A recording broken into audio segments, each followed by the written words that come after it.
Confined to a hospital bed, a young man explains that games became the center of his life. Lying in bed, he focuses intently on the game in his hands. He loses with a frustrated sigh, blaming the game's terrible AI for his defeat. He plays through a variety of genres, from AOS and RPGs to first-person shooters. Bored with mainstream titles, he searches for an original game and recalls finding a very special one. He discovers a, quote, not recommended game called Dungeon and Stone, intrigued by its punishing design. The game is an indie RPG titled Dungeon and Stone, featuring a pixelated dungeon door. He hesitates, noting the game is only in English and doesn't seem like his usual style. Seeing the game is free, he decides to give the unassuming title a try. He casually selects the Barbarian class, not intending to play for very long. He quickly gets the hang of the simple vertical scroll dungeon crawler, understanding his objective. Though initially just appreciating the art, he becomes completely absorbed, losing all track of time, until he's shocked by how late it is. With a bead of sweat on his face, he realizes with startling intensity that this game is incredibly fun. The game's unique, or perhaps terrible, charm was its requirement of having an NPC teammate. Ooh-ah! He screams in frustration after dying because of a priest NPC, earning a sharp rebuke from a nurse to be quiet. After a quick apology, he immediately dives back into strategizing his next move in the dungeon. He continues typing, engrossed in the game as his life moves forward. Through public service, university, and his career, he relentlessly kept playing the same game as the Barbarian. He died and restarted countless times, a relentless cycle of defeat and perseverance. Now an adult, his eyes gleam with manic triumph as he finally reaches the final boss room. His pixelated Barbarian stands before the foreboding doors of the final boss. Yeah, he throws his arms up in a triumphant roar, celebrating his hard-won achievement. 9 years, his entire 20s, were poured into this single moment, and he's overcome with emotion. A click of his fingers on the keyboard, he smirks at the ominous feeling of the final boss. He's come too far to turn back now and presses yes to enter, initiating the final loading screen. He tempers his excitement, planning to use his first attempt to gather intel for a winning strategy. Leaning back, he strategizes, trying to anticipate the boss's patterns, attributes, and ultimate attacks. He jokes about the irony of winning on the first try after so much prep, but then the loading screen vanishes. His eyes widen in surprise as he stares at the screen. He shoots up in his chair, shouting in disbelief that the game text is suddenly in Korean. He clenches his fist in frustration, realizing he struggled with the English version for a decade for nothing. A flash of light as a message appears. User check complete. He's thrown back by a blinding light from his monitors. Kyuk! A powerful light engulfs him, searing his body with excruciating pain. He cries out in agony as the brilliant, pixelated energy consumes him completely. The transmission starts, and a vortex of light swirls around his now empty chair. His consciousness returns to a booming voice declaring that everyone will leave this sacred place, and he wonders who is yelling. Opening his eyes, he's shocked to find himself in a crowd of warriors being rallied by a barbarian leader.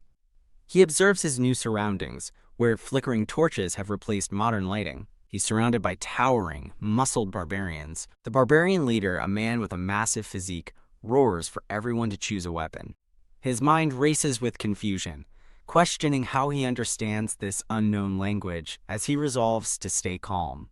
He decides his first priority is to gather information and understand the situation. He starts to check his body, feeling okay, but then trails off as he looks at his hand. He examines his new hands, rough, muscular, and tattooed, and clenches them, feeling their strength. He looks down in horror to see a powerful, tattooed barbarian body and realizes it's his own. As he grapples with this shocking transformation, the leader commands those who were called to step forward. The leader calls for Venon's third son, Karak, and the man freezes in confusion as a blonde barbarian stands beside him. The blonde barbarian, Karak, steps out from the crowd and approaches the leader. Karak reaches out and firmly grips the handle of a weapon from the armory. An older, white-bearded warrior presents a massive double-headed axe, and the leader praises the great choice made by Karak, who smirks beside him. The leader declares Karak a warrior, then summons Feneline's daughter, Einar, to step forward. As the ceremony proceeds, he's struck by a sudden, unnerving feeling of familiarity. He watches as Einar chooses a sword, and another young man proudly takes up a spear. The rite of passage continues, with more young barbarians celebrating their new weapons and status.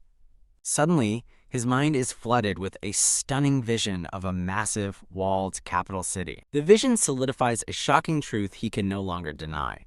He recognizes the scene as the character creation and starting sequence for Dungeon and Stone. With dawning horror, he realizes this isn't a dream. This is exactly how the game began. It finally clicks. He has become the barbarian character he played for the last decade. Stunned, he silently questions how this impossible situation could have happened. Nearby, a red-haired barbarian trembles, also recognizing he's trapped inside Dungeon and Stone. The panicked man openly questions why he's here, his fear and confusion obvious to all. He observes the man's terror, noting how starkly it contrasts with the stoic barbarians around them. Realizing he isn't the only player transported here, his thoughts are cut short by a menacing voice asking who spoke. The tribe's leader appears before them in an instant, his eyes glowing with dangerous intent. Towering over the frightened man, the leader asks with chilling certainty if it was him. He screams internally, desperately wanting to stop the man from making a fatal mistake. He mentally curses the other player's carelessness, knowing it has doomed him. The terrified man can only stammer a confused apology. The leader's gaze hardens as he confirms the man was the one who spoke out. In a final panicked outburst, the man confirms his own fate by blurting out the game's name. Before he can say another word, the leader's axe flashes in a brutal, decapitating strike. He stands frozen, splattered with the dead man's blood. His mind reels in absolute horror at the brutal execution he just witnessed. The leader places a heavy hand on his shoulder and tells him to calm down. He forces himself to remain emotionless, realizing any reaction will get him killed next. The leader announces to the tribe that the executed man, Orm, had been possessed by an evil spirit. Another warrior orders the crowd to erase the evil spirit's words from their memories. As the ceremony is ordered to resume, the grim rules of this world become terrifyingly clear to him. He learns his first lesson. Outsiders who enter the game are considered evil spirits. He learns his second. If anyone discovers his true identity, he will be killed instantly. He internalizes the third lesson. That could have easily been his head on the ground. He reaches a stark conclusion. Survival depends on blending in perfectly and never being discovered. However, he realizes there's a huge problem. Just as the leader calls the next warrior, Siron, his blood runs cold as he confronts the critical flaw in his plan for survival. As warrior after warrior is called forward, his mounting anxiety becomes a quiet panic. He has no idea what this body's name is. Cursing the game for its lack of a stat window, he knows he can't just guess when his life is on the line. With only seconds to act, he decides to gamble that the next name called belongs to him. The leader's voice booms through the clearing, calling for Jandel's son Bjorn. A tense second passes with no one moving. After 2 seconds, the crowd begins to murmur, still waiting for Bjorn to step forward. He knows that if no one else moves, he has to be the one. Stealing his resolve, he decides that Bjorn must be his name. He hopes. Taking a deep breath, he steps out from the crowd to answer the call for Bjorn. He walks confidently toward the front, leaving the murmuring crowd behind him. He comes to a stop before the chieftain, meeting the old warrior's intense gaze. When the leader tells him to pick a weapon, Bjorn celebrates his successful gamble internally. A smirk plays on his lips as he confidently accepts his new name. His identity secured, Bjorn now faces his second critical decision, choosing the right weapon. Bjorn reflects on his old game strategy, remembering he planned to build his barbarian into a close combat damage dealer. With his past strategy in mind, Bjorn confidently steps forward to make his weapon choice. The leader watches with a flicker of confusion, caught off guard by what Bjorn is about to do. Ignoring the weapons, Bjorn chooses a simple shield, confident in his decision as the leader officially declares him a warrior. A system message appears in the void, announcing that synchronization with his character is now complete. His mind flashes back to his empty room and glowing monitor, a haunting image of the life he left behind. He recalls his very first character build, where he naively chose to dual-wield greatswords just because they looked cool. That decision, however, resulted in countless, humiliating deaths at the hands of monsters. He remembers screaming in frustration after another death, desperately trying to figure out a more survivable build. He had considered various other offensive weapons, like hammers and flails, but they all shared the same fatal flaw. Even with different weapons, his glass cannon build meant he was barely scraping by after every single battle. Then one day, while walking through an in-game town, he had a radical new thought. He questioned the meta, realizing a barbarian's high vitality and strength could be perfect for a tank build. Though he disliked the grind required for a tank build, he decided his research was too valuable to abandon. Boom, he put his new theory into practice, fundamentally changing his entire approach to the game. His new shield and hammer build proved to be a massive success,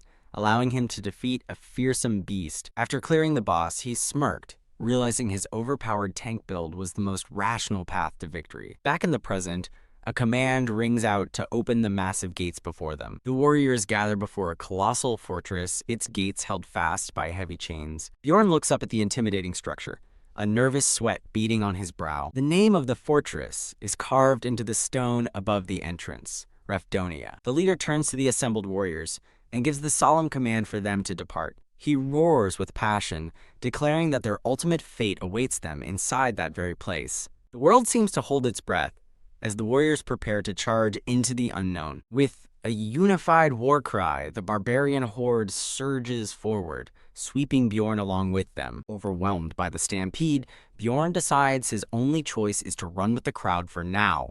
As they run, he silently wonders if any of them actually know where they're going. The chaotic charge comes to a sudden halt in a dark town as a voice shouts for them to stop. A warrior yells in a panic that they've completely lost their way, causing confusion to spread. Another warrior immediately blames Karak for leading them astray, while Bjorn privately scoffs at their incompetence. A dejected Karag accepts the blame and steps down from his leadership role. Einar boldly steps forward to take command, earning the immediate and enthusiastic support of the others. Bjorn watches as Einar smirks with newfound confidence, acknowledging her as the new leader. Her confidence instantly vanishes, replaced by a look of sheer panic as she realizes something is wrong. A warrior shouts frantically that they are running out of time to reach the labyrinth. The fickle crowd immediately turns on Einar, demanding a different leader to guide them. Bjorn observes the pathetic infighting, deciding it's best to stay out of it and not draw attention. Just then, Einar approaches and gets his attention.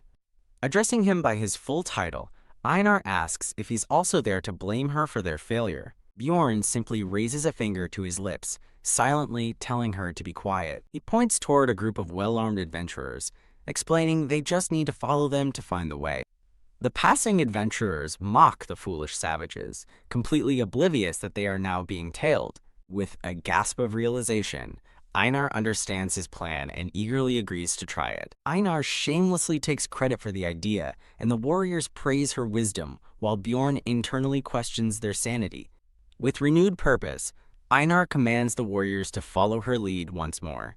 Their journey ends before a swirling vortex of purple energy, the entrance to the labyrinth. The warriors cheer at the sight of the sacred battleground, but Bjorn recognizes it with a sense of dread. He anxiously wonders if entering the labyrinth is truly the right decision for his survival. In a quiet moment of resolve, he prepares himself for the dangers that lie ahead. He is struck by a memory of his former self, a weak, sickly boy in a hospital bed who had never even thrown a punch. He reflects on one of the game's cruelest systems. Citizens must pay taxes starting at age 20 or face execution. The first option for survival is to fight monsters in the labyrinth. The second option is to find manual labor, like working in a village bar. However, widespread prejudice prevents barbarians from being hired for any normal jobs, as they are seen as destructive savages. Bjorn realizes that this social exclusion is why barbarians are the only class to start with a weapon. Fighting is their only choice. As he contemplates this grim reality, he confronts the single biggest problem with their situation. The labyrinth, their only source of income and survival, is only open once a month. He spirals into panic, questioning how he can possibly survive for a month with only a shield and no way to earn a living. He concludes that entering the labyrinth now is his only logical choice, but his body is frozen with terror. The paralyzing fear comes from a single thought.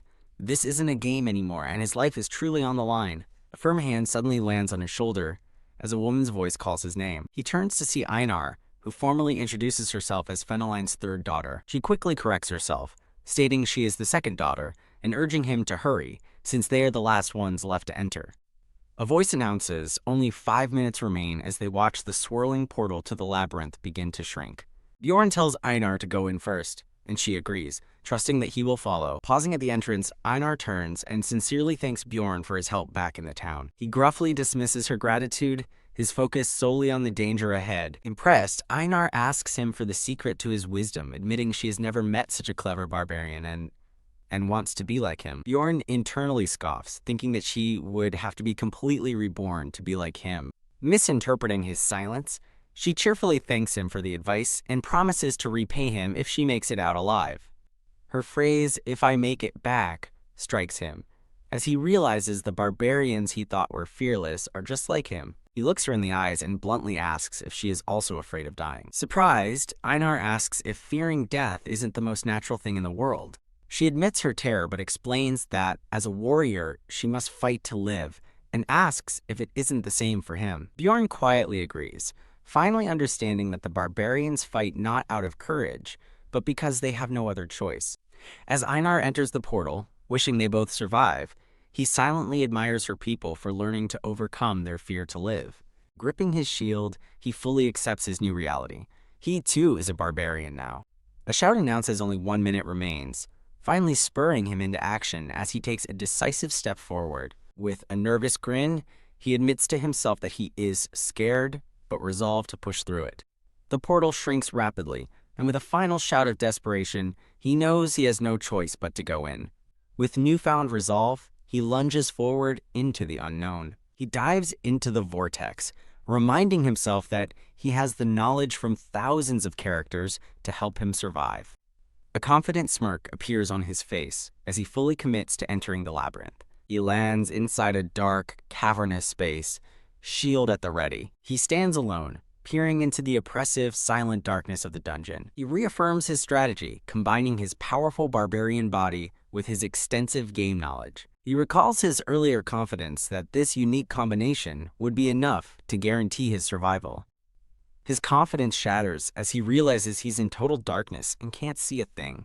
He pictures Einar and the other confident warriors who charged in ahead of him. Based on his game knowledge, he remembers that level 1 should be illuminated by glowing wall crystals. He's hit with a horrifying realization. He must have spawned in the darkness region, a rare, unlit zone on the level's outskirts. He reasons that since this is reality, the game's spawn rules no longer apply, making this unlucky start possible. Trying to regain control, he attempts to summon his status window. After cycling through every possible command with no result, he curses his luck. Frustrated, he accepts that none of the game's systems are working as he expected. Deciding he can't stay put, he places a hand on the wall and resolves to start moving in one direction. He cautiously feels his way along the cold stone wall, stepping blindly into the dark. He debates moving faster, but his caution is validated when a sudden sound cuts through the silence. He gasps, his face a mask of terror as he reacts to the unseen threat. Snappy screams as a goblin's bear trap violently clamps down on his leg,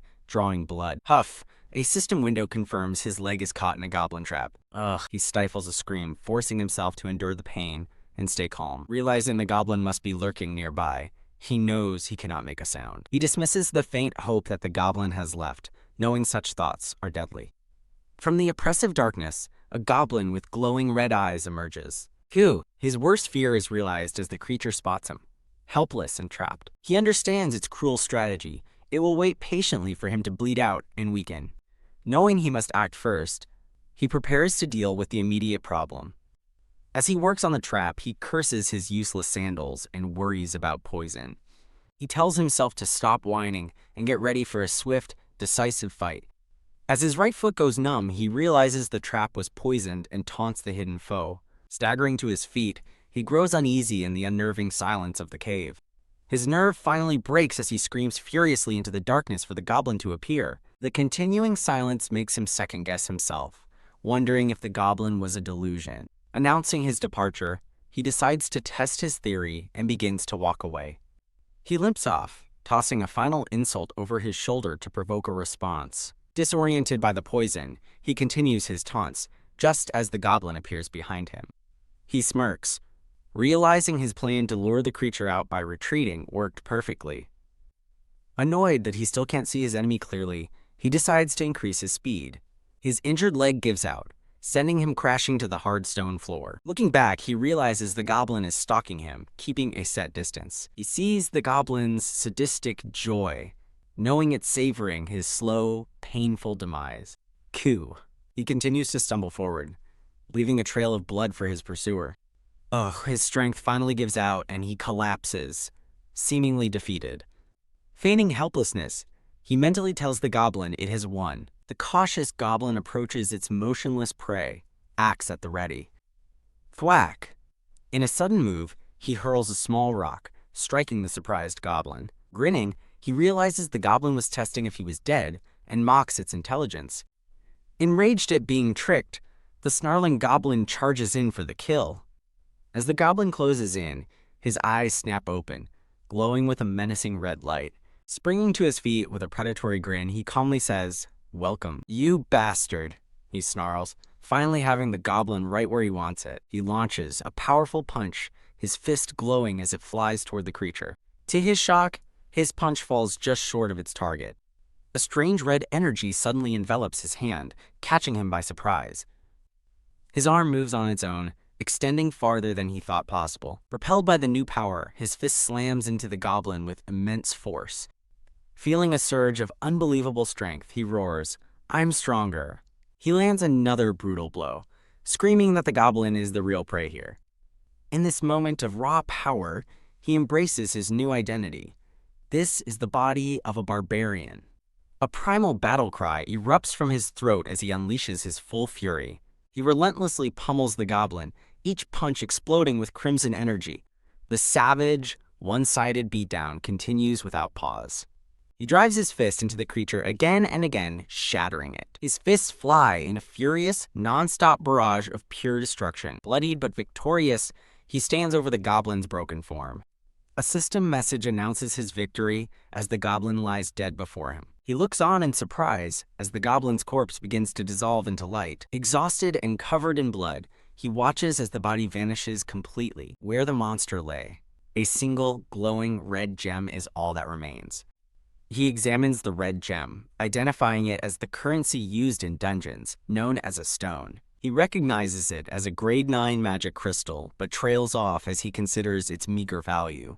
Right, sighing, he leans against the wall, utterly drained from the fight. He recalls the basic rules of this world. Monsters exist, and when killed, they drop items before disappearing. Outside the labyrinth, cities thrive with familiar game-like scenery and a mix of different races. But a close-up on his bloodied feet reminds him of the brutal reality of his situation. Coup. Phew. He finally collapses to the ground, exhausted and bleeding from his injuries. A system notification reminds him he is still bleeding as he defiantly curses his weak state. He reflects that forsaking his dignity to lure the goblin was worth it, allowing him to crawl faster on 3 limbs. Just as he feels a flicker of hope, he curses as his hand lands directly on another bear trap.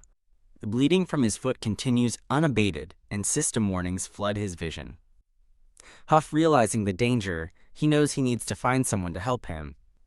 Huff with grim determination, he believes that if he just keeps moving forward, he will eventually escape the darkness. A man's frightened face appears as Bjorn wonders what happened to the person he saw earlier, who was attacked by a monster. As the bleeding persists, he questions if the man died or returned to his original body, now understanding the comfort of religion in despair.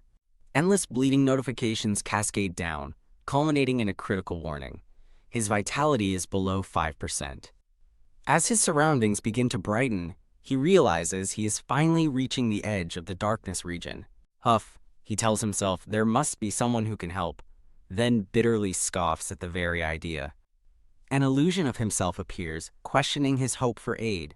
The illusion taunts him, asking why anyone would help a dying barbarian who is neither beautiful nor intelligent. He grumbles that his doppelganger is smart, since it's a part of him, and resolves that he must do something to survive. The illusion warns that he'll likely find another monster before he finds a person, as his vision blurs from blood loss. Believing he is going insane from blood loss, he reaffirms his will to survive no matter what. A voice of despair whispers in his mind, tempting him to give up and find comfort in death. Having lost too much blood, he finally collapses, his body giving out. Huff, even as he lies defeated, his eyes burn with a desperate will to live. His fading consciousness is jolted by the sudden appearance of a group of adventurers. An adventurer exclaims in shock as a blonde knight in ornate armor points him out to his companion, Drouse. As his vitality drops below 2%, he receives an achievement. His mental stat will now continuously rise. The adventurer notes that he's a novice, prompting Bjorn to internally scream for help instead of observation. A woman in the group questions how a mere novice could have possibly gotten to this area before them. The blonde knight kneels down, observing the critically injured barbarian. Grr! Bjorn glares up, mentally pleading for them to stop staring and help him. The blonde knight regards him with a cold, unreadable expression. His stoic look breaks into a slight, knowing smirk. He turns and asks Priestess Ursina if she would be willing to treat the dying man. Overjoyed at the thought of being saved by a high-level priestess, Bjorn's hope is instantly crushed when Ursina flatly refuses. The blonde knight simply smiles, unfazed by her refusal. Turning back to the group, he asks Draus for a potion, promising to repay him later since they have plenty. Tisk Draus reluctantly tosses a health potion to him. The blonde knight warns that since it's not divine power, it will hurt, while Bjorn just begs him to hurry. He uncorks the vial and begins pouring the glowing red liquid onto Bjorn's wounded leg. Staring in shock, Bjorn reels from an unexpected surge of sensation from the potion. He lets out an agonizing scream as the potion feels less like healing and more like acid. He roars in pure, unfiltered agony from the potion's searing pain. The empty vial lies on the ground, next to a puddle of the potent red liquid. Huff! His leg begins to miraculously heal, the flesh knitting itself back together. Phew. He pushes himself up, shaking, but alive, the immediate danger having passed. The blonde knight stands over him with a grin, a clear power dynamic established. Now that he's saved him, the blonde knight offers to purchase any information Bjorn has on a secret passage. He explains that he doesn't know how he got here, wary that goodwill without reason is suspicious. The blonde knight recalls reading about dimensional instability, a rare event that can drop people into the darkness. Stunned, Bjorn learns that such an event only occurs once every 100 years. He observes a mage and a priestess in the party, realizing they must be high-level adventurers. Dismissing his story, the blonde knight thanks him for the information and begins to walk away. The knight glances back with a cold, knowing smirk on his face. Bjorn watches them leave, understanding that time is too precious in the labyrinth to waste on him. As the party departs, he considers it a miracle they even bothered to help him at all. Shh! He grips his shield, preparing to move on his own. Standing tall despite his injuries, he finds the feeling of being pitied disgusting. The party continues to walk deeper into the cavern, leaving him behind. The blonde knight tells Draus the barbarian was lucky they came along, or he would have certainly died. A female adventurer teases Draus, saying it was lucky he met him, not the cheap knight, but he scoffs at the idea. Ursina remains silent and impassive, offering no opinion. The woman defends Ursina, claiming temple regulations forbade her from healing him, but Draus remains cynical about her motives. She then chides the blonde knight, now named Patran, for his lack of consideration, explaining his question was a way to help without offending a barbarian's pride. Patran laughs off the remark, simply saying she's too kind. Following the blood trail, Patran wonders aloud when it will finally end. Draus disagrees that Bjorn was just lucky, believing his sheer willpower was the deciding factor. Patran points the way to a shortcut, and a party member expresses relief at having a guide. The woman praises Draus for memorizing the entire map, a feat most guides can't manage. Patran pauses, looking back thoughtfully. Reaching a large stone gateway, he expresses his relief that they were the first to arrive. Thump, he places his hand on the gateway's surface to activate it. The stone portal illuminates, bathing him in a brilliant white light. Patran announces that this is the portal to the second floor and urges the party forward. The archer takes a step toward the glowing portal, ready to proceed. Suddenly, the entire party freezes, looking down at something with confusion. They stare in shock at the barbarian's discarded sandal lying next to another bloody bear trap. With a wicked grin, the mage conjures a ball of light to illuminate the area. A cascade of light pours from his hand, revealing what lies hidden in the darkness. The light reveals a deep chasm, showing the blood trail continues straight down the cliff face. The entire party stares into the abyss, their faces a mask of utter disbelief. The mage asks how far it is to where they met Bjorn, and Patran confirms it's a 15-kilometer journey without the shortcut. Laughing madly, the mage marvels at the barbarian's monstrous tenacity for crawling such a distance in total darkness. The archer murmurs that he must be out of his mind, trying to get Patran's attention. She silently questions if she would have possessed the same will to crawl for hours with no guarantee of survival. Draus recalls that Bjorn was holding out his right hand as they left. A flashback confirms it. Bjorn, lying on the ground, had offered the red magic crystal to Patsren. He realizes that despite his ordeal, Bjorn never forgot the one item he had to trade. Patsren stares at the glowing red gem, now resting in his own hand. Draus concludes that the gem was all Bjorn had to offer and takes back what he said earlier. He furiously refutes his earlier dismissive thoughts about the barbarian being merely lucky or destined to die. He concludes that lunatics with such a will to live don't die easily. A flashback shows Bjorn roaring in agony, a testament to his unbreakable spirit in the face of despair. He remembers the relentless, brutal way Bjorn fought to survive. He continuously encountered and smashed goblins along his torturous path. With his shield, he bashed his way through the endless darkness. Bjorn recalls that while he was nervous at first, the goblins became no threat once he could see again. Looking at the poorly hidden traps, he scoffs at the goblins' stupidity for not even trying to conceal them. He remembers the goblins' ambushes were laughably predictable, and their hiding spots too obvious. With a brutal shield bash, he sends a goblin flying as it curses him. But as he fought, he realized he had another, more pressing problem.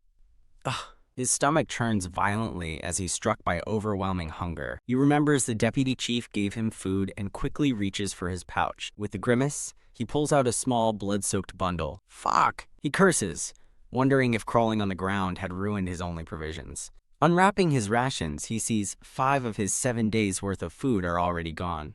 He resolves to eat as little as possible to make the meager rations last. He marvels that the crusty, dehydrated bread tastes sweet and delicious when softened with saliva. After satisfying his hunger, a new craving takes over. He's desperately thirsty. He wonders where he will find water, recalling the harsh survival mechanics of the Dungeon and Stone game. He laments that while the game was hardcore, this reality is on an entirely different level of difficulty. Standing tall, he reaffirms that this is just another world, similar to one he knows. He deduces that since he wasn't given water, it must be obtainable somewhere in the labyrinth. Suddenly, his ears perk up as he hears the distinct sound of running water. He follows the sound but is shocked to discover not a stream, but another person. An adventurer regards him with a silent, wary expression. Bjorn stands over the stranger, but neither says a word. The masked adventurer simply turns and walks away without any interaction. Later, Bjorn sits and counts his loot, tallying up 44 red magic gems from his goblin kills. He acknowledges his impressive haul, but feels another problem approaching. Wah! He lets out a massive yawn, finally feeling the crushing weight of exhaustion. He approaches 2 other adventurers, boldly proposing an alliance for mutual protection. The men react with sheer terror, one of them stammering an apology. They frantically refuse, shouting that their party is already full as they shove him away. He recalls other groups rejecting him, either claiming their party was full or openly expressing disgust for barbarians. He stands alone, his blood-caked appearance making him an outcast among the other survivors. Clenching his teeth in fury, he silently curses all of them. He tries a different approach with another person, clarifying he only needs a temporary ally for the night. A man with purple hair turns around with a sly smile, asking if he's looking for an overnight companion. Bjorn glares back, immediately wary and questioning who this strange man is. The man clarifies his intentions, saying he thought a reliable barbarian would ensure he could sleep safely. Realizing it was a misunderstanding, Bjorn quickly confirms that he is indeed looking for a companion. Relieved, the man introduces himself as Hans, though Bjorn finds his phrasing uncomfortably perverted. Agreeing to the temporary alliance, he introduces himself as Bjorn, son of Jandel. Clasp! Hans firmly shakes his hand, saying it's best if the 2 of them stick together. Hans leans in with a disturbingly suggestive expression, proposing just the 2 of them spend the night together, leaving Bjorn stunned. Bjorn's instincts scream that something is very off about Hans's manner of speaking. Despite his misgivings, he agrees, and Hans cheerfully suggests they play rock, paper, scissors to see who sleeps first. After winning, Hans grins and asks if he can sleep first. Bjorn reluctantly agrees, internally cursing his perpetually bad luck. Hans hands him a pocket watch, condescendingly explaining how to tell time as if he were a child. Bjorn curtly says it's fine, hiding his simmering rage at the man's patronizing attitude. He looks at the expensive watch, swallowing his pride while considering how he might use this to his advantage. As Hans sleeps soundly in a comfortable-looking sleeping bag, Bjorn ponders what it's like to be an experienced adventurer. While keeping watch, he wonders if Hans would lend him the sleeping bag if he asked. The night is boringly quiet without any goblins or adventurers to keep him on edge. He anxiously clutches the watch, willing time to pass more quickly. The hands on the watch tick forward, slowly marking the passage of his long, cold vigil. His watch finally over, Bjorn wakes up his temporary companion. Bjorn rouses Hans, who asks if anything happened during his rest, to which Bjorn replies, "No." He tells Hans to get some sleep, promising to wake him in 2 hours for his turn on watch. Hans examines the watch Bjorn returned, noting it's not broken before internally questioning how he can trust a stranger. Feigning sleep, Bjorn snores loudly to sell the act. He lies completely still on the cavern floor, appearing to be in a deep slumber. He continues the charade, snoring like a savage who's had a long day.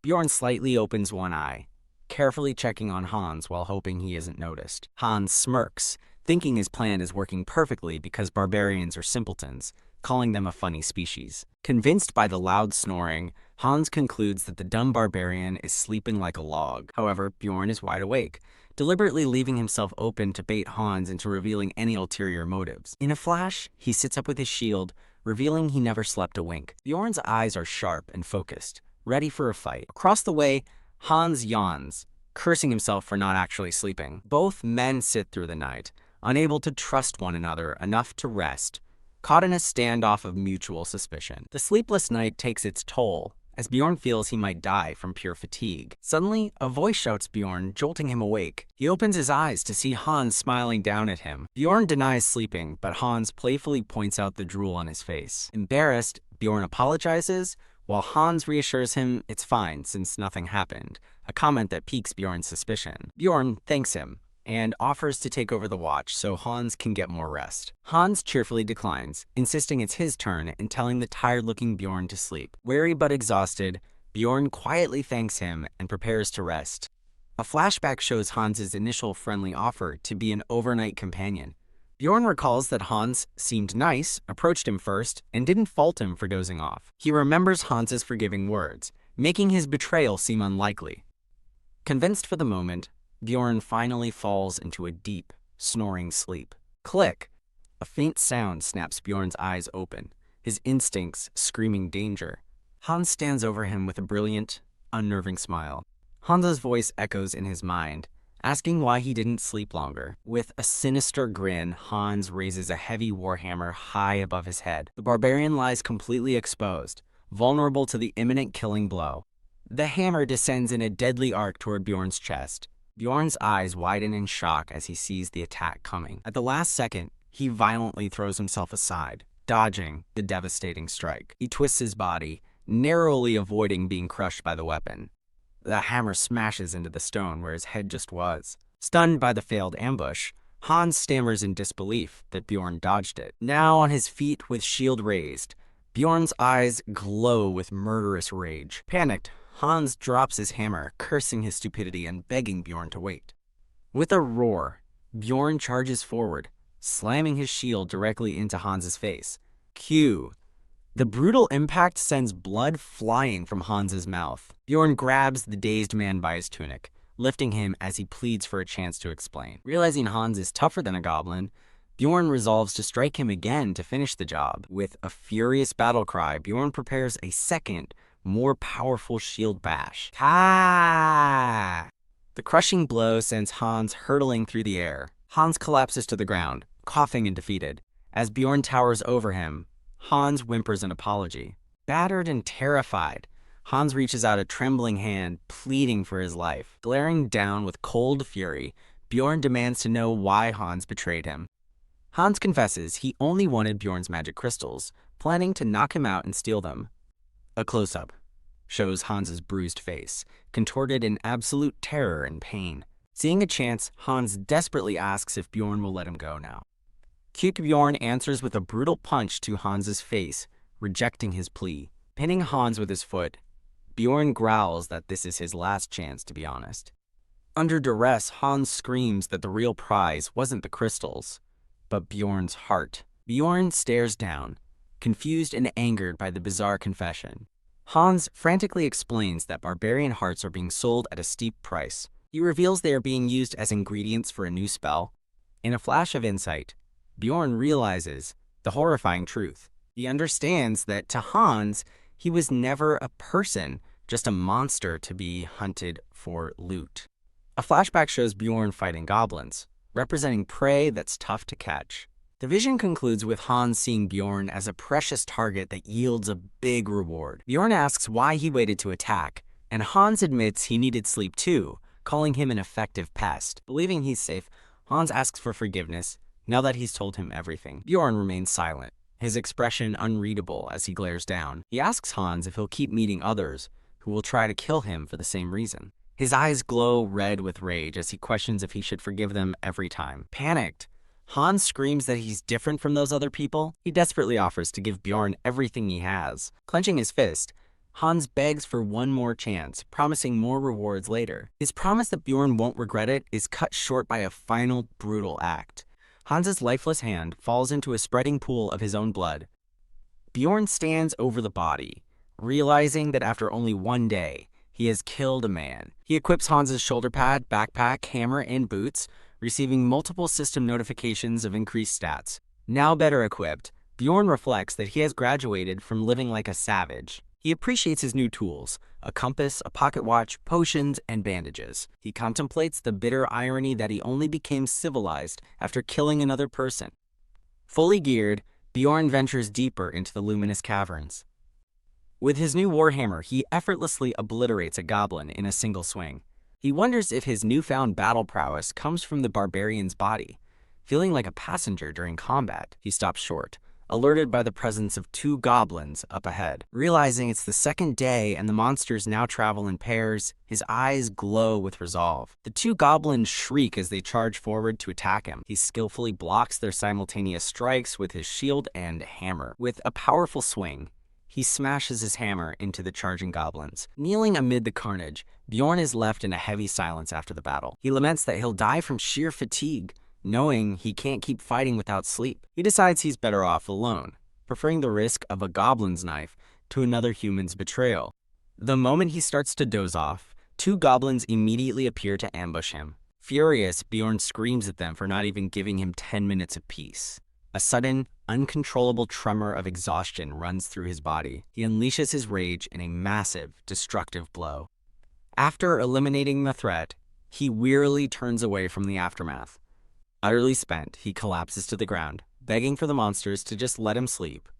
A system notification declares he's been attacked in his sleep as a goblin sinks its teeth into his shoulder.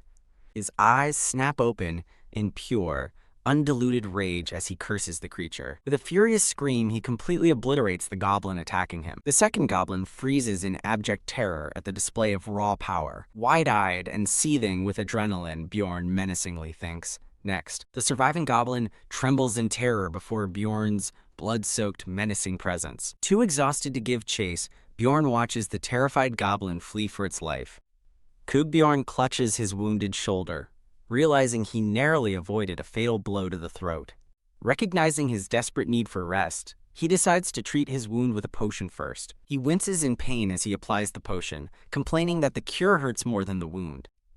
14 hours later, Bjorn walks on, wary of finding a new companion after Hans's betrayal. He resolves that the only person he can truly trust now is another barbarian. A pair of adventurers offer companionship, but Bjorn's thoughts reveal his immediate distrust of humans. More humans approach with similar offers, ironically citing his barbarian nature as a reason to trust him. He bluntly rejects their offers, stating he is only looking for another barbarian. An adventurer warns him that finding another barbarian will be difficult, piquing Bjorn's curiosity. He learns that most barbarians quickly ascend floors, making him feel inadequate for struggling on the first. After the adventurer's well wishes, Bjorn thanks him and begins to lose hope of finding a fellow barbarian. Facing reality, he decides he just needs an overnight companion, regardless of their race. A bead of sweat rolls down his face, his expression one of weary resolve. He considers his options, thinking that trustworthy elves or spirited dwarves would be best. He concludes any non-human would be safer, believing other species aren't as treacherous as humans. Suddenly, he spots a lone figure huddled in the distance and stops in his tracks. The figure is a silver-haired elf, who appears startled and on guard. Her eyes widen in alarm as she fully registers his intimidating presence. Found you, he thinks, his eyes fixed on the startled elf. He cautiously approaches the wary elf, his shield held at the ready. She silently reaches for her bow, and he understands her defensiveness given his appearance. He notices a bloody wound on her stomach, deducing it wasn't caused by a goblin's dagger. Putting the pieces together, he asks directly if a human was responsible for her injury. Her silence and fearful reaction seem to confirm his grim suspicion. Thud. In a sudden move, she drops to her knees on the cavern floor. With hands clasped together, she desperately begs the stranger for help. Huh? Her sudden shift from defiance to pleading leaves him completely baffled, terrified. She begs him to spare her, claiming she has a little brother to care for at home. He's bewildered by her groveling, wondering why an elf is acting so spinelessly compared to the ones he knew from the game. Realizing he's being misunderstood, he decides to try and clear the air with a reassuring smile. His attempt at a friendly smile comes across as a terrifying leer, horrifying the elf. "I have no intention of killing you," he says, but his menacing aura only makes her scream, "Liar!" Weeping, she continues to plead for her life, terrified by his perceived intentions. Exasperated, he wonders what on earth other barbarians do to have earned such a terrifying reputation. He curses the fearsome image of his people that makes her so easily intimidated. Changing his approach, he offers her something and suggests she treat her wound first, leaving her confused. He offers her lyco leaves and bandages, and she realizes with relief that they're for healing, not poison. Still wary, she accepts the supplies and cautiously asks why he is helping her. He asks if a reason is truly needed to help someone, though he privately admits he has one. He offers to stand guard while she heals, secretly hoping to secure her as a companion for the night. The focus shifts to her bleeding stomach wound, a clear sign of her vulnerability. Her fatigued eyes show the heavy toll the dungeon has taken on her. Noting her beauty even while injured and exhausted, he concludes she's in a far worse state than he is. The discarded, blood-stained healing supplies show that she has finished tending to her wound. He's impressed by how quickly and efficiently she treated her own injury. Seeing her demeanor has finally softened, he decides it is the right time for proper introductions. He formally introduces himself as Bjorn, the son of Jandel. The elf shyly returns the introduction, quietly stating her name is Erwin. Bjorn sits opposite Erwin and asks bluntly why she is so afraid of him. A flashback reveals a brutal war, explaining that barbarians and elves are historically hostile toward each other. The vision of a massive barbarian slaughtering elves concludes as Bjorn finally understands her fear. Annoyed by this inconvenient history, he begrudgingly admits its relevance to their situation. Erwin frantically clarifies that the war ended a decade ago and she personally holds no grudge against barbarians. She pleads that she doesn't want to fight, while Bjorn internally notes the time discrepancy and his own lack of options. When Bjorn states he also bears no ill will, Erwin's face lights up with profound relief. Seizing the moment, Bjorn cuts to the chase and directly asks Erwin to be his overnight companion. She questions his proposal, so he explains they're both exhausted and should cooperate for the day to survive. Erwin thoughtfully considers his offer, a nervous sweat beating on her face. Recalling a custom, she asks if he will swear upon his warrior's honor not to harm her.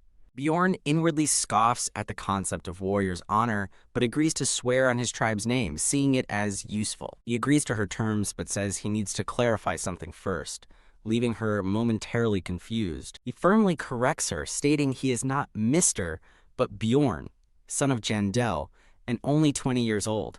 With his identity established, Bjorn closes his eyes and solemnly swears upon his warrior's honor. Erwin introduces herself fully as Erwin Fernaci de Tersha and swears upon the name of her tribe in return. Both parties vow not to harm each other for the night, and Bjorn feels a wave of relief at the prospect of finally sleeping. Bjorn offers to take the first watch, but Erwin's coy expression suggests she might have other ideas. He hands her the pocket watch, instructing her to be careful with the expensive item. As he prepares to rest, Bjorn reflects on the incredible difficulty of simply getting some sleep. He lies down, his expression grim as he tries to force himself to relax. Startled, Bjorn's eyes snap open as Erwin shouts his title to wake him. Erwin informs a groggy Bjorn that 2 hours have passed and returns his watch. Surprised he slept so soundly, Bjorn wonders if it's a synergistic effect from Hans's blanket and backpack.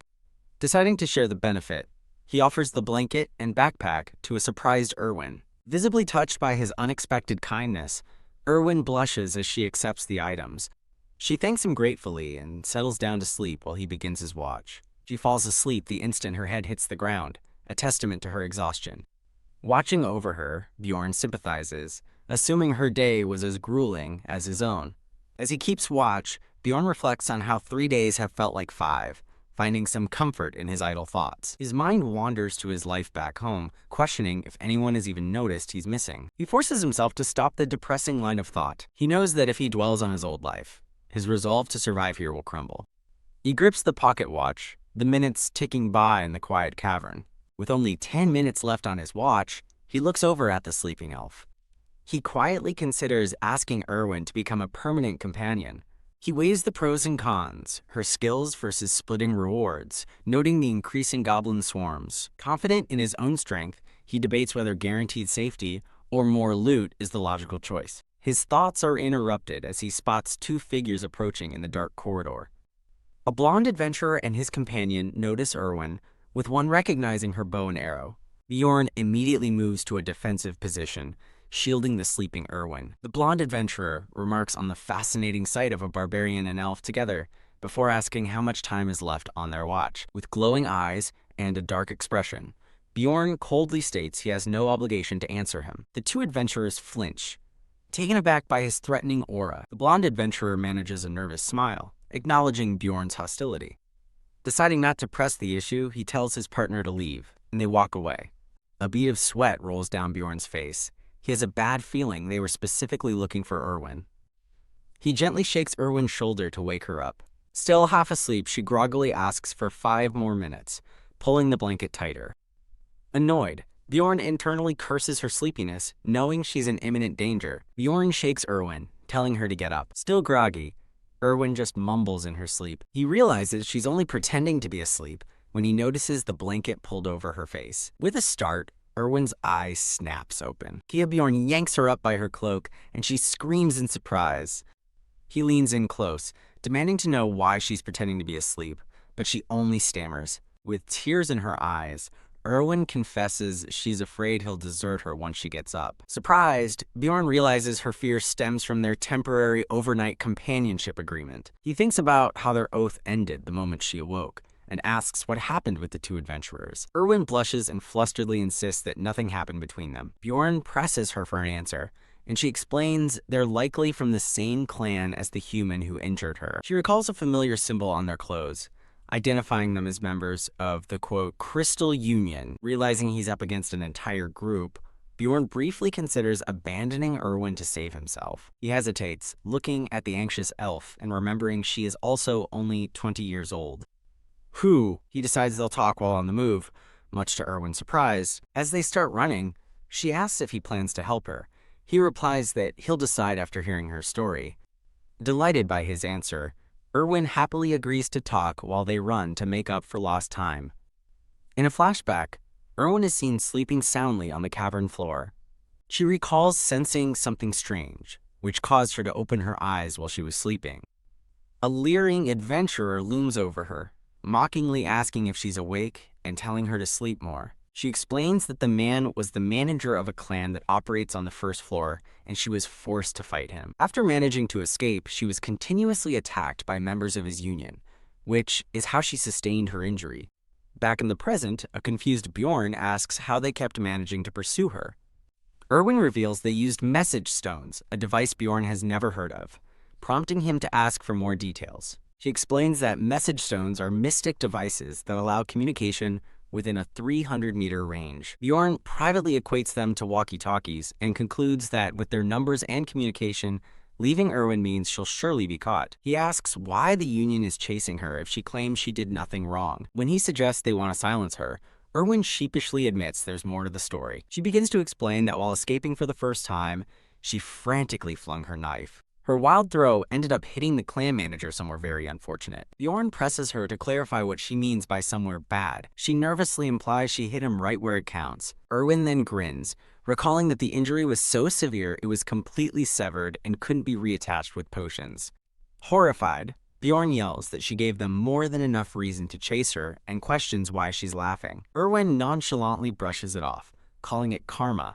She offers a giggling, insincere apology, leaving Bjorn exasperated. Suddenly, Erwin's expression sharpens as she warns him that someone is following them, telling him not to look back. She quietly specifies that their pursuer is about 150 meters behind them. As they run, Bjorn trusts her assessment, figuring her keen senses are an innate elven ability. He informs Erwin they need to pick up the pace, and she readily agrees. The focus shifts to her stomach, showing her wound has reopened from the exertion. Impressed that she hasn't complained, Bjorn silently acknowledges her guts as they sprint onward. He asks for an update on the distance, and she confirms their pursuers are holding steady at 150 meters. Bjorn grits his teeth in frustration, realizing that even at their increased speed, they aren't creating any distance. He decides that if he were their target, he would know what to do. He thinks about the situation, realizing he must be careful because if he kills his pursuer, he can't get it back. Erwin calls out to him, startled by his change in pace.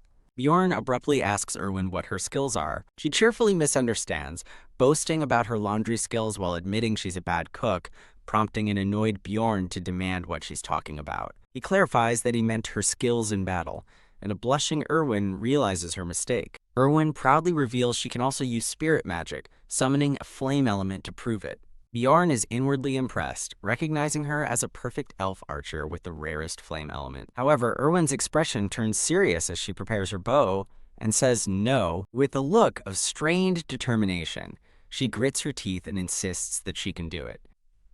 Understanding her resolve, Bjorn simply says her name to get her attention. He proposes a partnership until they escape the labyrinth. He gets a 90% share of the loot, and she gets 10. Blushing but resolute, Erwin eagerly accepts his harsh terms without hesitation. Pleased, Bjorn asks for an update, and Erwin reports their pursuers have closed in to 100 meters. Bjorn realizes with frustration that their pursuers are gaining on them, even at top speed. He decides that simply running away is no longer a viable option. Changing tactics, Bjorn tells Erwin to veer off course and summon her fire spirit. She immediately obeys, summoning the bright flame spirit as they change direction. They come to a halt in a dark alcove, the fire spirit illuminating their position. Bjorn orders her to cancel the summon, and she promptly extinguishes the light. Plunged into darkness, their pursuer is seen stopping abruptly, unable to see them. Bjorn concludes their enemy must have a tracking method to have followed them so precisely. He calls Erwin's name, signaling that it's time to fight. Erwin aims her bow into the darkness at the shadowy figure of their pursuer. She draws her bow, the arrowhead glowing with a brilliant blue energy. Her arrow finds its mark, striking the pursuer squarely in the head with lethal force. As blood splatters from their fallen foe, Bjorn and Erwin stand ready in the darkness. Erwin stares in stunned silence, her hand trembling after taking a life. Bjorn pats her on the back, telling her she did well, and that any hesitation would have been fatal. He kneels beside the dead pursuer to search for loot. A hand finds a message stone on the body, just as a voice calls out for someone named Serdin. A frantic voice over the stone reports that Serdin, who is chasing an elf and a barbarian, is out of contact and broadcasts an alert. Holding the stone, Bjorn hears the name and grimly notes the poor quality of the loot. He inventories the meager spoils, a pouch of crystals, 2 daggers, and 1 potion. After taking the man's clothes and changing into them, Bjorn admits the new gear feels a bit weird. Now wearing the dead adventurer's leather armor, Erwin examines her new outfit.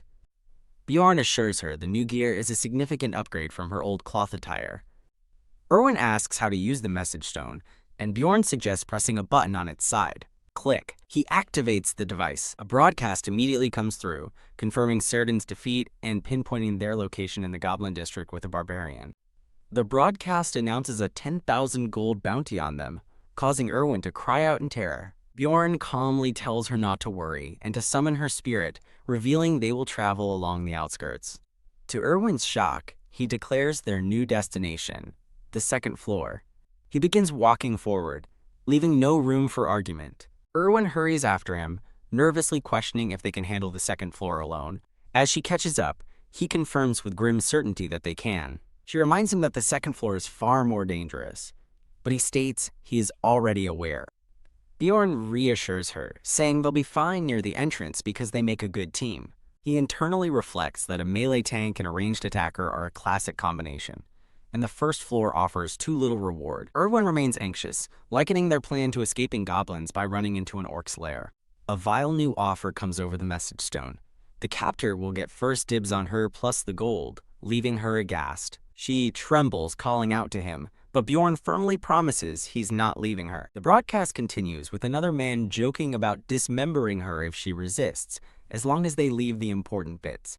Shaking with fear and rage, Erwin's resolve hardens, and she agrees to go to the second floor. Bjorn's expression hardens with grim determination. He agrees to help her, internally vowing to crush the disgusting trash pursuing them. Erwin looks on with a worried and anxious expression. Clenching his fist, Bjorn concludes that helping her is the best option for them both.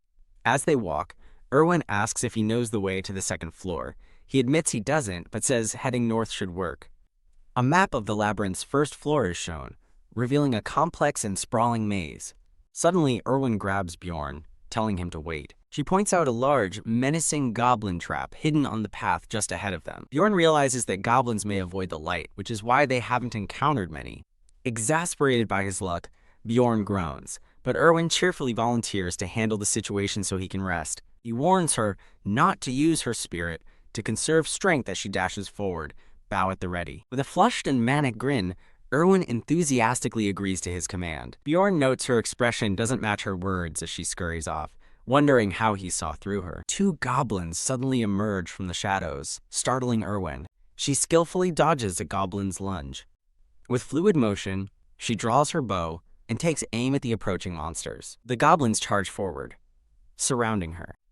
A goblin snarls as it closes in for an attack. Grr, another goblin rushes her with a savage growl. Surprised by a goblin leaping at her, Erwin quickly draws her bow, her focus unwavering.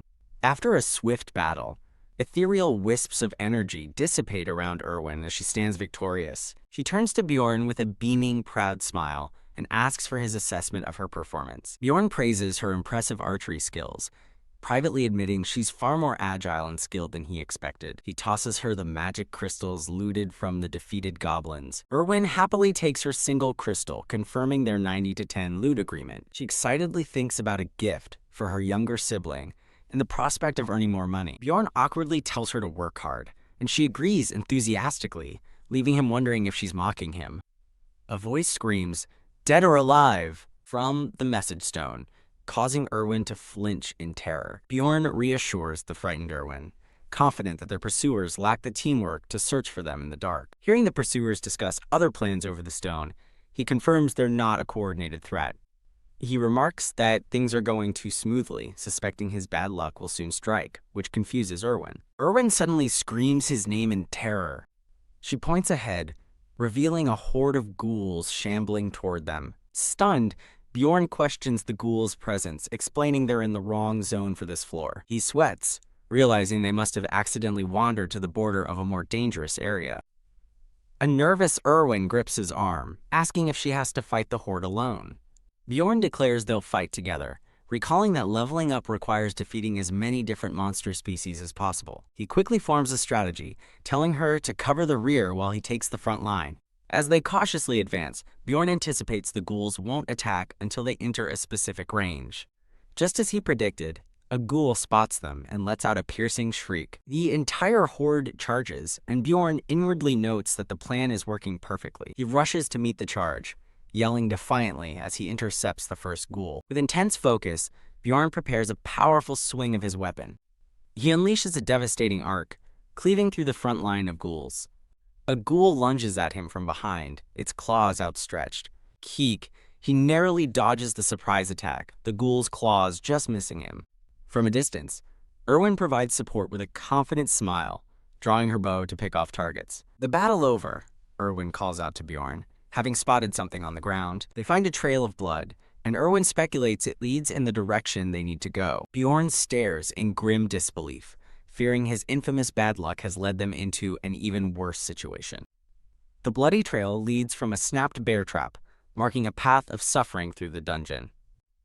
Bjorn wordlessly follows the grim trail, his expression set with grim determination. The trail leads them directly to a shimmering blue portal, their path to the next floor. In a sepia-toned memory, Bjorn lies defeated and broken on the ground. Wah! In the past, A younger Bjorn screams in pure rage, cursing his terrible luck. Back in the present, Bjorn howls in agony as his leg is caught in a trap before a treasure chest, while a frantic Erwin apologizes for something. He internally fumes over his cursed luck, lamenting the choice that led him here. A concerned Erwin asks if he's all right, and he inwardly wonders why she's reacting this way. Bjorn dismisses her concern, telling her it's not her fault, but she presses him for the reason behind his outburst. Erwin has a sudden moment of realization about the meaning behind his pained expression. She sympathetically tells him he must have gone through a lot, and he's stunned she could infer that from his behavior. Misunderstanding completely, Erwin offers a prayer for the precious comrade she assumes he lost here, while Bjorn realizes her mistake. After dismissing her concern, Bjorn asks if she's ready to go. She nervously agrees, feeling safe with him. "Let's go," he declares, and together they charge into the brilliant light of the portal. They are violently ejected into a dark void, tumbling uncontrollably through space. Bjorn crashes to the ground, using his shield to cushion their fall as Erwin cries out his name. Lying on the ground, he groans that he's fine, comparing the awful portal experience to being spat out by a frog. Erwin admits she was surprised by the falling teleportation, and Bjorn envies the agility that allowed her a perfect landing. Standing up, Bjorn decides to scout their new location, wondering if they've arrived in the second floor's goblin forest. He confirms a portal back to the first floor is nearby, and senses no life within a 50-meter radius. Whoa. Erwin marvels at the starry night sky, noting how bright it makes the forest. She asks if this is truly the second floor, having never heard it was a forest. Bjorn clarifies there must be multiple second floors. An explanation reveals the first floor has 4 portals, leading to different regions like the North Goblin Forest and the East Beast's Lair. The other regions are shown to be the Westland of the Dead, filled with zombies. Finally, the South Dark Rocky Mountains are revealed, as Erwin recalls that all paths eventually lead to the 3rd floor. Bjorn confirms her understanding, then asks if she knows the way back to the city from the labyrinth. She thoughtfully suggests they are automatically sent back when the labyrinth's time limit expires. A flashback illustrates adventurers being ejected, as narration confirms the time limits for each floor. Bjorn concludes their pursuers won't follow them, planning to wait out the 168-hour first floor timer on the 2nd floor. Deciding not to stay idle, he suggests they explore the area around the portal. He tells Erwin to take the lead, and she eagerly agrees as they venture into the woods. Erwin happily comments that being in a forest feels nostalgic. She remarks that it reminds her of the fairy shrine, even with the presence of monsters. Bjorn abruptly warns her about traps, telling her to carefully follow his exact footsteps. He points to a spot on the path, warning her of another hidden trap. To his surprise, Erwin smugly watches him as he admits he can't see anything. With a flick of her wrist, she throws a rock that triggers a concealed pitfall trap, shocking Bjorn. Erwin strikes a proud pose, asking for his opinion as he privately credits her fairy detection ability. He finds himself seeing her as suddenly very dependable. He compliments her rock throwing, but internally decides against praising her any further. HMPH, annoyed by his minimal praise, Erwin pouts as he reminds her that trap finding is her duty. He tells her not to get so excited over such a minor accomplishment. Mistaking his gruffness for mentorship, Erwin looks at him with shining, adoring eyes. She shyly calls him a proper explorer, and he inwardly smirks, realizing how easy she is to manage. Bjorn notes the lack of goblins despite the traps, explaining they are simply part of the terrain on this floor. Cutting the chatter short, he tells her to focus and lead the way, which she readily accepts. The narration details the dangers of the forest: goblins in large groups, mutant warriors, and high-ranking monsters further in.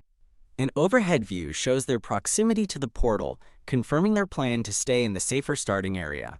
Bjorn outlines their strategy: clear nearby traps, expand their search area, and retreat to the first floor at any sign of danger. Bjorn narrates their methodical process of clearing traps with rocks to secure a safe retreat path. Erwin playfully asks for praise, and Bjorn shouts back, calling her a proper explorer. Erwin's ears twitch as she senses danger, urgently telling Bjorn she spotted a group of goblins. When Bjorn asks for numbers, she reports more than 10 goblins are positioned about 50 meters away. Erwin confirms the goblins haven't seen them yet and anxiously asks Bjorn for their next move. Bjorn questions her stealth capabilities. She confidently states she can get within 30 meters of them undetected. As Erwin moves silently through the undergrowth, Bjorn is impressed by her natural stealth, crediting her fairy heritage. Peeking from behind a tree, Erwin observes the goblin patrol marching down a path ahead. She gives a small wave to Bjorn before disappearing into the woods to find her position. From a hidden spot, Erwin takes careful aim at the distant goblin pack with her bow. Whoosh! She releases an arrow, sending it flying toward the unsuspecting goblin patrol. Her boot lands firmly as she repositions herself after the shot. Bjorn listens intently from afar, unable to hear if her shot landed, as the goblins are too distant. He suddenly shouts for Erwin to get behind him, and she quickly complies. Bjorn braces for impact as the goblin horde charges toward them, with Erwin providing support from the rear. Narration explains the goblin forces are 3 times larger than on the first floor, and include a formidable goblin warrior. Facing overwhelming odds, Bjorn feels no fear, but rather an awakening of his warrior's heart. His heart twitches with anticipation for the coming battle. Sparta Bjorn bellows, meeting the goblin charge with his shield raised high. The battlefield erupts in a blur of motion as the goblins clash violently against his defense. He powerfully shoves a goblin back with a well-timed shield bash. He realizes he's being flanked, as 2 goblins attack him simultaneously from both sides. With glowing eyes, Bjorn roars, unleashing his fury on the surrounding monsters. He expertly deflects a heavy blow from the larger goblin warrior, using his shield. His eyes narrow in concentration as he brings his weapon down in a devastating, bloody strike. He gasps as a goblin's blade scrapes harmlessly against his armor.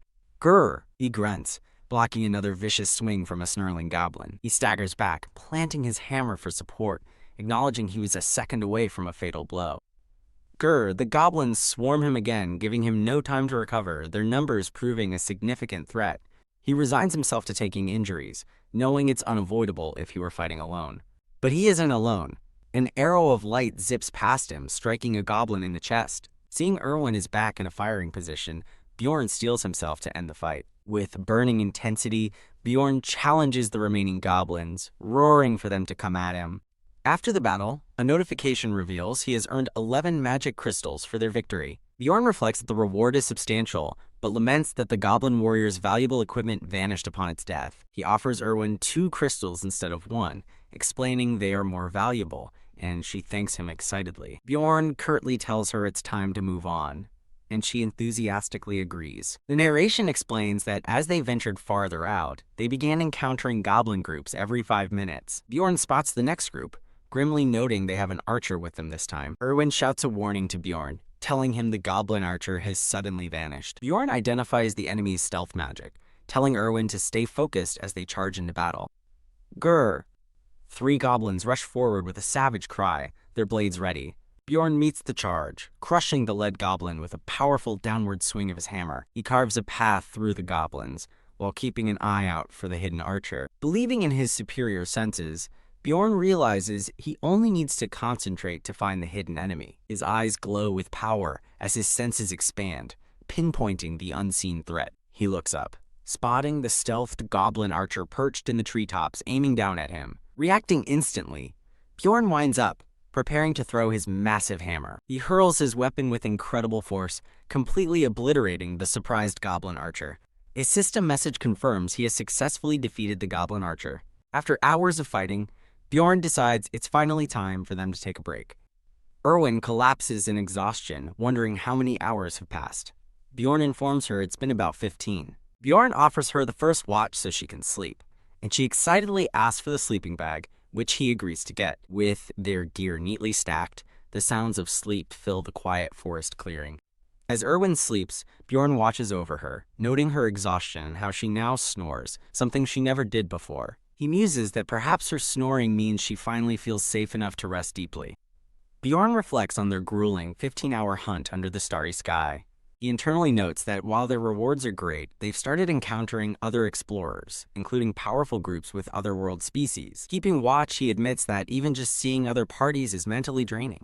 He looks down at the sleeping Erwin, thinking he now has a new reason to be worried. Bjorn thinks to himself that her being so pretty is a problem, only for her eyes to suddenly snap open. Looking up at him with a sly smile, Erwin asks if she's really that pretty, startling Bjorn, who tells her to go back to sleep. She giggles and snuggles back into her blanket, as Bjorn wonders about her unique personality, unlike any fairy he's known.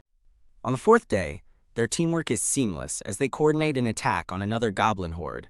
The fifth day finds them utterly spent, resting among the trees after countless battles. By the sixth day, their reputation precedes them as other explorers cautiously make way for the battle-hardened duo. Bjorn declares it's time to leave, noting the system timer shows they have just over 21 hours left before the first floor closes. Completely worn out, Erwin says she plans to sleep the moment they return. Bjorn agrees they should head back, deciding it's better to arrive early than late. On their way back, Erwin warns him to be careful, as new traps and respawn goblins now litter their path. She spots a new goblin patrol, reporting a large group with warriors and archers, and asks if they should engage. With grim determination, Bjorn confirms they will fight, and Erwin readies herself for another battle.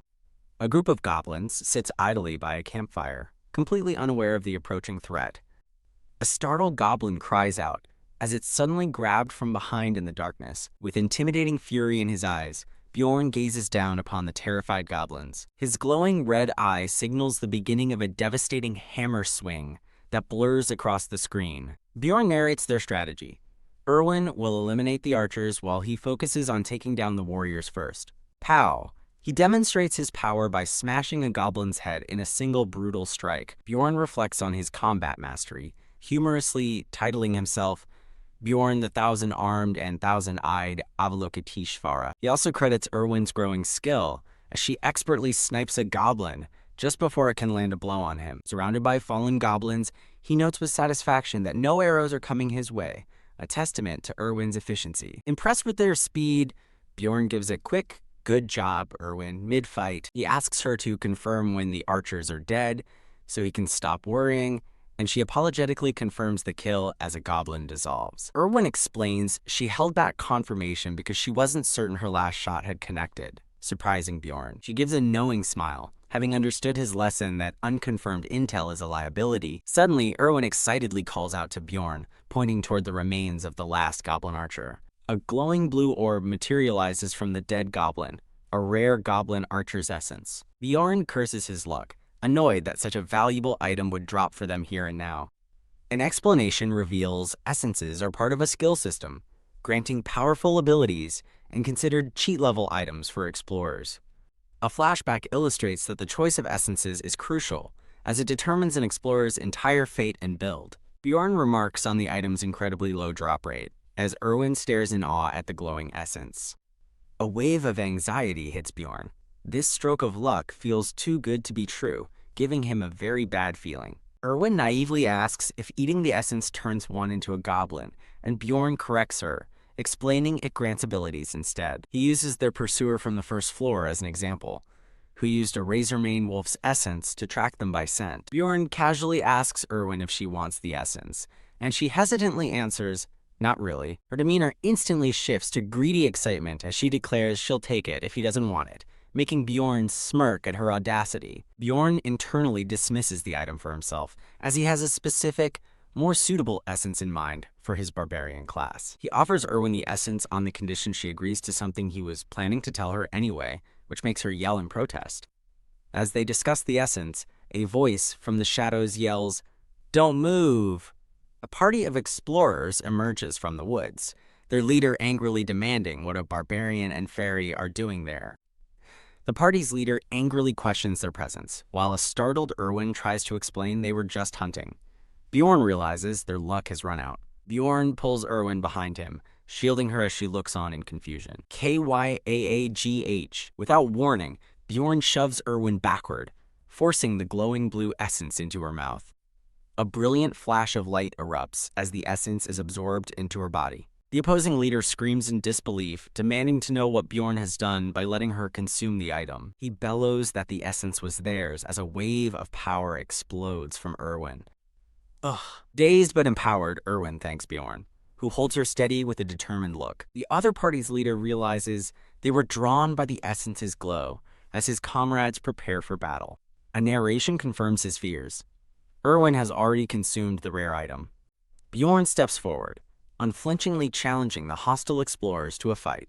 The leader tells his party they must be bold despite being outnumbered, knowing their opponents will underestimate them if they hesitate. Radiating a menacing aura, Bjorn declares he's ready, and profanely dares them to attack or flee. He takes a heavy step forward, digging his boot into the ground with purpose.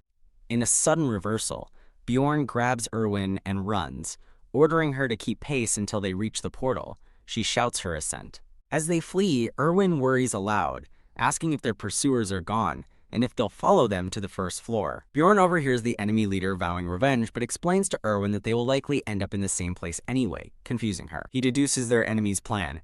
They were loitering near the entrance, meaning they intended to return to the first floor to hunt until the end. Realizing they had the same strategy, Erwin looks at Bjorn with newfound admiration, calling him amazing. Her praise is cut short, as her eyes widen in sudden alarm. She spots a goblin group 50 meters away and urgently suggests they avoid them. Her plan is immediately thwarted as she realizes with panic that the goblins are charging directly at them. Bjorn is baffled, noting that in all their days of hunting, the goblins have never detected them first. Questioning if it's a coincidence, he decides to change course and leads them in the opposite direction. Erwin gasps as the essence's power begins to glow from her hand once more. Kyaagh Bjorn tackles her to the ground just as a projectile streaks past where she stood. He instantly recognizes the projectile as an arrow, realizing it wasn't fired by a goblin. Cough. Bjorn grumbles that he could have dodged it, while a blushing Erwin confirms their pursuers from earlier are responsible. Bjorn quickly pieces together their enemy's tactic. They lured the goblins toward them and are now waiting in ambush. Gritting his teeth, he resolves to fight, telling Erwin she'll have to use her new powers. Confused, she asks what he means, and he clarifies that she must use the power from the essence. A system window explains the goblin archer's essence she absorbed grants significant stat boosts to her archery skills. The notification continues, revealing the essence also provides a passive skill, poison arrow, and an active skill. Erwin frets that she doesn't know how to use her new abilities, but Bjorn confidently tells her it's already working. As if on cue, a blue aura envelops Erwin as the system announces the activation of her stealth skill, Thief Steps. Surprised that her power activated just by her will, Erwin looks at her now translucent hands as Bjorn watches thoughtfully. Bjorn hands his large backpack to the stealthed Erwin, telling her to take it. He lays out the plan. He will eliminate the goblins while she finds the crossbow user. Now cloaked in stealth, Erwin worries about him fighting the horde on his own. Bjorn cuts her off, insisting there's no time and giving a final order. Stay hidden and take out the crossbowman on his signal with her one shot. He charges off into the woods as Erwin frantically asks what the signal will be. Bjorn skids to a halt, deciding this is a good place to make his stand. Grr, he braces himself as a monstrous shadow appears behind him. Grr. The goblin horde emerges from the trees, charging him from the left. As he pivots to meet the charge, he notes that his real enemies, the crossbow party, have yet to show themselves. Believing they will appear after the goblins are dealt with, he raises his hammer to begin the slaughter. Blood splatters across the scene as Bjorn wades into the goblin horde, his hammer a blur of motion. He becomes a whirlwind of destruction, expertly bashing and blocking his way through the swarming monsters. As he fights, he thinks that the lack of incoming projectiles must mean there are no archers among the group. An arrow suddenly slams into his shield, forcing him to grimly correct his assessment. There are archers. Caught by surprise, he's grabbed from behind by a goblin as another menacing figure with glowing eyes appears before him. Cute Bjorn grunts, using his shield to block a vicious goblin strike while defending against others. He realizes he is completely alone, forced to fight the horde while keeping the hidden crossbowman in mind. Huff! Panting heavily with blood on his face, Bjorn feels the numerous injuries piling up. Another savage blow lands, staggering him under the relentless assault. Kneeling for a moment's rest, he admits to himself that the situation is becoming dangerously dire. Suddenly, his eyes widen in alarm as he senses an incoming attack. He looks back to see two arrows flying toward him at once from the darkened woods. He quickly identifies the threats, one arrow from a goblin archer and the other from the enemy's crossbow. Knowing he can only stop one, he resolves to block the more dangerous crossbow bolt. With a powerful leap, Bjorn throws himself out of the path of the explosive crossbow bolt. Fuck! Though he dodged the main threat, the goblin's arrow strikes true, piercing his left elbow. He quickly discovers the arrow is poisoned, as a paralyzing sensation spreads through his arm. With only his right arm now functional, he's forced to choose between his hammer and his shield. He makes his choice, dropping the hammer and defiantly raising his shield for defense. With grim determination, Bjorn plants his feet and prepares to weather the coming storm. He successfully blocks a goblin with his shield, but realizes he is now defenseless against the crossbow. Relying on kicks and shield bashes, he struggles to fend off the swarming goblins. A crossbow bolt explodes against his shield, the sheer force of the impact nearly overwhelming him. Damn it, Bjorn curses under his breath as he sees even more goblins emerging from the woods. Grr. Standing his ground, he glares defiantly at the next wave of monsters charging toward him. Shoo! After finally repelling the goblin horde, Bjorn breathes heavily, relieved he managed to hold on. Unseen, in the nearby foliage, the leader of the rival party watches with a smug grin. He and his two companions step out from the woods, and he sarcastically compliments Bjorn's impressive display. Bjorn recognizes them instantly, but notes with suspicion that the crossbow user is not among them. The leader smirks menacingly and demands to know the whereabouts of the fairy bitch. With a look of pure defiance, Bjorn challenges them to come and get him. The leader mockingly remarks on his barbarian stamina for surviving the goblin attack. His eyes glowing, he offers to let the injured Bjorn live if he gives up Erwin's location. Bjorn smirks, internally laughing at the obvious lie and wondering if his opponent thinks he's a fool. A man wearing a conical hat calls Bjorn a psycho for laughing, and the leader agrees to fight first and ask questions later. The man in the hat warns his party not to let their guard down, urging them to treat Bjorn like a giant monster. Let's go. At their leader's command, the entire party charges toward the wounded Bjorn. With his arm still paralyzed, Bjorn realizes he needs to send Erwin a signal that she, and others from this world, would understand. With a defiant grin, he raises his one good hand and flips them a very clear, universally recognized gesture. He decides with a wicked smile that this will have to be the signal. The attackers stop dead in their tracks, utterly bewildered by his profane gesture. Bjorn wonders if Erwin saw the signal, knowing he's too far away to hear her response. Putting his faith in her, he lets out a battle cry and charges forward to meet his foes. He slams his shield into the leader's sword with a deafening crash. A large warrior shouts in alarm, Elias, as he watches the swordsman in the conical hat get pushed back. Kiok! Bjorn grunts from the force of Elias's counterattack, acknowledging his opponent is strong. He's pushed back, but resolves that he cannot retreat. Not now.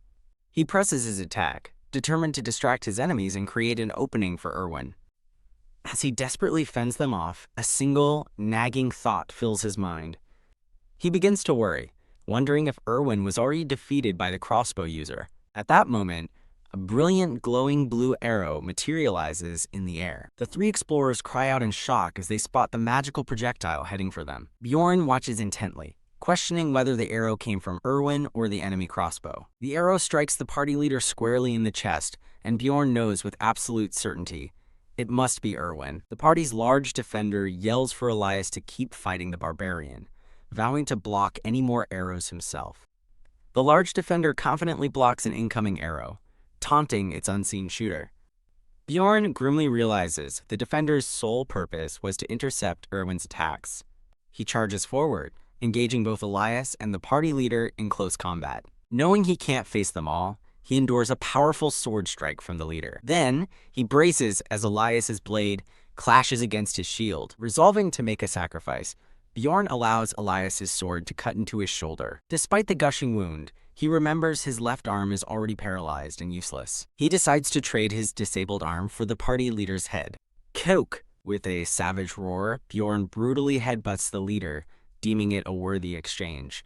The stunned leader staggers back, calling him a monster, as Bjorn glares with burning intensity. Elias is sent tumbling away by the sheer force of the impact. Bjorn stumbles but quickly regains his footing after the powerful blow.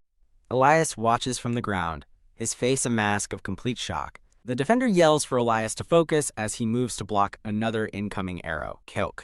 The arrow explodes into a fireball upon impact with his shield. As the defender reels from the fiery blast, Bjorn shouts his approval. Nice, Erwin! Bjorn mocks the defender for thinking he could block everything, revealing his archer is a spirit archer. Another arrow pierces the defender's shoulder before he can react. Kua. Seizing the opportunity, Bjorn smashes his shield into Elias's face, taking him out of the fight. The party leader lies bleeding on the ground, realizing with horror how badly the fight has turned.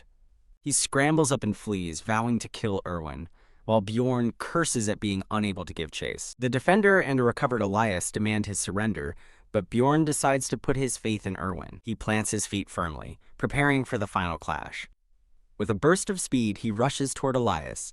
Coke! He slams his entire body into Elias, sending him flying with a devastating shield bash. The defender curses as he watches Elias disappear into the dark woods. "You bastard," he roars, swinging a glowing sword down on Bjorn. Now facing his opponent alone, Bjorn acknowledges the man's power and wonders why he's with such a weak party. The defender declares this was Bjorn's biggest mistake and lunges forward in a flurry of slashes.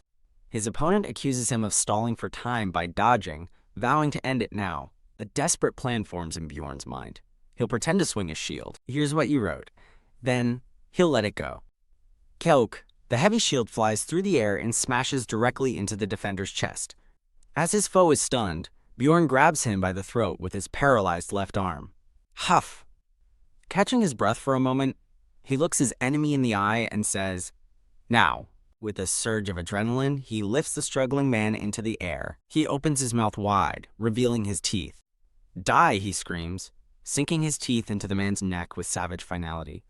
A spray of blood marks the end of the brutal fight. Huff! Bjorn stands panting over the corpses of his fallen enemies, victorious, but exhausted. His face, spattered with blood, is set in a grim expression. "Mister," Erwin's voice calls out as she runs toward him from the woods. She reaches him with a look of terror, asking if he's okay, and he realizes she won her battle too. Pointing out his severe injuries, she frantically offers him a healing potion. She corrects herself, shouting that it's better to pour it on the wound since he was also poisoned.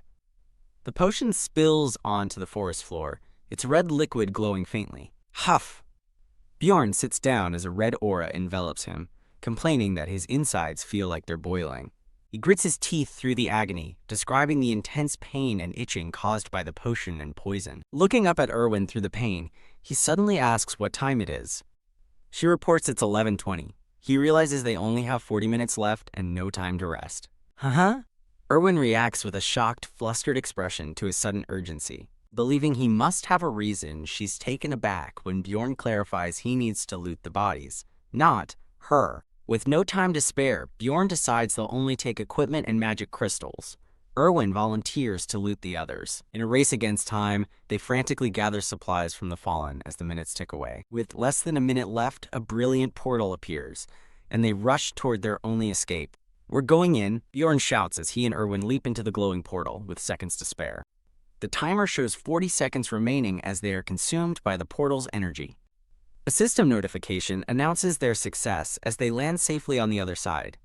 Erwin lands perfectly and cheers that it was fun, while Bjorn complains about being unceremoniously tossed out. With a bright smile, Erwin congratulates him, telling him he did a good job. Bjorn returns the sentiment, noting they escaped with only 30 seconds left and admitting it was a close call. Erwin suddenly remembers the essence, reminding Bjorn of a promise he made to her earlier.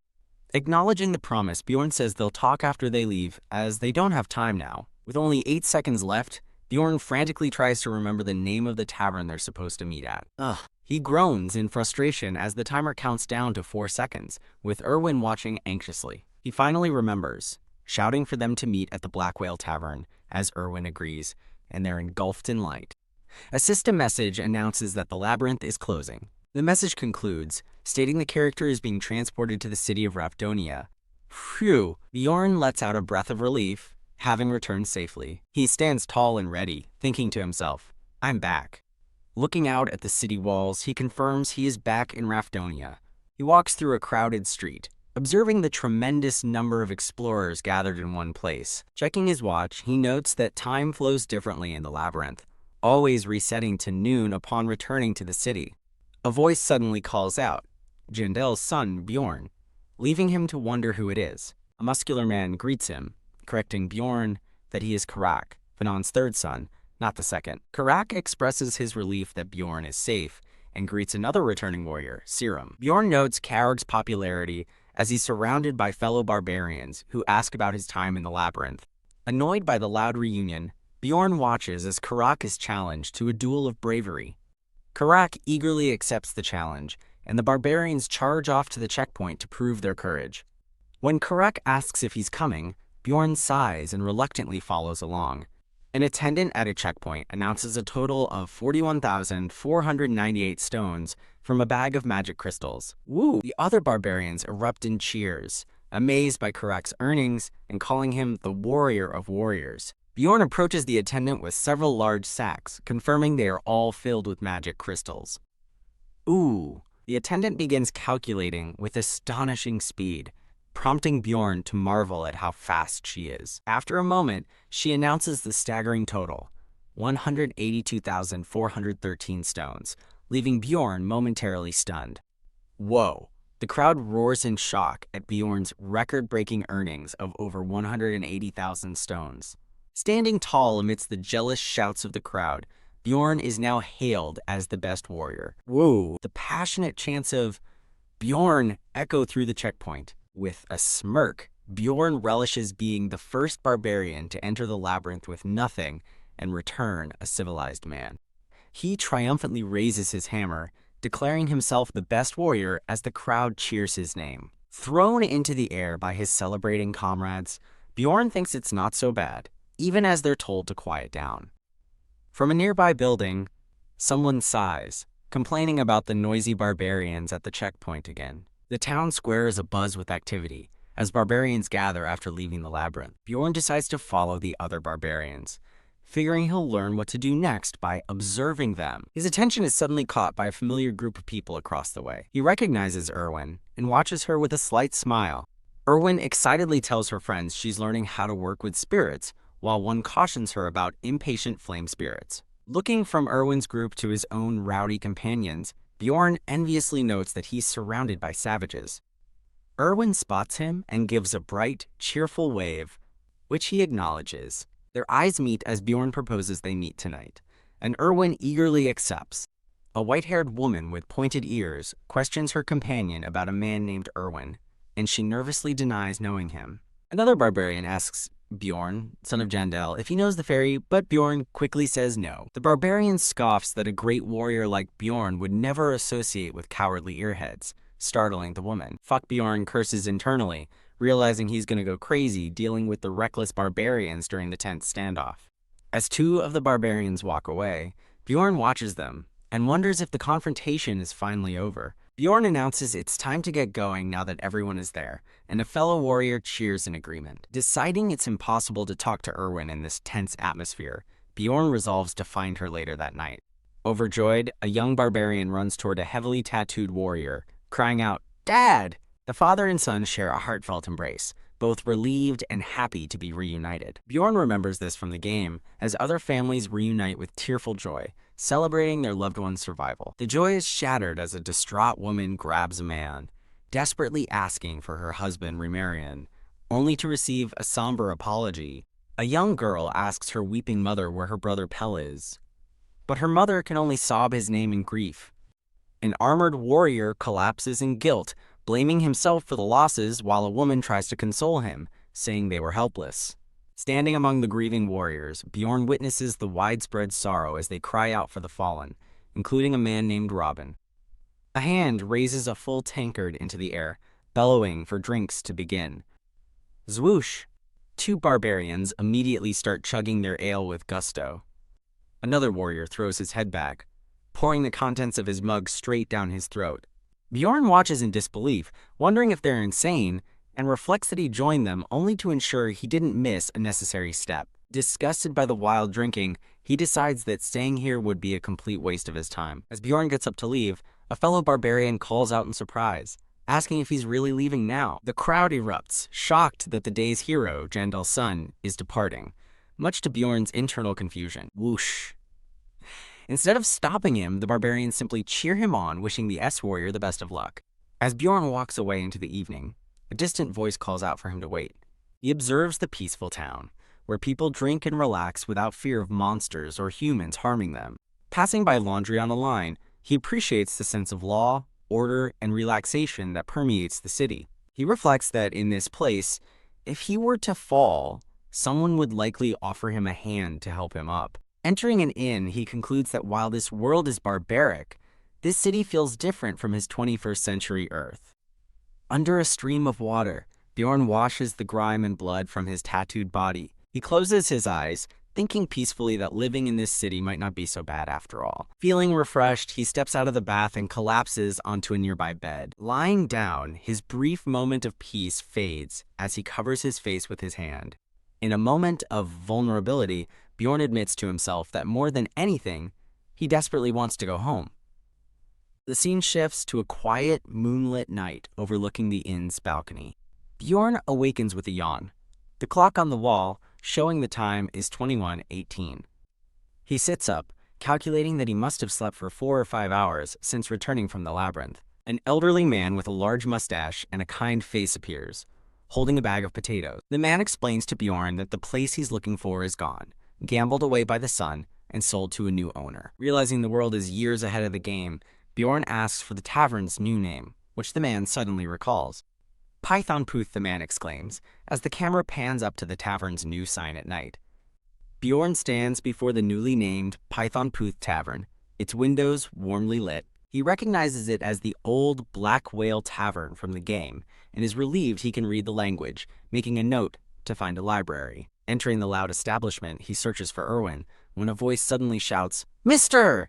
Erwin waves cheerfully from a table, seated next to the stern woman from earlier, whom Bjorn now recognizes. The woman glares at him with contempt, identifying him as that barbarian. Bjorn introduces himself as Jandel's son, and the woman states she is Erwin's older sister. He mockingly asks if her older sister is her name, so she curtly tells him to call her Teresia, making Bjorn realize her full name is Teresia. Wham! Teresia slams her hand on the table, startling Erwin, and declares that she has a question for the barbarian. With a menacing glare, she questions what he's doing in a place like this, so late at night. Teresa accuses him of inviting Erwin to an inappropriate tavern, standing her up and forcing her to stay out all night. As Erwin shrinks back nervously, Teresa calls him a thick-skinned barbarian to his face. Bjorn wakes up confused, demanding to know what someone meant by last night. A white-haired elf glares, accusing him of trying to play dumb. The scene shifts as Bjorn asks Erwin how long it's been since they left the labyrinth. She replies it's been about 30 hours. He processes the shocking news that 30 hours have passed. He panics, realizing it's not 4 hours, but 30. He understands now why he felt so refreshed. He slept for over a full day. He apologizes profusely to Erwin, while she looks on with a warm smile. With a bow, Bjorn formally apologizes for being asleep the entire time. Erwin is completely taken aback, and Bjorn wonders if she's never seen a barbarian apologize before. The other elf clears her throat, saying she never expected a barbarian to be on time, and asks why he called Erwin here. Bjorn dismissively tells her to ask Erwin herself if she's so curious. She finds his insolence interesting, especially for a beginner, remarking on how damn barbarians are. She warns him to drop his attitude unless he plans on taking care of Erwin for life, as Erwin calls out to him nervously. He slams a heavy pouch on the table, offering her 350,000 stones. He explains that the money is the amount Erwin earned for the essences. Bjorn internally remarks that this dramatic scene feels like it's straight out of a K-drama. He questions why she isn't taking the pouch he's offered. She eyes him suspiciously, asking if he has another purpose in mind. Turning to Erwin, Bjorn asks if she agrees with her companion's suspicions. Bjorn sighs in resignation at the tense situation. He clarifies his offer to Erwin is a simple 50-50 split, much to her surprise. Overjoyed by his generous offer, Erwin's eyes sparkle with excitement. Her expression suddenly falls as she stammers, "Ah!" Erwin apologizes, and Bjorn mistakenly assumes she thinks they weren't a compatible duo. The other elf interjects, stating that from now on, Erwin will be entering the labyrinth with her. Tiska Bjorn realizes Erwin already has a caddy, and curses his bad luck with personal connections. The elf pushes the money back, telling him to take it now that he understands the situation. Bjorn stops her, pointing out that their promised loot share was 9-1, meaning she's shorting him 280,000 stones. With a smug smile, she feigns ignorance, claiming she almost forgot. She tosses him the remaining 280,000 stones, and Bjorn realizes she just tried to con him. Fuming internally, he thinks he finally understands why barbarians hate petty fairies. Erwin stops her companion from leaving, asking her what she's doing. With a bright, blushing face, Erwin insists she must properly thank Bjorn and say goodbye. Her companion points a finger at a bewildered Bjorn, demanding he swear an oath. She points commandingly, threatening to leave immediately if he doesn't comply. While Erwin sputters in embarrassment, Bjorn cheekily wonders if this means all other options are still open. Under her insistent glare, he finally relents and agrees to swear. He swears on his warrior's honor, though he internally scoffs at the very idea. Satisfied, she prepares to leave as Erwin calls out, "Sis." The sister pauses, remembering one last thing. She turns with a sly grin, thanking Bjorn for saving Erwin and addressing him by his full name. Bjorn sighs as an embarrassed Erwin slumps onto the table. Erwin anxiously asks if he thinks her sister is mad, admitting she's never stood up to her before. He reassures her, saying she didn't look mad, and Erwin expresses her relief. Erwin then formally rejects his offer to team up, explaining she'd long ago decided to work with her sister. Bjorn tells her not to apologize, admitting he'd also jumped at the chance to be carried by a high-level fairy. He gives her a pouch of 63,000 stones from their other loot, noting he already took his share. He adds that he left their backpacks at his place for her to check tomorrow, feeling a bit regretful about losing her as a teammate. Flustered by his generosity, Erwin asks how she can possibly repay him.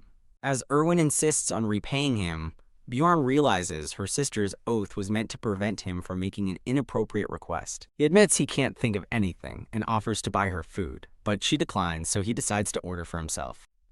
Erwin looks down, a slight blush on her cheeks as she thinks. She suddenly slams the table, demanding alcohol and admitting she intentionally avoided drinking the day before, much to Bjorn's surprise. Her eyes sparkle with excitement as Bjorn recalls the return drink, a tradition from the game used to thank someone. When he awkwardly responds, "I'm glad," she corrects him, insisting he should say thanks, which he stammers out. Erwin beams, her smile radiating pure joy at his proper response. She assumes he's done this before, but Bjorn surprises her by revealing it's his first return drink as well. A shocked Erwin realizes he wasn't joking about being 20 years old. Bjorn smiles, confirming that this was also his first time entering the labyrinth. A feast of succulent meats, bread, and drinks appears before them on the table. Raising her mug, Erwin cheerfully congratulates him, saying he did a great job. Bjorn returns the compliment, and they raise their mugs for a celebratory cheers. Their large wooden mugs clink together forcefully in a toast. Time passes, leaving behind a table of empty plates and mugs. A blushing Erwin playfully notes that he's wearing a shirt, and he retorts that she's wearing a skirt. Bjorn chugs his drink, declaring an end to small talk before getting down to business as Erwin watches, impressed. Setting his mug down, Bjorn tells Erwin he's finally thought of a way for her to repay him. Her attention piqued, Erwin looks up and curiously asks what it is. He leans in close, whispering that they must go elsewhere, as doing it here would attract security. Startled and blushing from his proximity, Erwin's eyes widen. Her shock quickly turns into a sly, intrigued smile. Behind the closed door of room 305, Bjorn instructs Erwin to spread wider. He strains, commenting on the difficulty of the task. Erwin cries out in pain as Bjorn stretches her arm, shouting that he's dislocating her shoulder while he struggles to control his strength. As she cries, he asks if she's sure she can continue. Screaming, she swears on her family that she's fine, prompting him to let her rest. Shaking, Erwin checks her arm to see if it's still attached, while Bjorn muses that a +4 flexibility stat is underwhelming in real life. She glares at him, asking if checking her abilities was the only reason he brought her here. He confirms it, explaining that since ability use is forbidden in the city, he wanted to test the essence's real-world effects. Bjorn brings up a status window, explaining the 3 core stats: body, mind, and ability. He elaborates that while there are 3 main stats, there are thousands of more detailed substats. Using stamina as an example, he shows how it affects carrying capacity and physical attack power. He explains this is why characters with similar main stats can perform differently, a lesson learned through years of gameplay. Bjorn admits that even after 9 years, some stats effects remain a mystery, and he internally curses the game's developers. He identifies obsession as one such mysterious stat, which Erwin gained from the essence she consumed. He asks Erwin if she's noticed any changes since leaving the labyrinth, knowing only that obsession is a low-tier mind stat. When he asks about overthinking or impatience, she thoughtfully says she isn't sure. She then remembers binging on cookies upon her return, something she rarely did before. Bjorn speculates that the obsession stat might increase desire, which would explain its negligible impact within the game. As he mulls this over, Erwin gently grabs his sleeve to get his attention, Leaning closer, she tells him there are still other things she wants to check. The scene darkens as a candle flame is snuffed out. Lying awake, Bjorn suddenly recalls the sister's warning not to sleep with Erwin, only to find her sleeping peacefully next to him. Bjorn surveys the impressive pile of loot they've gathered from the labyrinth. Amazed by the haul, Erwin asks if he'll sell it all, and he confirms he'll sell most of it. Erwin eagerly asks for a leather outfit and belt, and Bjorn agrees to give it to her in exchange for a portion of her earnings. A montage shows Bjorn successfully selling their loot, earning a massive sum of stones. Bjorn finalizes the sale of his loot, totaling a massive 250,000 stones from just one transaction. The final tally reveals his total earnings have reached an incredible 1,450,000 stones. Erwin, stunned by the small pouch she's holding, asks if the fortune is real, while Bjorn calculates his 1,400,000 stone profit, a sum he never achieved in the game. With a confident smirk, Bjorn considers this a very nice start to his new life. He suggests to Erwin that they part ways, but she's shocked by the idea, leaving him confused since their business is concluded. Erwin suggests they walk to the central square together, secretly wishing to spend more time with him before sadly agreeing to his plan. They walk through the town's bustling central square, surrounded by a large crowd. As they approach the throng of people, Bjorn wonders about the commotion, while a man in the crowd points toward the center. The man reveals the crowd has gathered for an execution, as a city guard shouts for everyone to stay back. A man struggles in a guillotine while other bound prisoners await their fate, having committed only minor crimes. An executioner pulls the rope, announcing the beginning of the grim spectacle. A narration explains that Rafdonia, the last bastion against a witch's curse, relies solely on the labyrinth for its scarce resources. The bloody aftermath of a battle is shown, with discarded gear littering the ground. As blood splatters, it's revealed the executions are a brutal method to manage the city's limited food supply. The moment the execution is over, the crowd surges forward, frantically pushing and shouting. To Bjorn's disgust, people began dipping bread into the fresh blood and eating it greedily. A horrified Erwin asks why they're doing this, and Bjorn explains the superstition of gaining financial luck before asking about the 700,000 stone tax on non-humans. He notes the tax is similar to the game's rates and asks about the fee for the following years. Erwin nervously confirms it rises to 800,000 stones plus fees, which Bjorn recognizes is identical to the game's system. Bjorn and Erwin stand apart from the frenzied crowd as the disturbing ritual continues. He has a chilling realization. If he fails as an explorer, his own blood could one day be what the desperate crowd consumes. This grim thought solidifies his determination to save money and become strong enough to conquer the labyrinth's 6th floor. Later, Bjorn enters a grand library, marveling at its immense size, something he'd never seen completed in the game. He walks through the library, feeling the stares of others, and guessing it's unusual to see a barbarian among the books. He's surprised to find a blonde barbarian woman fast asleep, drooling on a book at a nearby table. He squints, trying to place her, and remembers her name is Einar, the daughter of a fellow clansman. Confused about her presence, Bjorn cautiously pokes the sleeping Einar to wake her.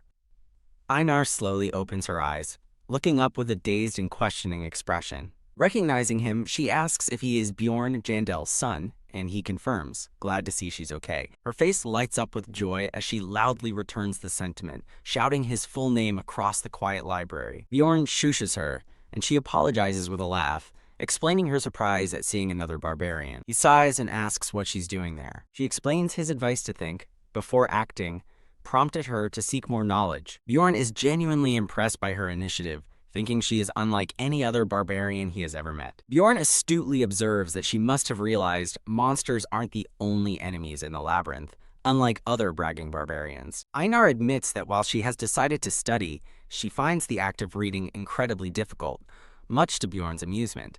Determined, she tells him she plans to visit the shrine to learn reading and writing from the elders. When she asks if he's leaving, he says he must go now or he'll forget, causing him to lament the simple-minded nature of his people.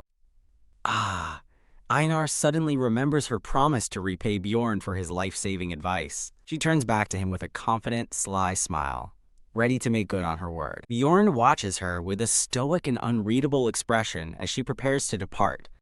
With a final look, Einar turns and walks away, disappearing into a brilliant white light. Alone again, Bjorn surveys the massive library, wondering how he'll ever find the book he needs in such a huge place. His attention is drawn to the main counter, where a single person is sitting. He approaches the desk, finding a librarian asleep on the job, and clears his throat to get her attention. The woman awakens, revealing striking blue hair and purple eyes as she tiredly asks what he wants. As the librarian repeats her question, Bjorn begins to ask where he can find books related to history. She closes her eyes and softly casts a spell, uttering the word Farchitiev. A swirl of purple magic surrounds Bjorn, startling him as he realizes she just used magic on him. As he wonders what happened, the teary-eyed librarian explains the spell will now guide him to the books he seeks, but reminds him he cannot borrow them. Before Bjorn can ask for clarification, the exhausted librarian promptly falls back asleep on her desk. Bjorn watches a sleeping librarian, wondering in exasperation what kind of woman she is. Wandering through a library, Bjorn quickly grasps its magic as a specific book begins to glow. He realizes the magic highlights books related to whatever keyword he is currently thinking about. Glancing at the still sleeping librarian, Bjorn understands why she's the only one here, and decides to read the selected book. The first book, Fallen World, recounts a time when a witch's curse rendered the land uninhabitable. The story continues, revealing that the fortress of Raphidonia was the sole survivor of the catastrophe. He learns the royal family created the labyrinth by opening a path to another dimension for their starving people, noting the history matches the game's prologue. The second book on alchemy details how monster crystals can be converted into essential resources like food and steel. Unable to grasp the complex theory, Bjorn resigns himself to simply memorizing the information. After skimming a book on the historical feud between barbarians and fairies, he decides the fourth book is what he really needs. The fourth book explains that evil spirits are beings from other dimensions that possess bodies, a fact Bjorn finds technically correct. Though it lacks an explanation for why this occurs, the book shows the monarchy and temple fought to eradicate them. Bjorn smirks, realizing he just needs to avoid certain words to stay safe, a useful tip considering he's an evil spirit himself. The fifth book discusses the death of the immortal king, Levigian III, which occurred 150 years ago. Bjorn has a revelation.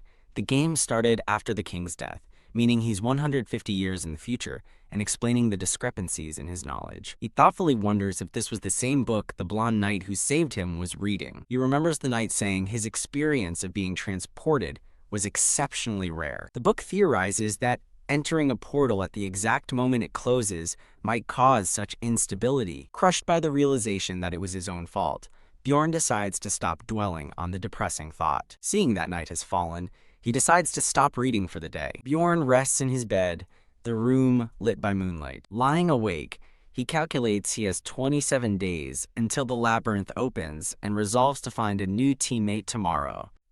A sudden flash of light catches his focused eye. Awoken by loud banging, Bjorn hears someone shouting for him and recognizes the voice of Erwin. As he gets out of bed, a strange green energy envelops him, causing him to wince in surprise. Erwin bursts in, excitedly declaring she successfully formed a contract after 10 attempts with a spirit stone her sister bought. She joyfully presents her new companion, a small swirling wind spirit. A pop-up describes the expensive spirit stone's low 10% success rate, leading Bjorn to conclude that Erwin's family is rich. Bjorn curtly tells her to get rid of it, but she insists it hasn't shown him everything it can do. As the spirit zips around creating chaos, Bjorn angrily asks how much more of a mess she intends to make. Horrified, Erwin frantically apologizes and vows to clean it up immediately. After she cleans the entire room in an instant, Bjorn admits she is indeed a talented cleaner. Erwin beams, cheerfully thanking him. Bjorn advises her to spend her time more wisely preparing for the labyrinth, rather than visiting him. Flustered, Erwin agrees that he's right but seems hesitant. She shyly explains that she rushed over because she wanted him to be the first to know her good news. Acknowledging their bond as her first colleague, Bjorn decides it's best to keep their relationship professional. Putting on a friendly demeanor, Bjorn tells Erwin he's staying permanently and she can always find him if she needs help, resolving to be friends. Touched by his offer, Erwin's eyes fill with happy tears. She joyfully accepts, and Bjorn reflects on the value of having connections. A peaceful sky signifies a time jump, leaving 26 days until the labyrinth reopens. Bjorn arrives at the Angry Bull Inn, where barbarians stay, ready to put his time to effective use. As he approaches, the crowd recognizes him as Bjorn, son of the legendary warrior Jandel. Hearing the whispers about his reputation, Bjorn dryly notes that the locals are as loud as ever. A fellow barbarian offers him a room for a suspiciously cheap price of 300 stones. The reason for the low cost becomes clear. A single, crowded room where dozens of barbarians sleep together. Bjorn clarifies he is looking for Einar, Fenland's daughter, and is corrected that she is the second daughter, not the third. A tall, blonde warrior named Einar appears, and another barbarian announces that Bjorn is here to see her. Einar approaches him, pointedly asking why he is seeking her out. Bjorn states his purpose clearly. He wants to fight her to train. A blonde warrior internally resolves that she can't rely on pure skill to win, calling the proposition not much of a favor. In a bustling training yard, Bjorn watches other warriors fight and reflects that he didn't need to ask her for a spar. The blonde warrior accepts his challenge, agreeing to fight any time but the mornings. As they face off, an onlooker excitedly shouts that Einar and Bjorn are about to fight. Bjorn lunges forward, proclaiming that while he came to learn, he has no intention of losing. Einar prepares a powerful counterattack, swinging her greatsword as Bjorn closes the distance. Her blade flashes down in a swift, decisive arc. Battered and bleeding, Bjorn stands defeated as a spectator declares Einar is now the best warrior. The crowd cheers for Einar, Fenland's second daughter, as she asks a winded Bjorn if he's okay. He admits she's good, and it was time well spent. Wiping blood from his cheek, Bjorn intensely demands one more round. They clash again, Bjorn gritting his teeth as he blocks Einar's powerful strike. Einar relentlessly presses her attack, shouting for another round as the fight continues in a blur of motion. The sparring session continues late into the night, leaving a bruised Bjorn panting for breath. Phew. Einar, also exhausted, suggests they rest for the night, acknowledging his strength. Bjorn agrees to stop for the day, praising her efforts and internally noting she's smarter than most barbarians and unlikely to betray him. He asks Einar if she plans on entering the labyrinth alone again, to which she tentatively agrees. Bjorn extends his hand, offering to become her teammate. Einar is skeptical of his proposal, but he clarifies his terms. He'll take 80% of the profits and pay the party fees, which she cuts short, saying that's enough. He panics internally, worried she disapproves of his conditions. Einar decisively clasps his hand in a firm handshake. She smiles, saying she trusts him without needing an explanation, and addresses him by his full name, Bjorn Jandel. Relieved and happy to have a new friend, Bjorn smiles, looking forward to their partnership. The next day, Bjorn and Einar arrive at the Barbarian shrine. An elder warmly welcomes Einar and Bjorn, who internally admits he came here reluctantly. The elder asks if Bjorn returned to learn reading and writing like Einar, but he bluntly refuses. Bjorn firmly states his true purpose. He wants the undead seal, a crucial skill for conquering the labyrinth. A narration explains the unique powers of different races, showing a fairy contracting with spirits and a dwarf enchanting their axe. The explanation continues, depicting a therianthrope bonding with a powerful spirit beast. Finally, it is revealed that barbarians possess the spirit seal, a complex tattoo covering their back. The elder grabs Bjorn aggressively, demanding to know how he discovered the seal. He insists a young warrior shouldn't know such things, causing Bjorn to curse the renewed suspicion. Unfazed, Bjorn explains that it doesn't matter how, as he found the information by researching in the library. Stunned, the elder enthusiastically slaps Bjorn's back, amazed and amused that he actually read a book. He proudly declares that they would never deny a warrior a spirit seal when asked. However, he reveals the steep price. A spirit seal costs approximately 800,000 stones. The elder smirks, challenging Bjorn by asking if he could possibly afford such an expense. Bjorn confidently states he'll pay, shocking Einar, as he recalls the seal's high price in the game. He also remembers that higher ranks require not just money, but rare ingredients as well.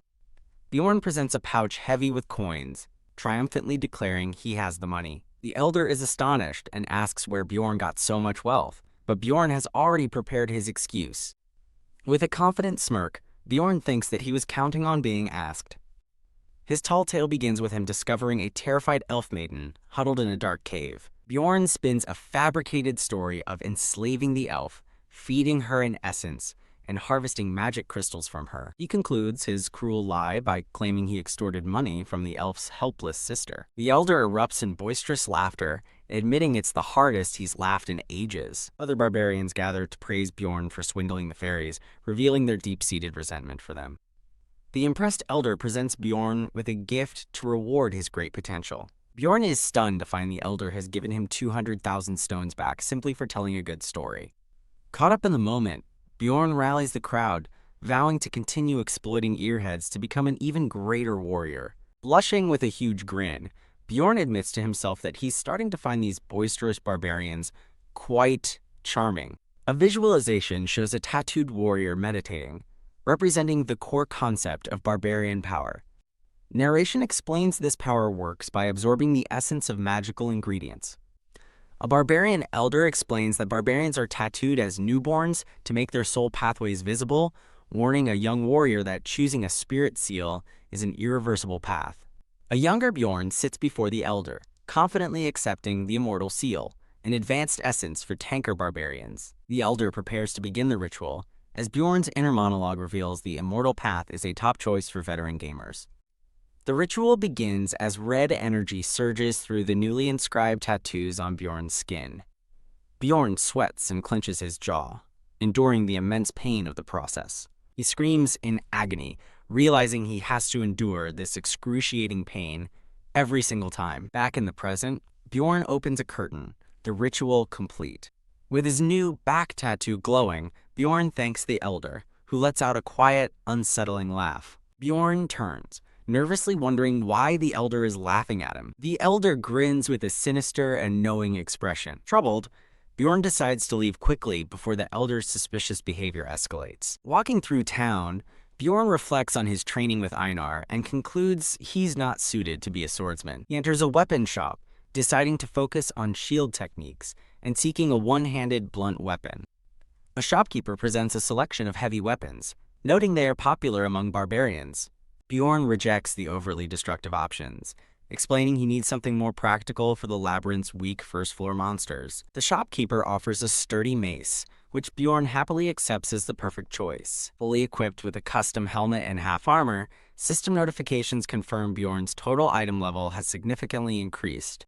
A cheerful Erwin waves, as narration explains that Bjorn has settled into a daily routine. His day starts at 7 a.m. with breakfast with Erwin, who brushes off his comment about her long travel time by praising the food.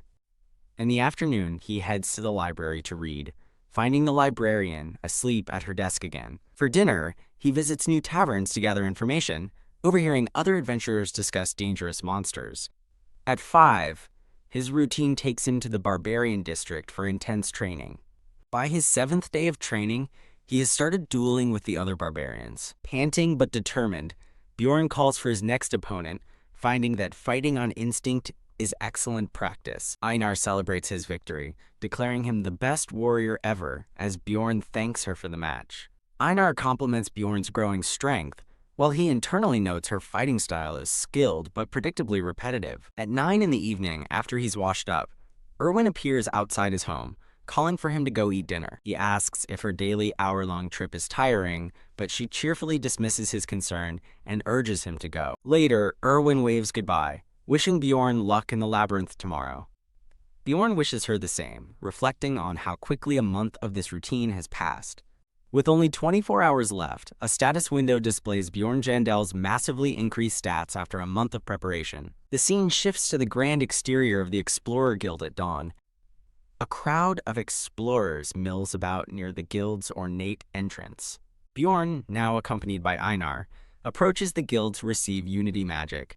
A guild receptionist asks if it's just the two of them and instructs them to place their hands on a crystal. As the crystal glows, she identifies them as 2 rank 9 explorers and states the price is 15,000 stones. Einar is shocked by the expensive one-time fee, but Bjorn explains Unity magic is necessary to guarantee they start together inside the labyrinth. The receptionist explains explorer rank is determined by soul essence, and Bjorn confirms that higher ranks mean higher prices. She confirms his assumption and completes the process, reminding them the magic is only valid for 24 hours. A flustered Aynar turns to Bjorn, asking what is going on. He has ordered them the most expensive meal in the tavern, an 800-stone feast before they enter the labyrinth. Bjorn smiles, reassuring a stunned Einar that the lavish meal before her isn't a dream. Overcome with emotion after one bite, Einar tearfully exclaims that it's so good she feels like she's dreaming. Fired up, she vows to work hard and earn lots of money to eat this again, while Bjorn awkwardly offers encouragement, wondering what she normally eats. The scene fades into a starry night, marking the passage of time. At the labyrinth entrance, a massive, crackling purple portal awaits, as explorers are told they cannot enter yet. Bjorn notes the portal's true size, but his observation is cut short when he spots someone approaching and yells, "Stop!" A boisterous barbarian named Parthun arrives with his party, celebrating that they made it just in time, his companions cheering him as a great warrior. As Einar wonders how they always managed to get here, Bjorn smiles, telling her he said to trust him. Einar blushes, saying it reminds her of the good old days, but Bjorn stoically points out it's only been a month. A massive burst of purple energy erupts as a voice announces that the labyrinth is now open. Einar eagerly urges Bjorn to go, but he calmly tells her to wait. Bjorn explains he wants to test something about entering while the dimension is unstable, but Einar cheerfully agrees to follow him regardless. An announcement warns there's only 1 minute until the gate closes, causing Einar to panic and urge him to go now. Bjorn mentally notes that the gate has shrunk considerably, remembering it was this size the last time he entered. As the gatekeeper announces the gate will close soon, Bjorn plans their entry for that exact moment. Bjorn yells for Einar to go, and they both charge into the rapidly closing portal together. The gatekeeper cries out a warning as Bjorn leaps toward the portal, which emits a blinding flash. Bjorn opens his eyes, thinking to himself that his theory was correct. Landing in total darkness, Einar panics that she can't see, but Bjorn tells her they've arrived in the dark region. Bjorn pulls out a torch, explaining he brought one this time, which leaves Einar looking confused. The torchlight reveals a monument, and Bjorn confirms with satisfaction that it's still here as he expected. Bjorn explains the monument is a portal to the second floor, privately celebrating how an expert gamer knows how to exploit bugs.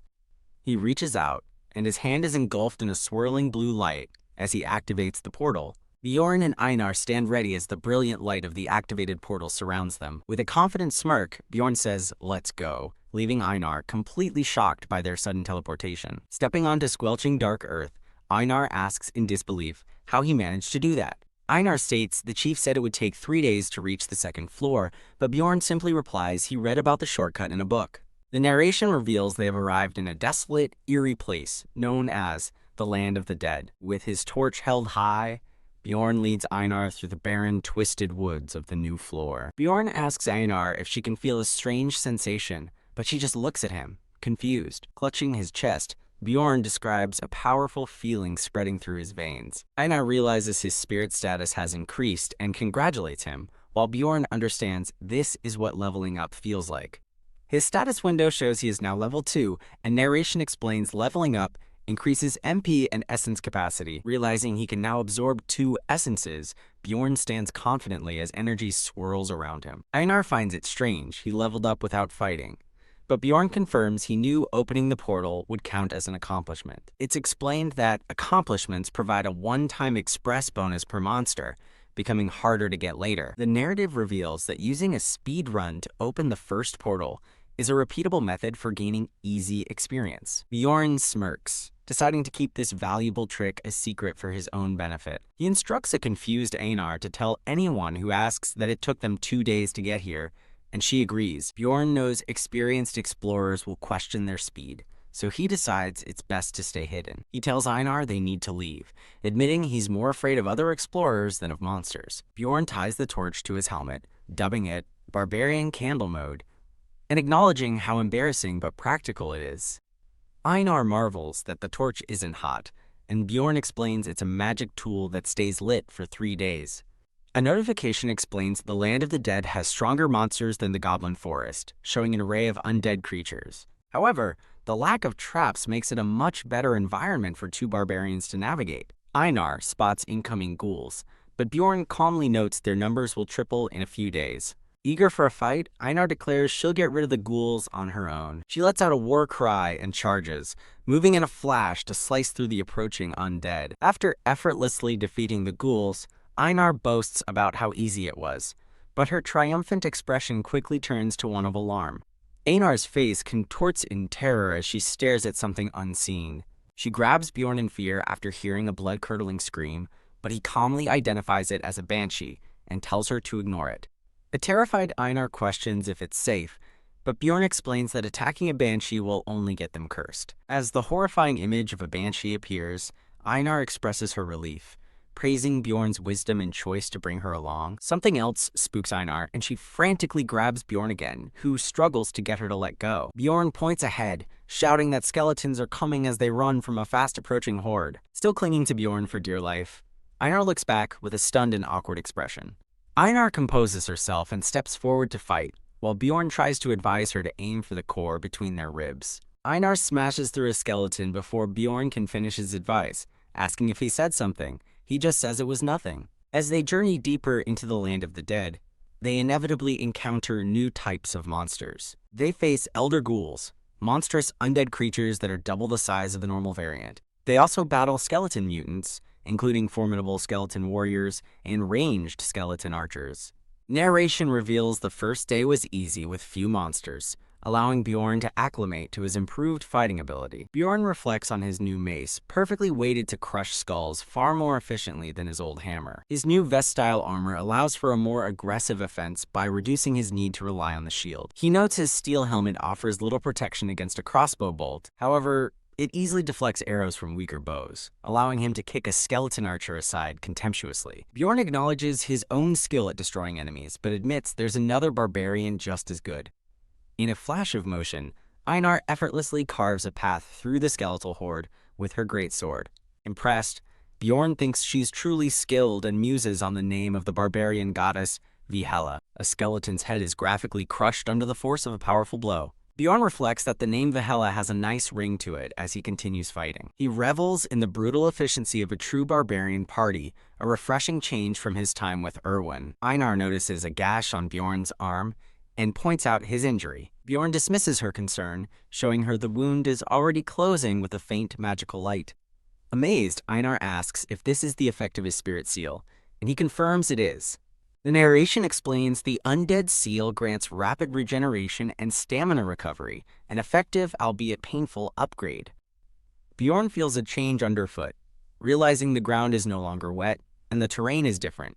With the banshee's howl growing louder, Bjorn kneels and warns Einar to get ready. He cautions her that 8th-rank monsters are about to appear as they survey the desolate landscape. A new, ominous sound startles Einar, but Bjorn grimly remarks, "Speak of the devil," telling her to get in position. A terrifying, 3-eyed monster emerges from the gloom, as Bjorn identifies it as a death fiend. Bjorn braces himself, shield at the ready, as the massive death fiend looms before him. He recalls that the creature is known to consume the labyrinth's light, explaining its sudden appearance. Staring at the monster's horrifying visage, Bjorn admits to himself that it's much scarier in person. Bjorn yells at Einar to aim for the head, its only weak point, and she confidently agrees to trust him. Roaring, the death fiend lunges forward with incredible speed and power. Einar uses Bjorn's braced back as a springboard, launching herself high into the air for an attack. She brings her massive greatsword down in a powerful arc, striking the death fiend squarely on the head. The force of the impact reverberates through Bjorn as he curses under his breath. He realizes the monster's incredible durability, feeling as if Einar's blade just struck solid stone. The death fiend glares, its 3 red eyes burning with rage, completely unfazed by the powerful blow.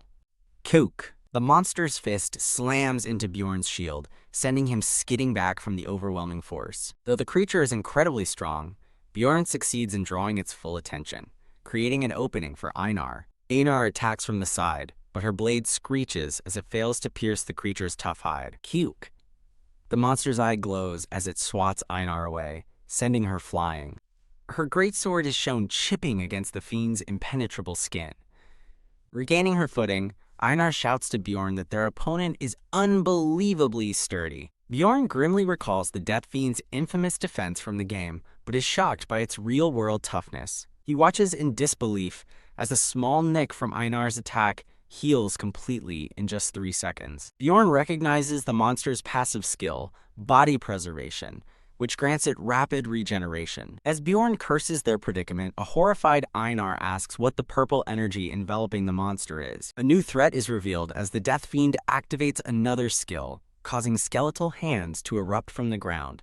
With a horrifying roar, the Death Fiend summons an army of ghouls from the earth. Surrounded, Bjorn and Einar stand back to back, realizing the battle has just become much more difficult. The Death Fiend lets out another monstrous roar, commanding its newly summoned undead minions. The monster's active skill is identified as Call of the Dead, allowing it to summon ghouls to fight alongside it. Taking command, Bjorn shouts at Einar to focus on clearing out the summoned ghouls first. While slashing a ghoul, Einar boldly declares she'll take on the Death Fiend herself. Bjorn intercepts the charging Death Fiend, blocking its massive fist with his shield, Kelk. The force of the monster's blow sends Bjorn skidding backward across the ground. Stunned by the creature's raw power, Bjorn struggles to hold his ground.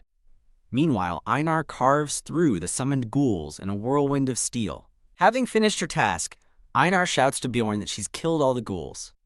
The last of the ghouls dissipates into nothingness, its purpose served. With the minions gone, Einar turns her attention to the Death Fiend, readying her great sword. She swings her massive blade in a powerful arc, aiming for the creature's head. Bjorn spots an opening and warns Einar to stay focused as he moves in. With a furious curse, Bjorn smashes his mace into the side of the Death Fiend's head.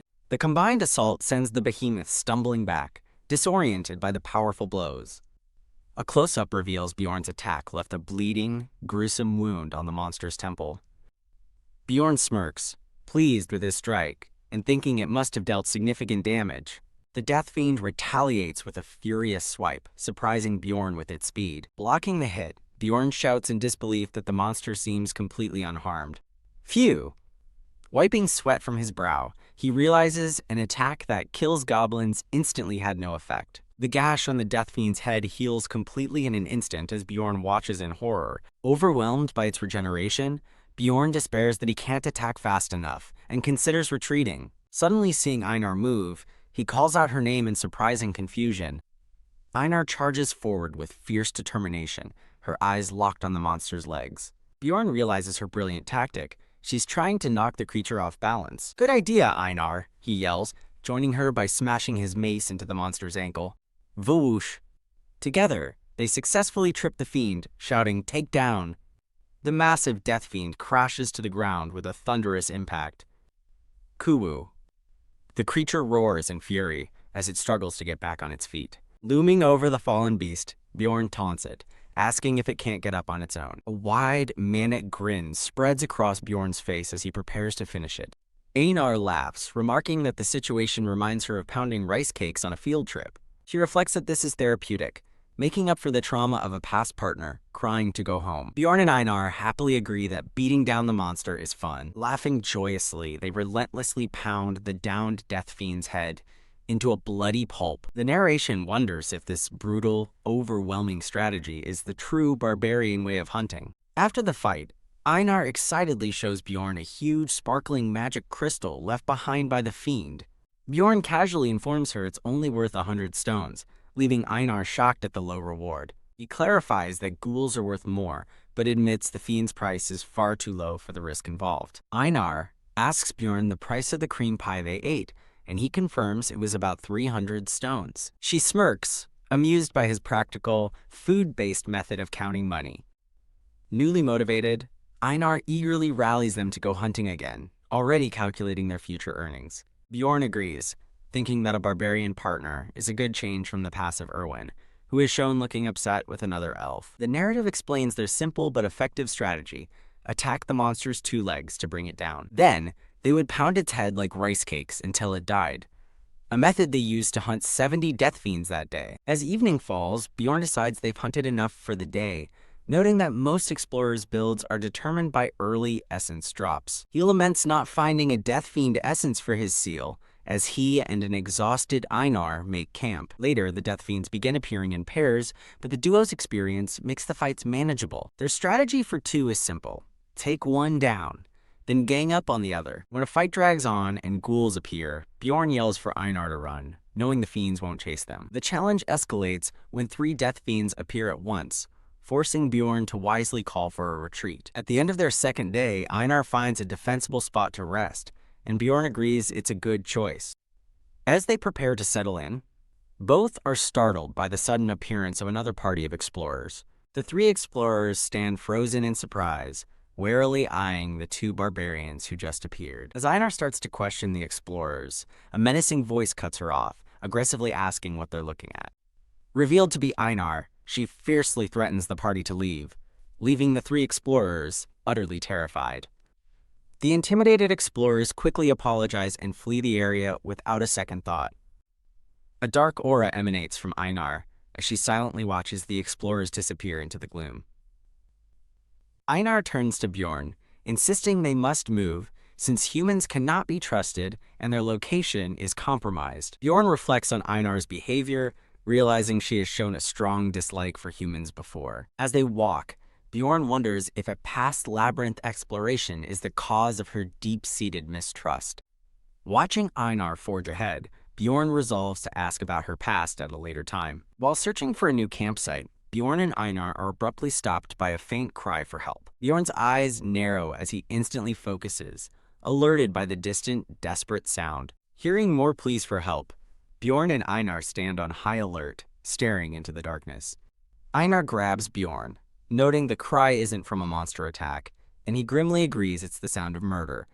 In the distance, a flash of light reveals a person falling, confirming their fears of a deadly human conflict. They arrive at a gruesome scene, discovering 4 fresh corpses and signs of poison near an extinguished campfire. Bjorn and Einar cautiously move through the grim sight, taking in the aftermath of the slaughter. A woman with red hair stands amongst the bodies, and Bjorn warily takes note of her presence. Wiping blood from her hand, she smirks at the dead explorers and mockingly calls them beginners. A horrified realization dawns on Bjorn. They've stumbled upon a plunderer. The narration explains plunderers are explorers who prey on their own kind for profit, showing a brutal murder as an example. While plundering is punishable by death, the lawless nature of the labyrinth makes it difficult to enforce. Bjorn recalls killing 6 explorers in self-defense with no repercussions, knowing that what happens in the labyrinth stays there. The plunderer approaches them with unnerving calm, asking if this is their first encounter with someone like her. Her gaze settles on Einar as she coolly identifies her as a barbarian. Bjorn feels a chill, realizing this isn't just any plunderer. She radiates an air of deadly professionalism. He mentally catalogs her features: tall, thin, with distinct red hair and an injured right ear. Noting her unique eye tattoo, Bjorn deduces that for someone so recognizable to survive, she must be terrifyingly efficient. He concludes she leaves no witnesses, a thought echoed by Einar, who tensely warns Bjorn of the woman's strength. Bjorn analyzes the victim's high-rank gear and cause of death, confirming 3 were poisoned while the last was killed directly. The plunderer casually asks if they were acquainted with the deceased party. Answering her own question with a shrug, she pulls the cloak from a corpse, her indifference chilling. Bjorn watches in disbelief as she begins looting the body, completely unconcerned by their presence, deeming them no threat. As she easily stores a massive sword in a magical bag, Bjorn recognizes it as an expensive pocket-plane item. Overwhelmed, Bjorn can't fathom her power level as she turns, surprising Einar by calling her Barbarian again. With grim determination, Bjorn realizes the only way they can survive this encounter is. A sweating and nervous Einar asks if their plan is to fight her. No, Bjorn yells, making the split-second decision to run as fast as possible, and they both bolt. His strategic decision echoes in the desolate landscape. Their only option is to run. The plunderer simply watches them flee with a blank expression, making no move to pursue. While running, Bjorn knows they've bought some time, but remains wary that she could start chasing them at any moment. With a look of intense focus, Bjorn pushes onward, leading their desperate escape. He begins to spot the trail markers he'd previously carved into the trees. Bjorn plans to follow his signs straight back to the first-floor portal, hoping to escape the plunderer's territory. Suddenly, Bjorn's eyes widen in alarm as their escape route is unexpectedly blocked. Another party of 4 explorers appears directly in their path, halting their flight. The bald man leading the new party eyes them suspiciously and asks if they are barbarians. Though Einar bristles at the sight of more humans, Bjorn quickly explains they are being chased by a plunderer and need help. The bald man demands proof they aren't plunderers themselves, to which Bjorn swears on his warrior's honor. The man accepts his pledge, and Bjorn inwardly sighs in relief, knowing a warrior's oath is a powerful guarantee.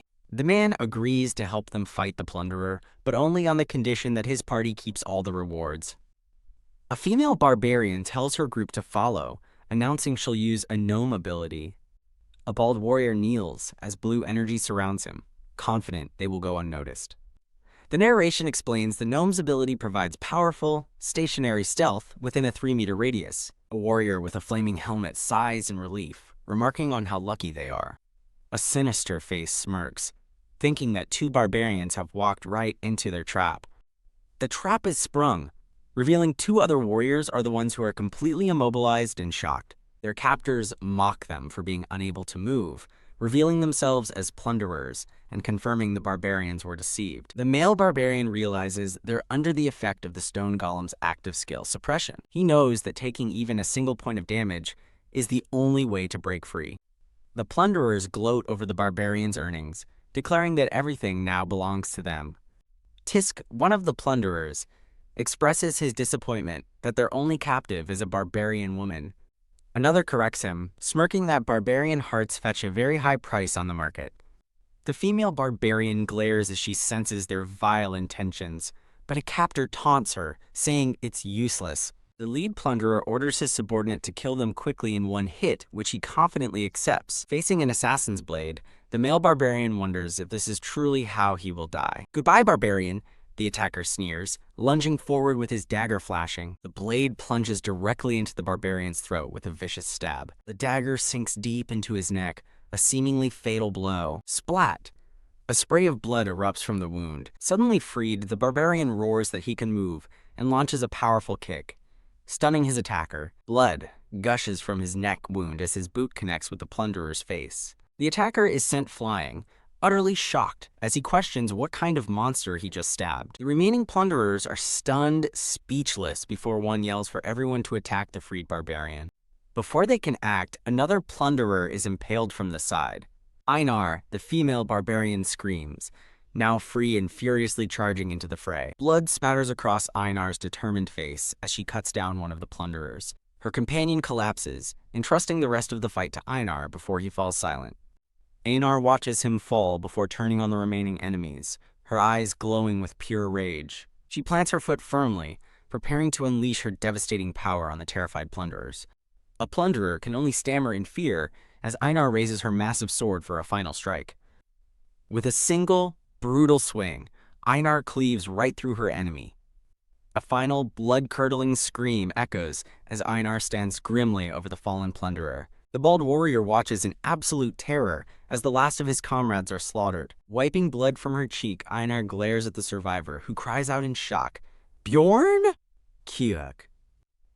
Einar holds the grievously wounded Bjorn, desperately pleading for him not to die as he bleeds out. Dying, Bjorn weakly calls Einar's name and tries to ask for a potion, as a small figure vows revenge. An empty bottle lies on the ground beside a single drop of potion, hinting at what it could have done. Miraculously, Bjorn sits up, a new scar on his neck, thinking the immortal seal is the only reason he's alive. Einar laughs with joy at his survival, teasing him about his new scar, which he thinks she sees as a medal. Bjorn remarks that not many barbarians survive a pierced throat and tells Einar to gather their gear to chase the survivor. Einar throttles the bald man, who desperately begs for his life. Bjorn orders Einar to let him go, explaining they need his stealth ability to hide from that woman. Suddenly, a glowing projectile shoots through the air towards them. It strikes the bald man squarely in the chest, revealing itself as a poison dart, shocking both Bjorn and Einar. A woman with red hair and a face tattoo appears, coolly complimenting the barbarians on their impressive battle. The chilling realization hits them. She had been watching them the entire time. Bjorn shouts Einar's name as she steels herself, knowing they can no longer run. With no other choice, Bjorn charges headfirst toward their new, formidable opponent. The mysterious woman watches their desperate charge with an unbothered, almost bored expression. Bjorn and Einar swing their weapons with all their might, attacking the woman from both sides. As the plunderer looks on, Bjorn and Einar prepare for battle, determined to fight her. Whoosh! The plunderer effortlessly dodges Einar's massive sword swing. With a look of intense concentration, the plunderer evades the attack. Clang. She blocks a flaming punch from Bjorn with a small dagger, the impact creating a shockwave. Surprised by their power, She wonders how many essences the barbarian woman possesses. Realizing she needs to topple the man, she ducks under another fiery assault. Bjorn shouts for Einar, signaling her to attack now. Landing on the ground, the plunderer is suddenly confused by an unexpected development. The bald man collapses, realizing in horror that she somehow pierced his armor and spine with a simple dagger. He frantically wonders if she's an aura user, knowing they stand no chance if she is. Einar charges forward, bringing her heavy blade down for another powerful strike. With deadly speed, the plunderer slices through another member of the new party. Struck down, Einar coughs up blood as Bjorn cries out her name in anguish. Standing over a fallen Bjorn, the plunderer reveals he's been hit with a paralyzing basilisk's poison. Bjorn pants, overwhelmed by her superior strength and speed, fearing this is the end. He glances aside in shock, but his thought is cut short. The plunderer offers a deal. She'll let them live if they swear to never speak of what they saw. Bjorn is stunned as she explains that sparing them was her plan all along, as she prefers not to kill barbarians. She looks away, admitting that she is indebted to them. Bjorn realizes why she hesitated to attack, but a weakened Einar warns him not to trust her. Shaking with effort, Einar insists that the plunderer is just messing with them. A nervous Bjorn challenges her, asking what happens if he refuses the offer. She calmly promises to kill him, stating it's part of a deal she made, though she refuses to say with whom. Kneeling with grim resolve, Bjorn swears on his honor as a warrior. The plunderer smirks, remarking that he is quite unique. Suddenly, she stabs Bjorn in the neck, drawing blood. Turning her attention to the poisoned Einar, she asks for her decision. Einar defiantly refuses the offer, and the plunderer calmly accepts her choice. With no other option, the plunderer says goodbye and raises her dagger to strike Einar down. The plunderer's cold gaze fixes on Einar as Bjorn realizes with horror that she's about to die. Bjorn desperately screams for Einar to swear the oath. Lying helpless on the ground, Einar questions Bjorn, confused by his demand. Huffed breath. She struggles with the command, believing a warrior's pledge is sacred. Bjorn roars at Einar to trust him, reminding her that she promised to do whatever he said. He internally argues that pride is worthless if it leads to death. After a tense moment, Einar closes her eyes and reluctantly agrees, swearing the oath. Their lives spared, the plunderer grants Bjorn one question. The plunderer stands patiently, waiting for his query. While helping Einar, Bjorn asks the plunderer what floor of the labyrinth she comes from. The plunderer silently turns away without an immediate answer. As she departs, she reveals she's from the 8th floor, shocking Bjorn, who realizes they only survived due to her mysterious promise. The two barbarians watch her disappear, shaken by the encounter. Bjorn silently vows that their next encounter with the plunderer will end differently. A blue light engulfs them, and they are suddenly teleported out of the area. Einar lands hard on a stone floor in a new location. Bjorn appears beside her and asks if she is okay, but she can only groan that it hurts. She bitterly reflects that she is a non-warrior who doesn't deserve to complain, pondering the shame of swearing for her life. Bjorn consoles her, stating that the strongest warrior is the one who survives, giving them a chance to win next time. Einar admits she doesn't fully understand his words, but thinks she grasps his meaning. Bjorn looks on as she realizes that enduring shame to live makes her a strong warrior, just like him. Bjorn sweats, confessing to himself that he feels none of a barbarian's pride, because he isn't a real one.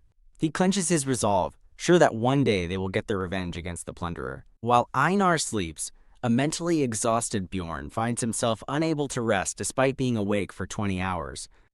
Watching over Einar, he admits that while she's taking it harder, he also feels terrible about their defeat. His thoughts drift to a painful memory of being saved by a blonde swordsman in the past.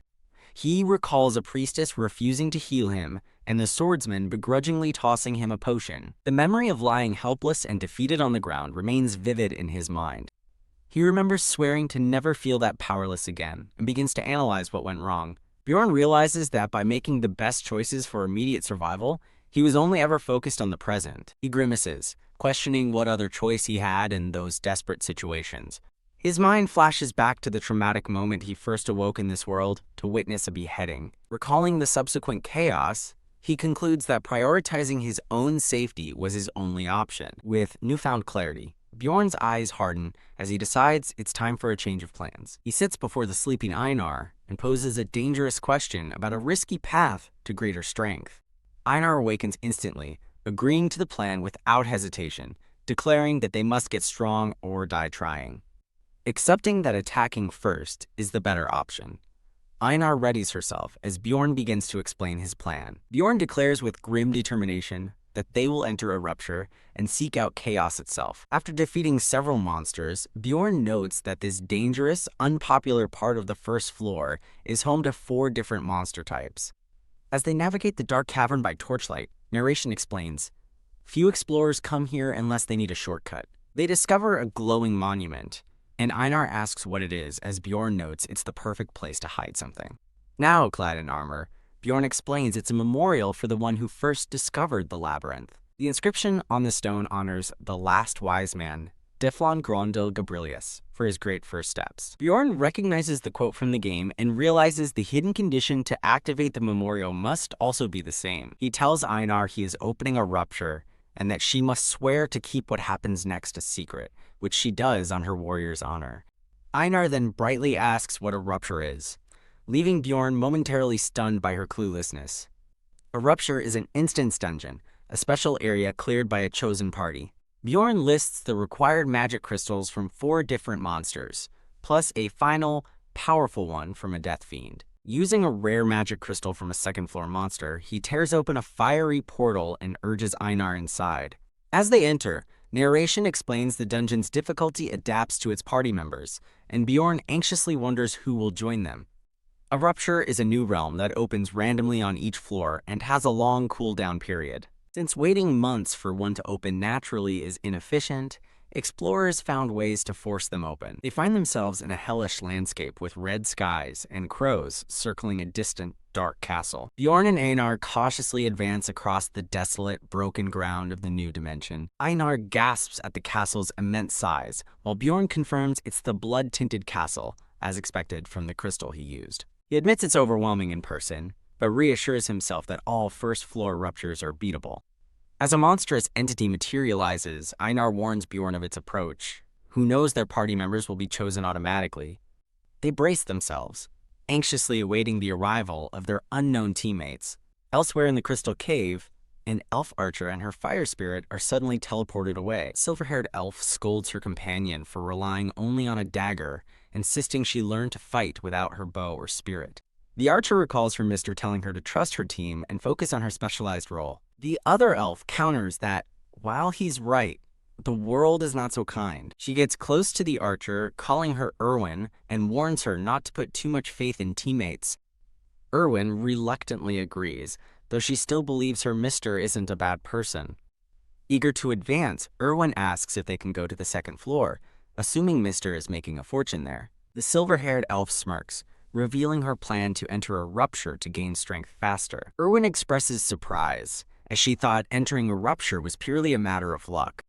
Her companion explains that the first floor's rupture is due to open soon based on its 8-month cycle. She dismisses the barbarian they'd heard about as a beginner, who is likely climbing the floors inefficiently. She promises Erwin that in 1 year, she'll be far stronger than him, just as a strange sound interrupts them. A massive, dark red rupture cracks open in the cave wall before their shocked eyes.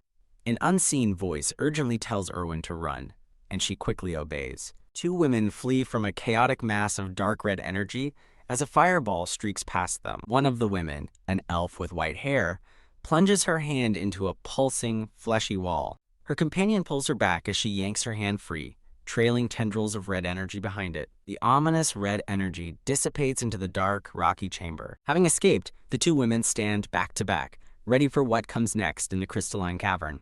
As Parthun and Einar look on in surprise, a voice announces the arrival of their first party member. A dwarf named Hikarad Murad appears, approvingly noting the 2 barbarians as narration reveals their new party member is a dwarf. Narration then introduces the second new member as a pair of elegant shoes steps into the scene. A confident mage appears, identifying their location as the blood-tinted castle, much to the party's surprise. The newly formed party stands together as Bjorn expresses his shock at finding a mage on the first floor. Hikarad remarks that the party composition is good, surprised by the mage's presence, while she offers a sly smile. A curious Einar asks Bjorn if mages are a big deal, remembering that the librarian was also one. Bjorn explains that the librarian is a powerful 9th rank mage, and that only those with verified skills are allowed in the labyrinth. Overhearing him, the mage laughs, agreeing her presence proves her skill, while complimenting Bjorn's knowledge for a barbarian. She introduces herself as Alua Raven, a 6th rank mage, and Bjorn internally notes she's condescending but far nicer than mages in the game. Alua introduces the quiet man with them as Tarjin, a professional carrier she hired. Hikarad introduces himself as a 3-year veteran explorer, which Bjorn notes explains his high-quality equipment. Bjorn and Einar formally introduce themselves with their lineage, solidifying the new party. Hikarad and Alua question why such a strong pair is on the first floor, and ask how they got there. When both refuse to share details, Bjorn realizes they're ladder kicking, hoarding information to stay ahead of competitors. Alua sets the rules, stating she will lead and loot will be divided, excluding Tarjin. Hikarad readily agrees, citing it's wise to follow a mage. Bjorn prepares to agree, but Einar suddenly shocks everyone by loudly shouting that she disagrees. As Bjorn stares in disbelief, Einar stammers, momentarily caught off guard by her own outburst. Einar passionately declares that Bjorn should be their leader, praising him as a uniquely wise warrior while he begs her to be quiet. She continues her praise, revealing he reads for 6 hours a day, astonishing Hikarad and Alua, and insisting he is great, not just unique. Einar finishes her roaring endorsement by declaring him Great Warrior Bjorn, leaving the rest of the party staring. Hikarad and Alua are left completely speechless by Einar's fervent speech. Mortified, Bjorn covers his face with his hand and pleads for her to stop. Hikarad bursts out laughing, teasing that it's great to be respected by one's wife, causing Einar to furiously deny the claim. As Hikarad continues to jest, Alua claps her hands to regain control, telling everyone it's time to move. Bjorn is relieved the conversation has shifted, and hopes Alua remains uninterested in him as she states they need to investigate. Bjorn's inner thoughts desperately hope he can remain beneath Alua's notice for the entire expedition. Hikarad questions leaving without assessing each other's skills, but Alua dismisses his concern. Alua declares that since the monsters are low rank, she and Tarjin are all that's needed to succeed. Her overconfidence stuns Bjorn, Einar, and Hikarad into silence. Alua adds that she'll be taking all the loot from the Guardian for her research. Hikarad trembles with rage, questioning her audacious claim to all of the most valuable treasure. Enraged, Hikarad confronts Alua directly, asking if she takes him for an idiot. He swings his massive hammer at Alua, who effortlessly blocks it with a magical barrier as the true conflict is revealed: money. Bjorn understands the core of their conflict. A wealthy mage prioritizes research, but for working explorers, money is everything. Alua offers the party all magic crystals from the rupture as a compromise, but Bjorn recognizes she just made the financial dispute worse. Livid, Hikarad rejects her offer of leftovers, while a surprised Alua argues that her division of the loot is fair. Bjorn observes Alua's genuine shock, realizing she is too naive to have expected such a hostile reaction to her proposal. Hikarad and Alua begin negotiating loot division between themselves, completely excluding Bjorn and Einar from the discussion. Bjorn steps forward, interrupting their negotiations and stating that he won't leave empty-handed. He demands the Rupture Stone for himself and Einar, but Alua scoffs at his greed and questions the need for 2 barbarians. Both Alua and Hikarad flatly reject his offer, and Bjorn internally fumes that his bluff failed against her suddenly firm demeanor. Bjorn concedes, retracting his demand for the stone, but immediately countering with a new one: 2 non-guardian essences. Alua and Hikarad exchange a silent, considering look, weighing his new proposal. A blonde woman smiles, saying, "That's good enough," and a red-bearded man agrees. The woman, a mage, finalizes an agreement with 2 warriors, as a third thinks they're all acting suspiciously nice. As the mage and a dwarf warrior eagerly head off, the flame-helmeted warrior thinks to himself how scary they are. A bearded man tells the mage that today he realized he needs to get stronger. The flame-helmeted warrior looks up with grim determination, vowing to climb the ladder no matter the cost. The scene transitions to the drawbridge at the entrance of a dark, ominous castle. Another view shows the chaotic aftermath of urban warfare within the outer castle walls. The tour of the castle continues, showing the torchlit underground prison in the inner wall area. Deep within the castle lord's room, a menacing demon waits in a worship chamber. Outside, under a blood-red sky, two stone gargoyles guard the castle entrance. Bjorn, Einar, and their new party of explorers carefully step into the castle courtyard. The gargoyles are identified as 8th rank monsters that usually remain perfectly still like statues. However, as soon as the gargoyles spot the intruders, their stone wings begin to stir. With glowing red eyes, one of the gargoyles immediately lunges to attack the party. Kyuk! Bjorn grunts in pain as the gargoyle's petrification skill begins turning his arm to stone. Seeing him in danger, Einar desperately screams out Bjorn's name. The party's blonde mage watches the scene unfold with a confident, knowing smirk. She raises her staff and unleashes a brilliant wave of shimmering pink magic. The curse-canceling magic shatters the petrification effect, freeing one of the warriors. Thwarted, the gargoyle that can no longer petrify its opponents roars in fury. Einar declares the monster is now a piece of cake and cleaves right through it. Wah! The red-bearded warrior screams as the second gargoyle smashes him aside. The monster's heavy stone foot crashes down onto the ruined floor. Hab! The small dwarf warrior roars as he leaps onto the gargoyle's back. The gargoyle's glowing red eye widens, caught completely off guard by the sudden attack. As the gargoyle is held down, magical energy buffs Einar and the dwarf. The red-bearded warrior laughs heartily, complimenting his comrades on their impressive skills. He praises the dwarf's unorthodox bottom-up attack style, much to Bjorn and Einar's confusion. A glowing magic crystal rises from the slain gargoyle, as a man with a pack alerts Bjorn to its strange movement. The mage explains she's using a collection spell and will divide the loot later, urging the group to move on. Boom! A sudden, fiery explosion erupts from somewhere ahead. The party steps through a newly destroyed doorway, entering a dark, ruined hall. The group notes the darkness, and as one warrior offers to help, the mage says they'll need some light. Another party member simply holds out his hand and chants, "Create," summoning a brilliant orb of light. The light reveals a horrifying sight, a shambling horde of grotesque, fleshy monsters.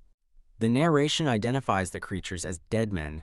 A close-up reveals they are rankless monsters that give no rewards and whose bodies don't vanish without dropping an essence. Deeming them a waste of mana, the party prepares to simply walk past the horde. Suddenly, the dead men screech and charge forward, their eyes glowing with red malice.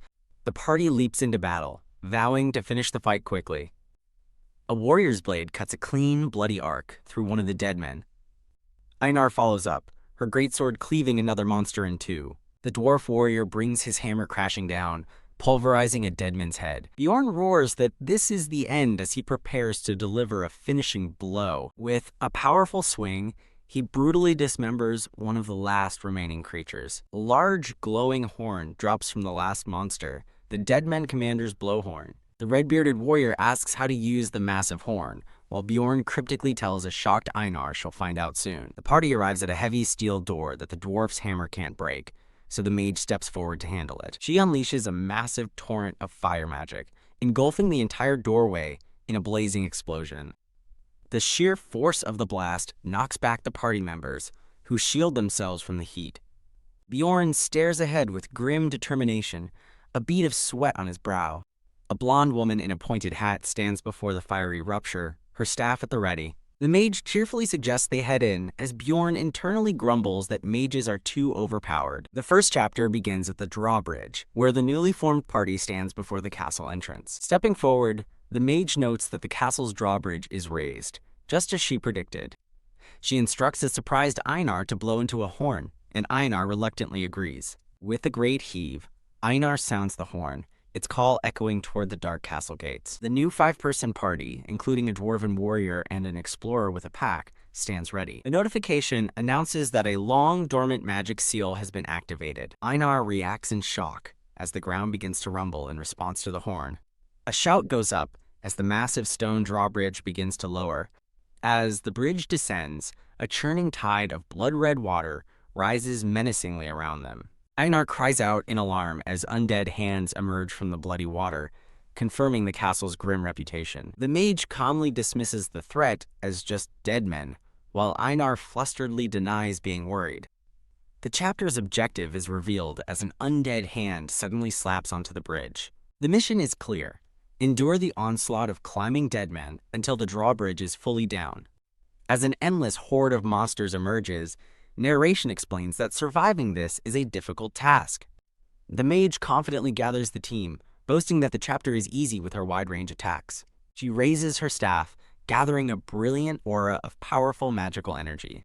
A blinding green light erupts from her staff, enveloping the entire party in a protective glow. The radiant energy expands outward, washing over the attacking horde of dead men. The spell instantly disintegrates the monsters, leaving the party standing unharmed amidst the carnage. The dwarven warrior gasps in amazement at her power, while Bjorn coolly remarks they were only dead men. Bjorn silently admits that, while he expected her to be skilled, he is shocked by the sheer power gap between them. The mage smiles, noting they finish quickly and now only need to wait for the drawbridge. With a heavy thud, the drawbridge finally connects, granting them access to the castle. As the party stands before the entrance, the mage declares it's time to go inside, concluding the first chapter. Bjorn and Einar stand guard, ready to face the dangers within the castle walls. Having crossed the bridge, the party successfully enters the outer castle grounds. The mage once again prepares to unleash her magic against a new wave of enemies. A powerful spell radiates outward, decimating a horde of skeletons and undead inside the castle grounds. Bjorn observes that while her spell didn't kill all of them this time, it was still incredibly powerful. A narration box confirms that a single spell wiped out 90% of the monstrous mob. A massive, horned death fiend roars, having survived the attack, which Bjorn identifies as a regenerative type. Bjorn yells for Einar, who grins and eagerly confirms she's ready for battle. The two barbarians charge forward to engage the remaining monster. Einar leaps onto the death fiend, preparing to strike from above.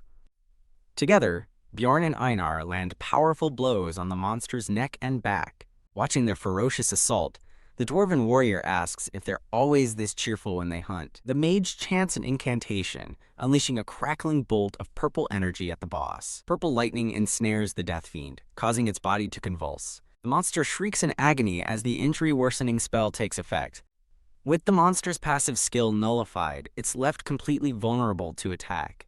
Bjorn and Einar slice through the death fiend, declaring that it's now nothing more than meat. A wisp of purple soul-like energy drifts from the defeated monster. Einar turns to Bjorn, finally understanding why mages are so highly praised. The dwarven warrior laughs heartily, agreeing that a mage makes a huge difference. Clearing her throat, the mage proudly states that her power is the result of hard study and natural talent. Bjorn studies the mage's smug expression, realizing she pretends to be humble, but thrives on showing off her skills. The mage asks for help collecting research materials, and the others agree, as Bjorn feels he finally understands how to interact with her. Having gathered the monster parts, the party prepares to move to the next location.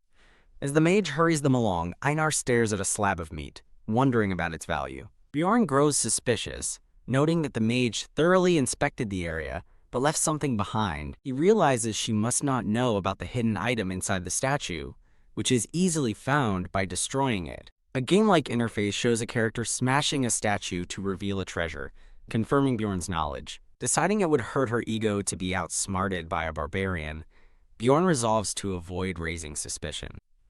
The party ventures deeper into the crimson-tinged corridors of the castle.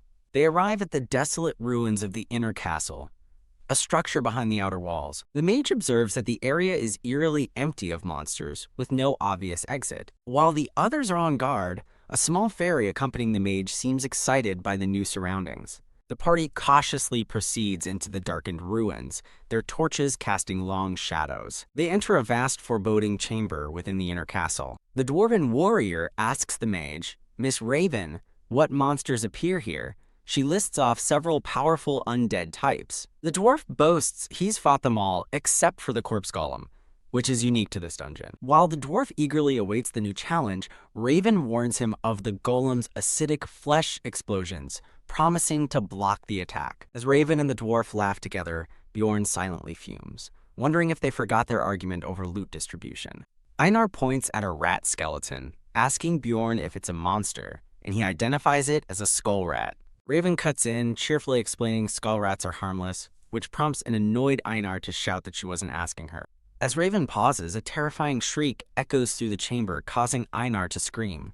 Einar grabs Bjorn in terror as a shrieking banshee appears before them. Raven smirks, cryptically warning them to be careful because encountering a banshee is a very bad situation. She playfully clarifies that it's not dangerous but a terrible, horrifying experience, as a terrified Einar looks on.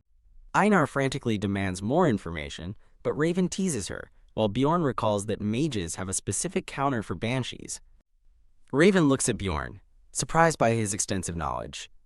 Announcing the jokes are over, Raven steps forward and begins chanting a spell to eliminate the banshees. A surge of powerful red energy erupts from the floor beneath the ghostly monsters. A banshee screams in agony as the spell's energy begins to consume it. The malevolent spirits are all caught in the powerful, swirling vortex of the spell. Unleashing a final burst of fire, Raven completely incinerates the horde of banshees. With a confident smirk, Raven asks if they're ready to continue, as Bjorn silently acknowledges her overwhelming power. The rest of the party looks on, shaken and sweating after witnessing her incredible display of magic. A monstrous chimera wolf, a wolf with snake-like tails, is introduced. A vampiric ghoul lord is shown as narration describes the area as a mad scientist's grotesque laboratory. The dwarf praises Raven for her skill and asks if she isn't frightened by the gruesome surroundings. Raven calmly replies that she enjoys dissections, and this is nothing, announcing they've arrived. Standing before a brick wall, Raven reveals a hidden door is nearby, beyond which a corpse golem awaits. Narration notes that the map for this area is normally found elsewhere, emphasizing Raven's meticulous preparation. Raven advises the party to leave their heavy gear behind before proceeding through the hidden passage. She asks the dwarf Jandel to light his torch, preparing to open the secret door. As the party stands ready, the view pans down to reveal a massive pit filled with a writhing mass of monstrous, malformed bodies. The narration describes the horrifying scene, an incredible stench, and an endless mountain of corpses. The party walks past the gruesome pit, and Bjorn reflects that he would have fainted from such a sight in the past. He notes that his strong barbarian constitution prevents him from being affected, though a single bead of sweat betrays his unease. The explorer is the first to succumb to the overwhelming stench in sight, vomiting onto the ground. Raven is the second to react, covering her mouth as she gags. Despite being accustomed to dissections, Raven is overcome by the smell and retches into the foul water. Jandel, glad that the two barbarians are unaffected, tells everyone to keep moving forward, and Bjorn agrees. As they wade through the sea of bodies, a disembodied hand waves at them with a friendly, "Hello." A chorus of "hello" echoes from the pile, and the party realizes in shock that the mountain of corpses is speaking. Whispers of "where are we?" and "hungry" rise from the writhing mass as the party stares into the darkness in horror. A shared vision of horror grips the party as terrified screams for help echo in their minds. The source is a grotesque mass of screaming, suffering bodies, and Bjorn realizes with dread that they weren't silent in the game. He recalls another party's failure, where a dwarf froze in fear, leading to their demise. Hikurad is paralyzed with the same terror, his eyes wide with shock. The narration confirms he's frozen, as the tormented voices from the monster continue to echo. As the corpse golem appears, Alua and Hikurad are rendered speechless by its horrifying presence, their earlier confidence revealed as a facade. Realizing he can't rely on them, Bjorn grits his teeth, determined to face the whispering monster himself. Bjorn and Einar stand as the last line of defense, ready to confront the massive corpse golem as it looms over them. Bjorn's thoughts flash back to the game Dungeon in Stone, the source of his knowledge about this world. He remembers its vividly realistic illustrations, which were a key feature of the game. A meta-commentary shows the game's art alongside the webtoon's promotional banner, highlighting its origins. Steeling himself, Bjorn acknowledges that no matter how realistic the drawing was, it's nothing compared to the real thing. The sheer horror of the living corpse golem is overwhelming, its victims' cries far more visceral than any image. Bjorn glances at his terrified party members, a skilled mage and a veteran dwarf, both paralyzed by fear. Even Tarjan, the seemingly strong carrier, is sweating profusely, unable to act. Clenching his fist, Bjorn realizes that, despite being treated as novices, he and Einar are the only ones keeping their composure. He concludes that the two barbarians are the only sane ones left, as they prepare to fight alone. Tessik Fiskisk, Einar reacts in frustration as a creature from the golem lunges past her toward the frozen party. With a sharp look, she screams for them to move. Einar shoves Hikarud aside, yelling his name as she intercepts a venomous spit attack aimed at him. She takes the full force of the corrosive blast, gritting her teeth through the pain. The green acid splashes across Hikarud's face, striking him directly in the eye. Hikarud screams in agony as his eyes are burned, leaving him powerless while Einar looks on in shock. Meanwhile, the supposedly dependable Alua is on the ground vomiting, supported by Tarjin. Taking charge, Bjorn orders Einar to protect the others while he draws the monster's attention, knowing their survival depends on his strategy. He charges forward alone, putting himself between the corpse golem and his incapacitated party. Bjorn recalls his game knowledge, remembering the corpse golem's simple attack patterns. He endures the impact of a thrown corpse bomb, a long-range attack he anticipated. Next, he prepares for its close-range tactic. An arm shoots out from the golem, attempting to pull him in for consumption. Bjorn deftly dodges the grab, knowing the danger of getting too close to the creature. He strategically maintains his distance, aware that if he gets too close, the golem will retarget the vulnerable mage. With his party safely behind him, Bjorn confirms that the worst-case scenario has been avoided for now. He continues to dodge and weave, buying precious time for Elua to recover her senses. Blocking another attack, Bjorn focuses on luring the golem away to stall. Having recovered, a determined Elua steadies herself and begins chanting a powerful spell. She unleashes a massive torrent of fire, her staff glowing with immense magical energy. A meteor crashes down upon the battlefield, incinerating everything in a colossal explosion. Einar stares in absolute awe, stunned by the sheer destructive power of a high-level mage. The mighty corpse golem is instantly immolated by the spell, its outer body rendered powerless as its victim's screams fade. The fleshy exterior of the golem melts away in the intense heat. From the flames, a new threat emerges, the golem's second phase, a fiery skeleton golem. Shouting that the fight isn't over, Bjorn launches Einar toward the skeleton, ordering her to aim for its chest. He explains that the corpse golem is a rank 7 monster, and its weak point is now exposed. With its tough outer shell gone, Bjorn declares the monster is now beatable for 2 barbarians as they both charge in. They strike the golem's core in a combined assault, shattering it and receiving a notification of their victory. As a swirling purple energy coalesces from the remains, a wide-eyed Einar asks Bjorn if this is the treasure. He confirms it's the corpse golem's essence, and Einar gasps in excitement. Guardian monsters from ruptures drop coveted loot and rare experience, making them highly sought after. However, the ultimate prize and main temptation of any rupture is the brilliant green rupture stone. As a swirling cosmos of energy appears, a voice narrates that the rate of essence drops increases exponentially. Bjorn reflects that, considering the high drop rate, it's strange it took them this long to find an essence. Huddled together, a man with a pack nervously asks the blonde mage what they're going to do now. Bjorn and Einar stand over a glowing essence on the ground, as Bjorn declares that they have the claim to it. The mage reminds Bjorn of their promise, since her party did most of the work, but he secretly thinks to himself that he wanted 2 essences. Bjorn laments his missed opportunity to acquire a Death Fiend essence for regeneration and a Chimera Wolf essence for strength. He expresses his surprise at obtaining the rare essence of a rank 7 corpse golem, which only appears in the blood-tinted castle. Contemplating the find, Bjorn realizes the stats it would raise are perfect for a tanker like him. A stat window displays the corpse golem's essence, and he notes that while perception will decrease, the other stat boosts are worth it. He continues analyzing the benefits, recognizing the value of increased bone density, weight, pain tolerance, strength, and poison resistance. He examines the active skill, Flesh Explosion, a powerful attack that consumes the user's own HP.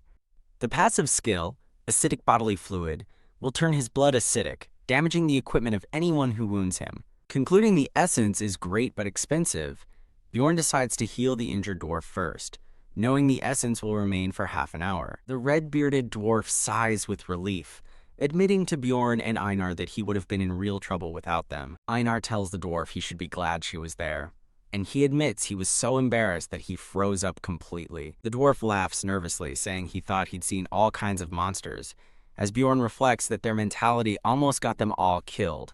As the mage apologizes to her companion, Bjorn is reminded of the harsh reality of their situation and wonders if she's recovered. Seizing the moment, Bjorn announces that since the corpse golem is defeated, It's time to discuss salaries. The mage thinks to herself that explorers are jerks, annoyed that he's talking about payment instead of thanking her for her spell. Bjorn confronts the mage, stating that he and Einar saved them and went beyond their duty, demanding to know what she has to say. She reluctantly agrees. He then firmly declares that he and Einar will be taking the Rupture Stone as their payment. A tense silence falls over the group as they process Bjorn's demand. Ahem. The red-bearded dwarf awkwardly clears his throat to break the tension. The dwarf grins and speaks up in support, saying he's for it because he would have died without Einar's help. The mage clutches her hat, muttering that she's against the idea, but trails off uncertainly. Bjorn stands stoically, accepting that her reluctant agreement is good enough for now. Looking down, Bjorn prepares to add another condition to their new arrangement. Bjorn reveals that the corpse golem dropped an essence, shocking the other party as he presents it as a new bargaining chip. The mage gasps, realizing a corpse golem's essence is incredibly rare, even more so than a guardian's, with unknown effects. Her mind races with the research possibilities as Bjorn smirks, thinking to himself that the real negotiation can now begin. Raven, I have an offer, Bjorn says, finally naming the mage, and proposes to give her the corpse golem's essence. He holds his hand out to Raven, who looks on in stunned silence at his unexpected offer. Bjorn asks for her decision while she stares, contemplating the incredibly tempting proposal. Raven clarifies his offer. He wants to trade the guaranteed corpse golem's essence for the potential guardian's essence. She questions the logic, pointing out the guardian might not drop an essence at all, but Bjorn confidently states he's willing to risk it. Delighted, Raven accepts the deal, admitting she's far more interested in the corpse golem anyway. With the negotiation complete, the dwarf asks Raven if she'll give the essence to her companion, since mages can't absorb them. Raven giggles, revealing she wants it for research, and pulls out a test tube, surprising the dwarf. The narration explains the test tube is a costly item, only financially viable for capturing essences of the 6th rank or higher. The dwarf expresses his admiration that Raven owns such an expensive item, to which she bashfully admits it's her only one. Observing her actions, Bjorn realizes the gamble is worth it to her due to the corpse golem's rarity as she carefully collects the essence. After Raven successfully stores the essence, Bjorn gives a nod of approval, ready to move forward with their plan. Raven declares it's time to leave, and the dwarf cheers in agreement, eager to get out of the dungeon. As they prepare to leave, Bjorn mentally pleads for a guardian's essence to appear. The party ventures deeper into the castle, walking through a dark passage lined with imposing demonic statues.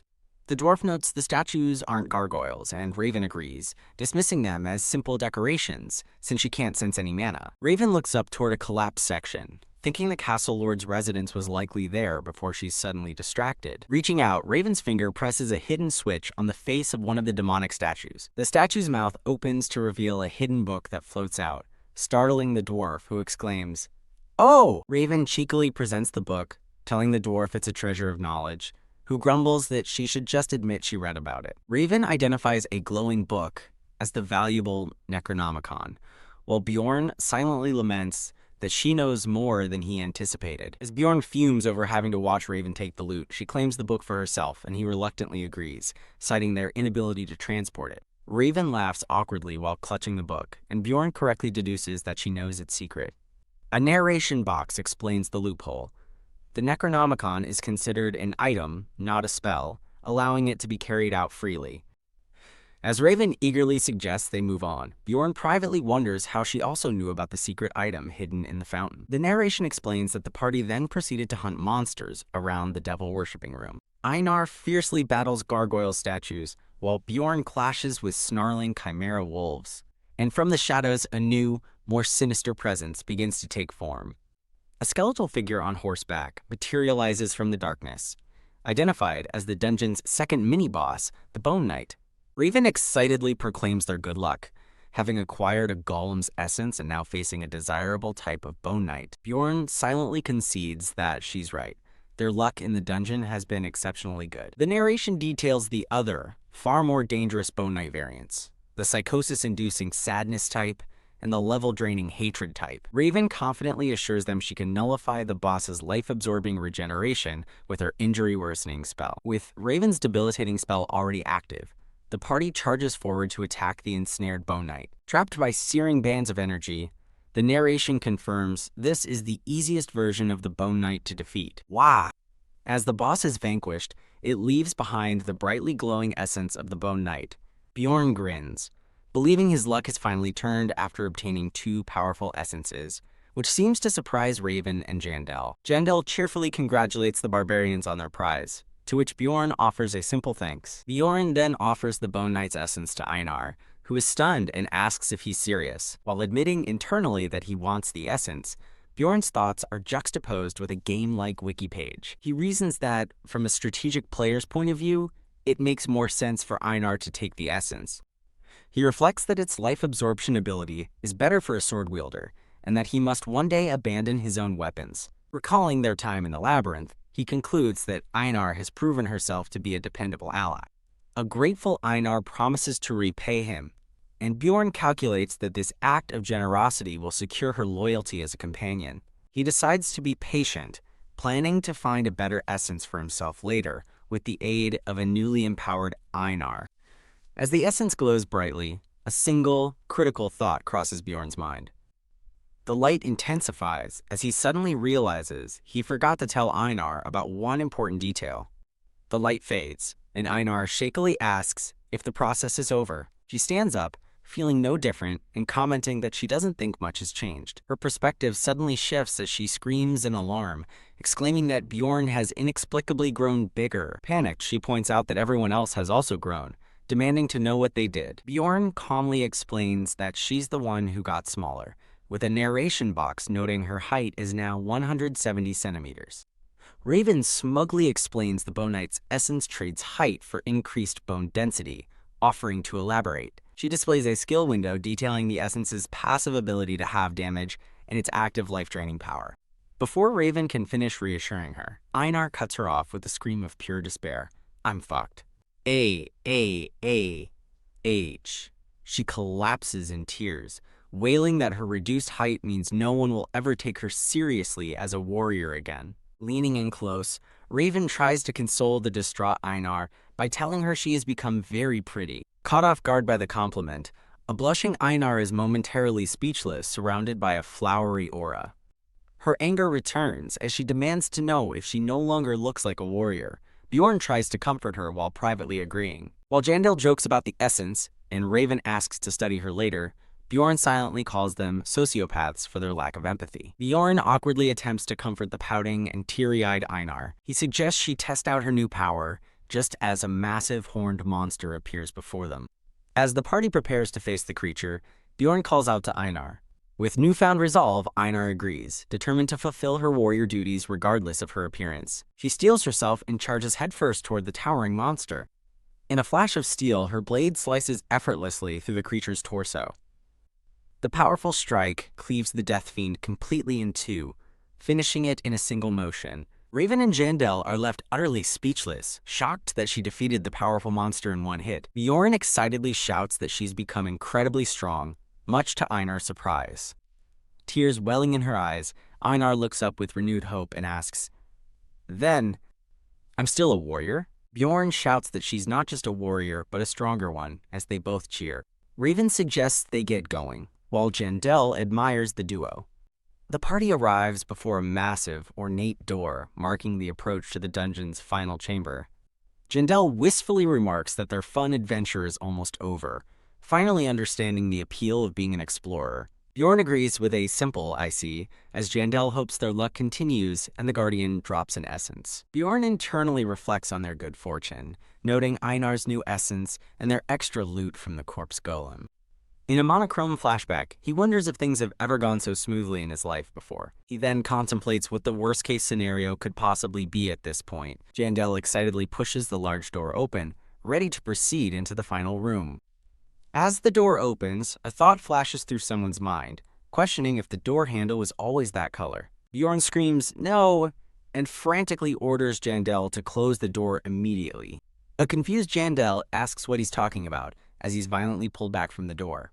A system notification announces the waking of the blood-tinted castle's master, as the party stands in a menacing red corridor. Realizing it's too late, Bjorn watches in dread, while Raven whispers in disbelief. Raven cries out in shock.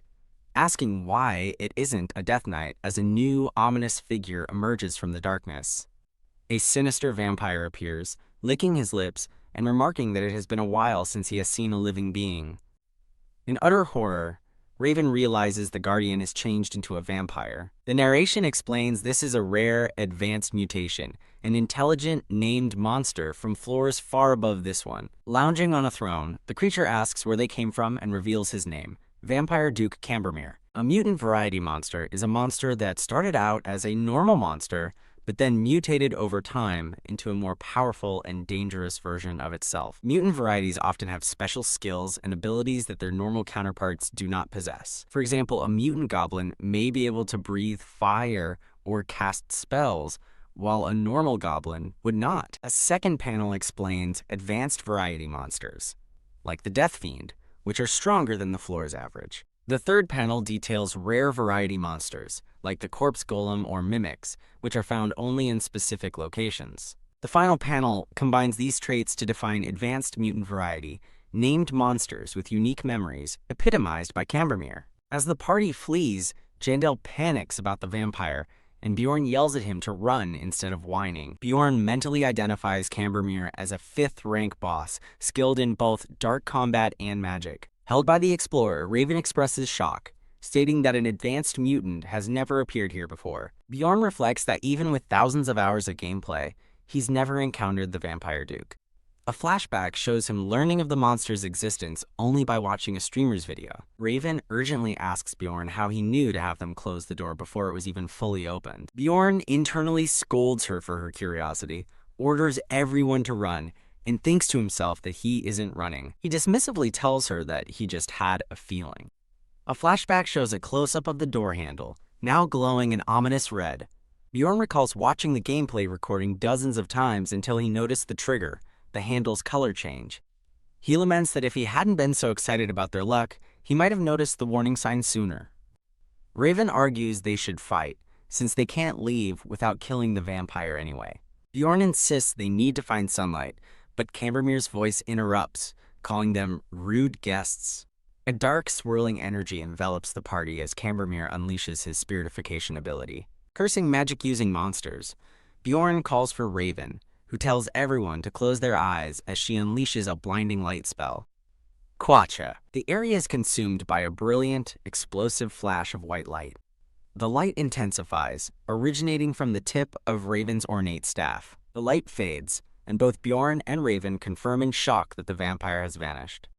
Raven's quick magic stopped the vampire from teleporting, buying them about 3 minutes. As Bjorn wonders where Cambermere has gone, a shout announces that the mage is down, shocking him.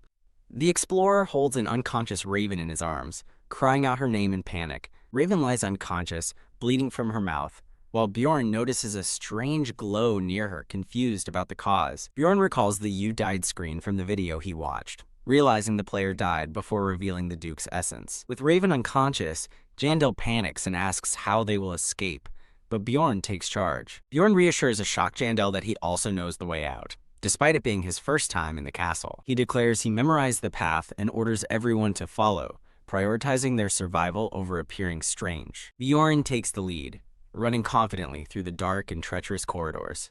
As the party follows, he reassures himself that he did, in fact, memorize the entire route. Bjorn's inner monologue confirms he knows the castle layout from having played through it hundreds of times. Jandel shouts in disbelief, asking if Bjorn truly memorized the path to the exit. With a determined glint in his eye, Bjorn presses forward. As a shadowy Cambermere gives chase, Einar curses that he's after them again, while Bjorn urges everyone to hurry to the exit. The party continues its desperate sprint through the castle corridors. Running at full speed, they finally see an exit ahead.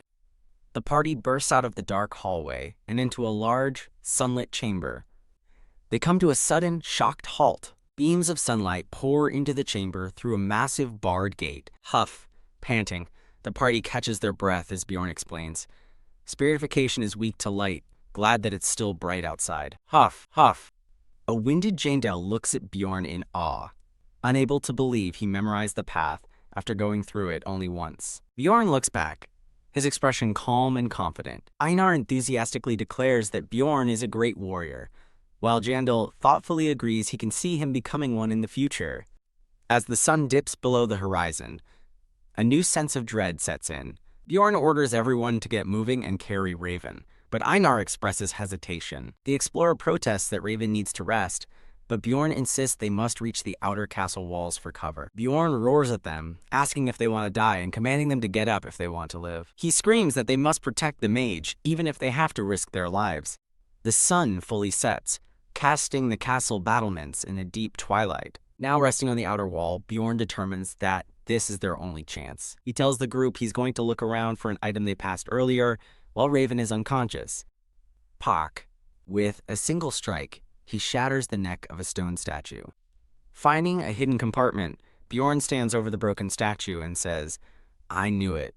He discovers a vial, noting it's a one-use item good for both healing and attacking evil-type monsters. Returning to the group, Bjorn finds Raven sitting up and asks if she's awake. Raven confirms they escaped, but warns the vampire will return at sunset. Bjorn simply says he knows. Bjorn looks down at a mark on his neck and asks Raven what caused her to get hurt like she did. Raven theorizes it was a pain-sharing ability, exclaiming in shock and noting it's a good thing Cambermere's essence was only 8th rank. Bjorn asks how long she needs to heal.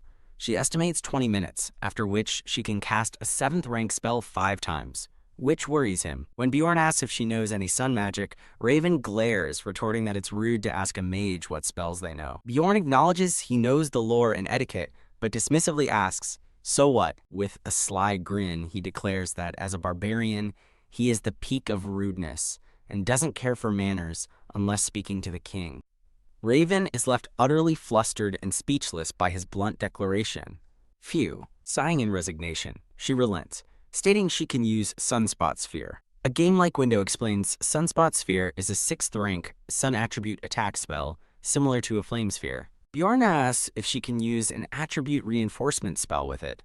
She confirms she can with more mana, but needs about 10 more minutes. Facing a 30-minute wait, Bjorn vows to endure, telling Raven to save her mana and not to help him. Raven solemnly agrees to his plan. Raven questions why Jandal is acting as the leader, to which Einar replies that it doesn't really matter who the leader is. Jandal laughs, proclaiming his trust in Bjorn and boasting that he has a good eye for seeing people's character. A notification appears.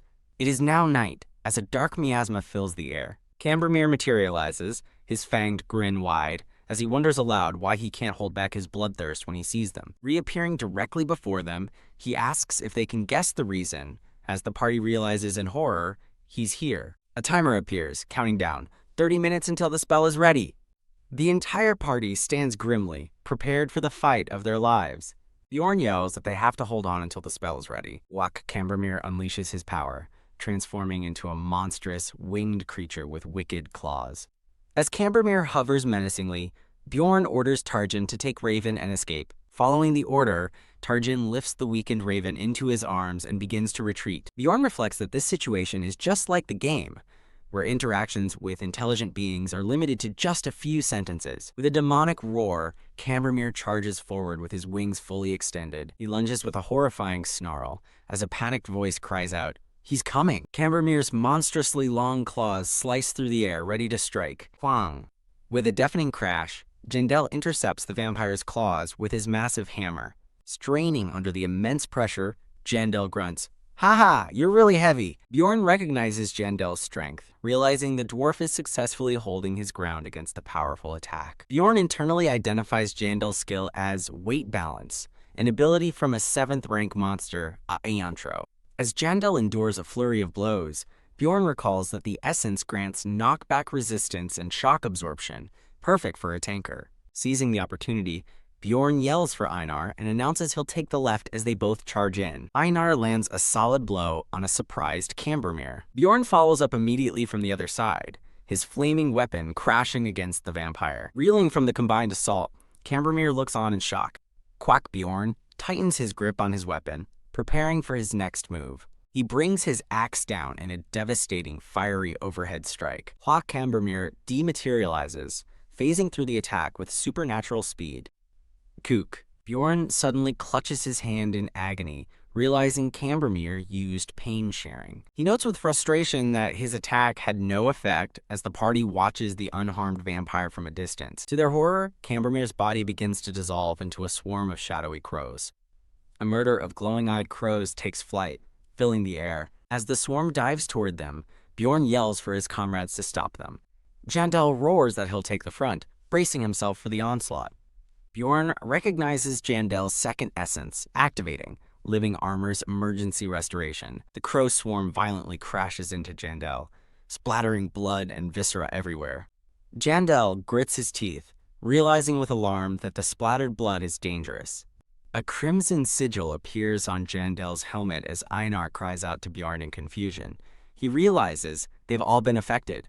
The narration identifies the ominous marking as a vampire skill. Bjorn recognizes the ability with grim certainty, sacrificial seal. A system window explains a character is now an offering, temporarily increasing Cambermere's physical abilities. Another panel details the sacrificial seal and Cambermere's immortal skill, which boosts regeneration based on lost health. The vampire's owner of blood ability allows him to absorb some of his opponent's skills by drinking their blood. Another of his powers allows him to turn into smoke to evade sword attacks. He can also transform his body into crows, a terrifying ability they've just witnessed. Those crows can then explode or be used to summon new monsters from spilled blood. Bjorn concludes that, as a high-rank monster, Cambermere's stats are simply overpowered. Cue Hook. Jandel is sent flying backward by a powerful, unseen blow.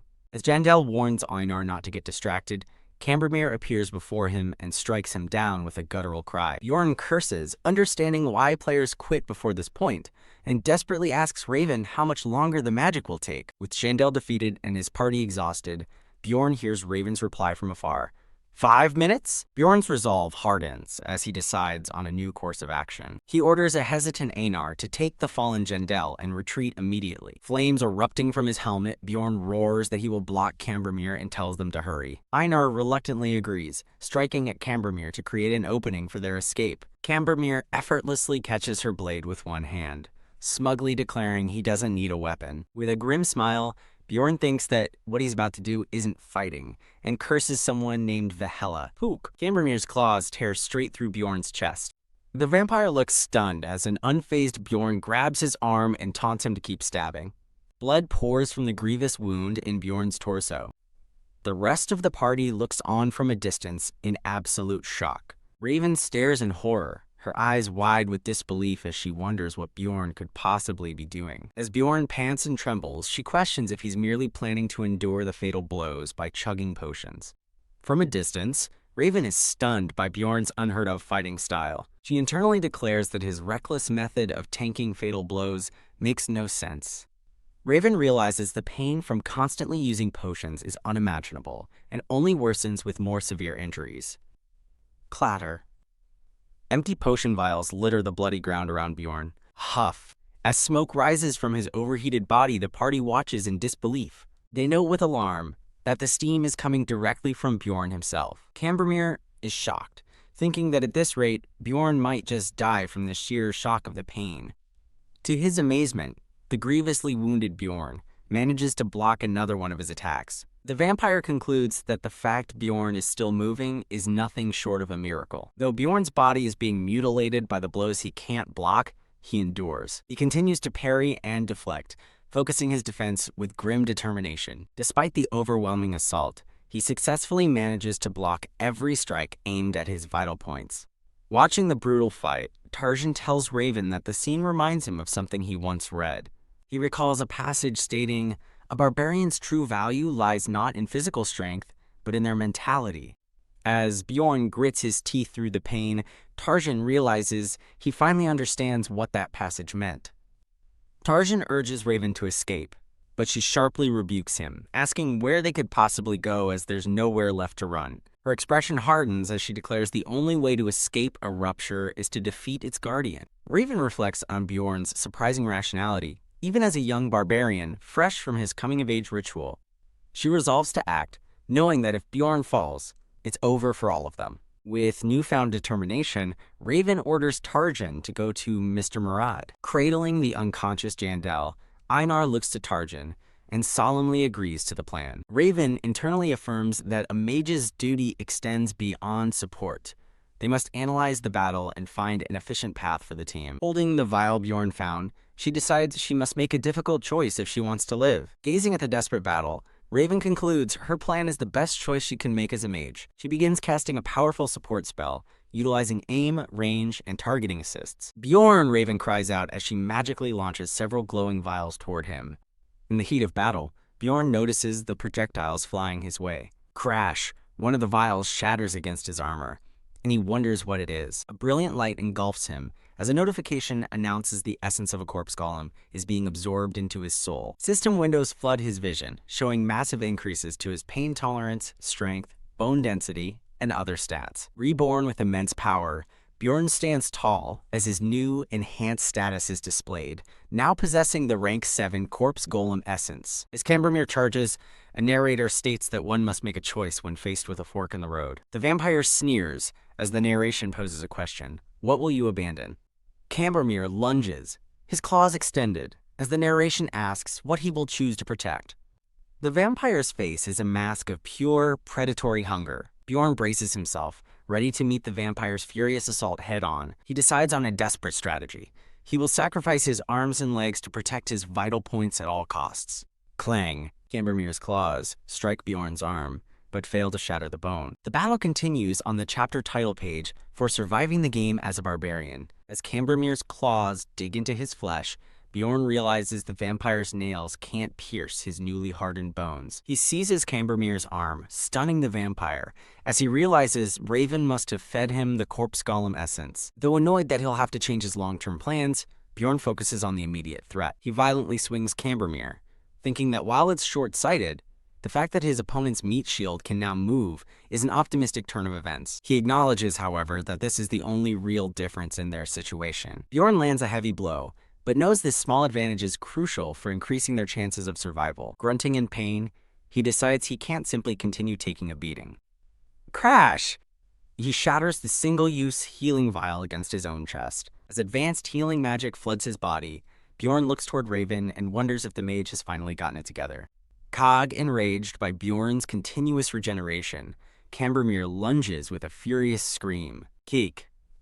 The vampire's attack is suddenly intercepted by a fiery axe. Unleashing his newfound power, Bjorn dubs his reckless strategy Immortal Barbarian Mode. He reasons that torn flesh and muscle are meaningless in this state. The acidic blood from his wounds will now actively damage the shocked vampire. A potion is poised, ready to continue the brutal cycle of damage and regeneration.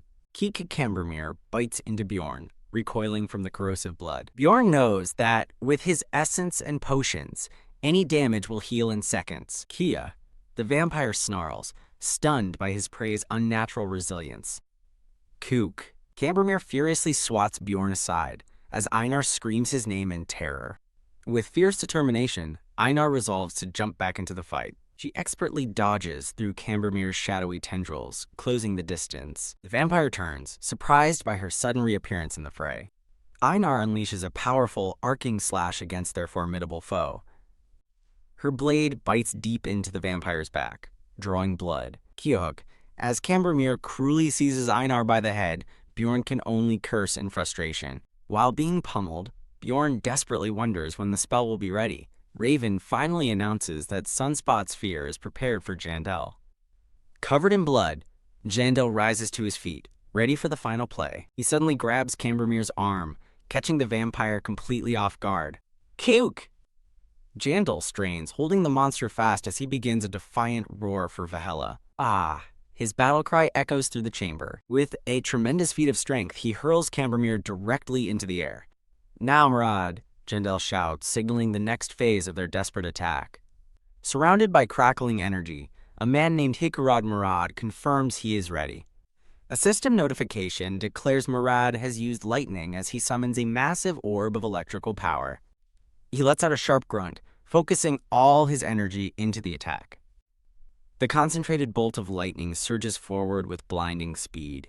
The magical energy erupts in a brilliant, chaotic display. Helpless in midair, Cambermere looks up just in time to see the attack descending. The world turns white, with the force of the magical impact. Cambermere is electrocuted mid-flight as a notification announces he has fallen into an unconscious state. Seizing the opportunity, Bjorn charges forward, declaring that it's time. He pulls out a precious vial he had been saving for this very moment.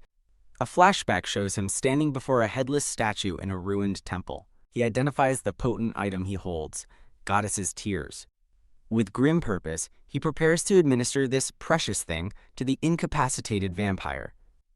"Take this, you bastard," Bjorn roars, his voice filled with fury. He forcefully plunges the vial straight into Cambermere's chest. A holy light erupts as a system window announces a blessing has been cast on the area. The divine energy explodes outward in a blinding, purifying flash. The shock paralyzes Cambermere, and Bjorn urgently screams for Jandel to retreat. Raven unleashes her 6th rank spell, Sunspot Sphere, sending a miniature sun down upon the battlefield. Panting from the exertion, Raven warns Jandel he'll be incinerated if he doesn't escape. The massive sphere of fire descends, scorching the very air around it. Jandel holds the paralyzed Cambermere in place, directly in the path of the cataclysmic spell. Resigned to his fate, Jandel looks up at the approaching inferno and curses. He laments not getting away sooner as the fireball fills his vision. The sunspot sphere makes contact, engulfing the area in a world-ending explosion. In a final act of spite, Cambermere uses pain sharing, knocking Murad and Einar unconscious. A final notification confirms that Tarjin has also fallen unconscious from the shared agony. Kyuhuk! Bjorn gasps in agony, feeling the backlash of the immense damage. Lying broken in a bloody crater, he pants heavily and wonders, did we do it? After the blast, an eerie quiet falls, and Bjorn wonders if the vampire is finally dead.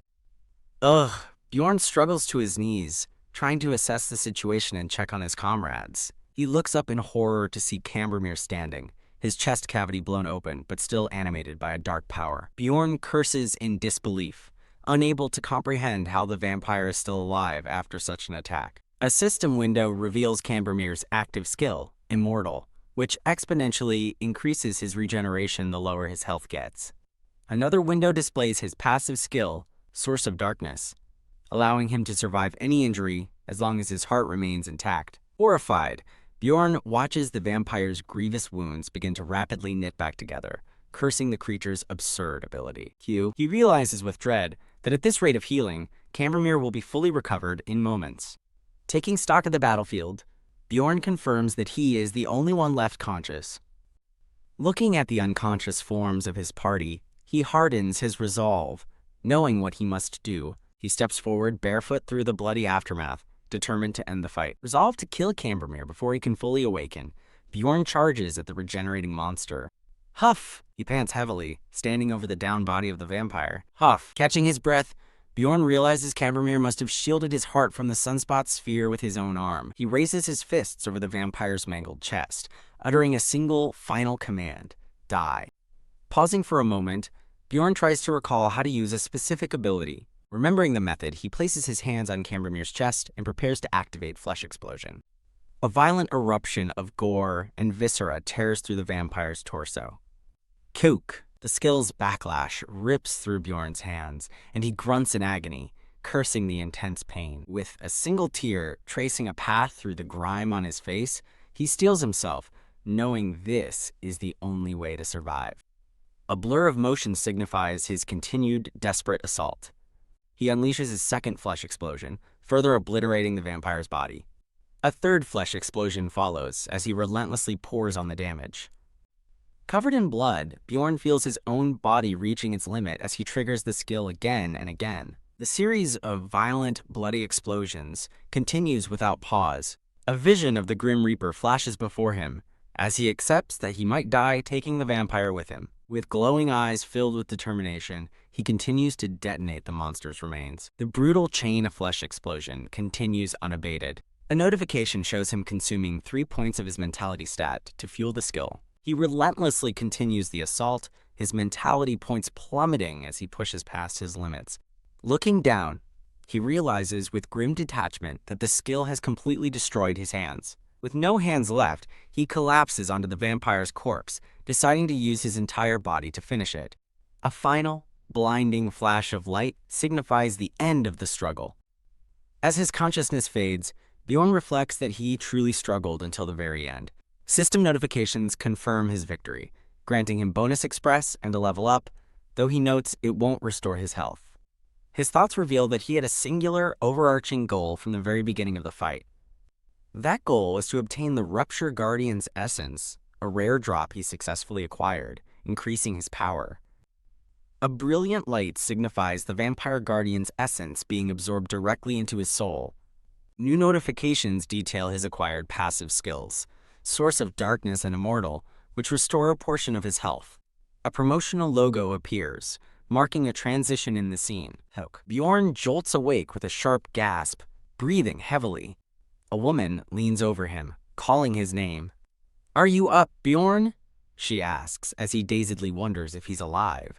Bjorn recognizes her as Einar and asks where the others are. She tells him they left 3 days ago. He stares in shock, stunned to learn he's been unconscious for 3 whole days. Bjorn leaps up in alarm, realizing with horror that this must mean it's the 7th day.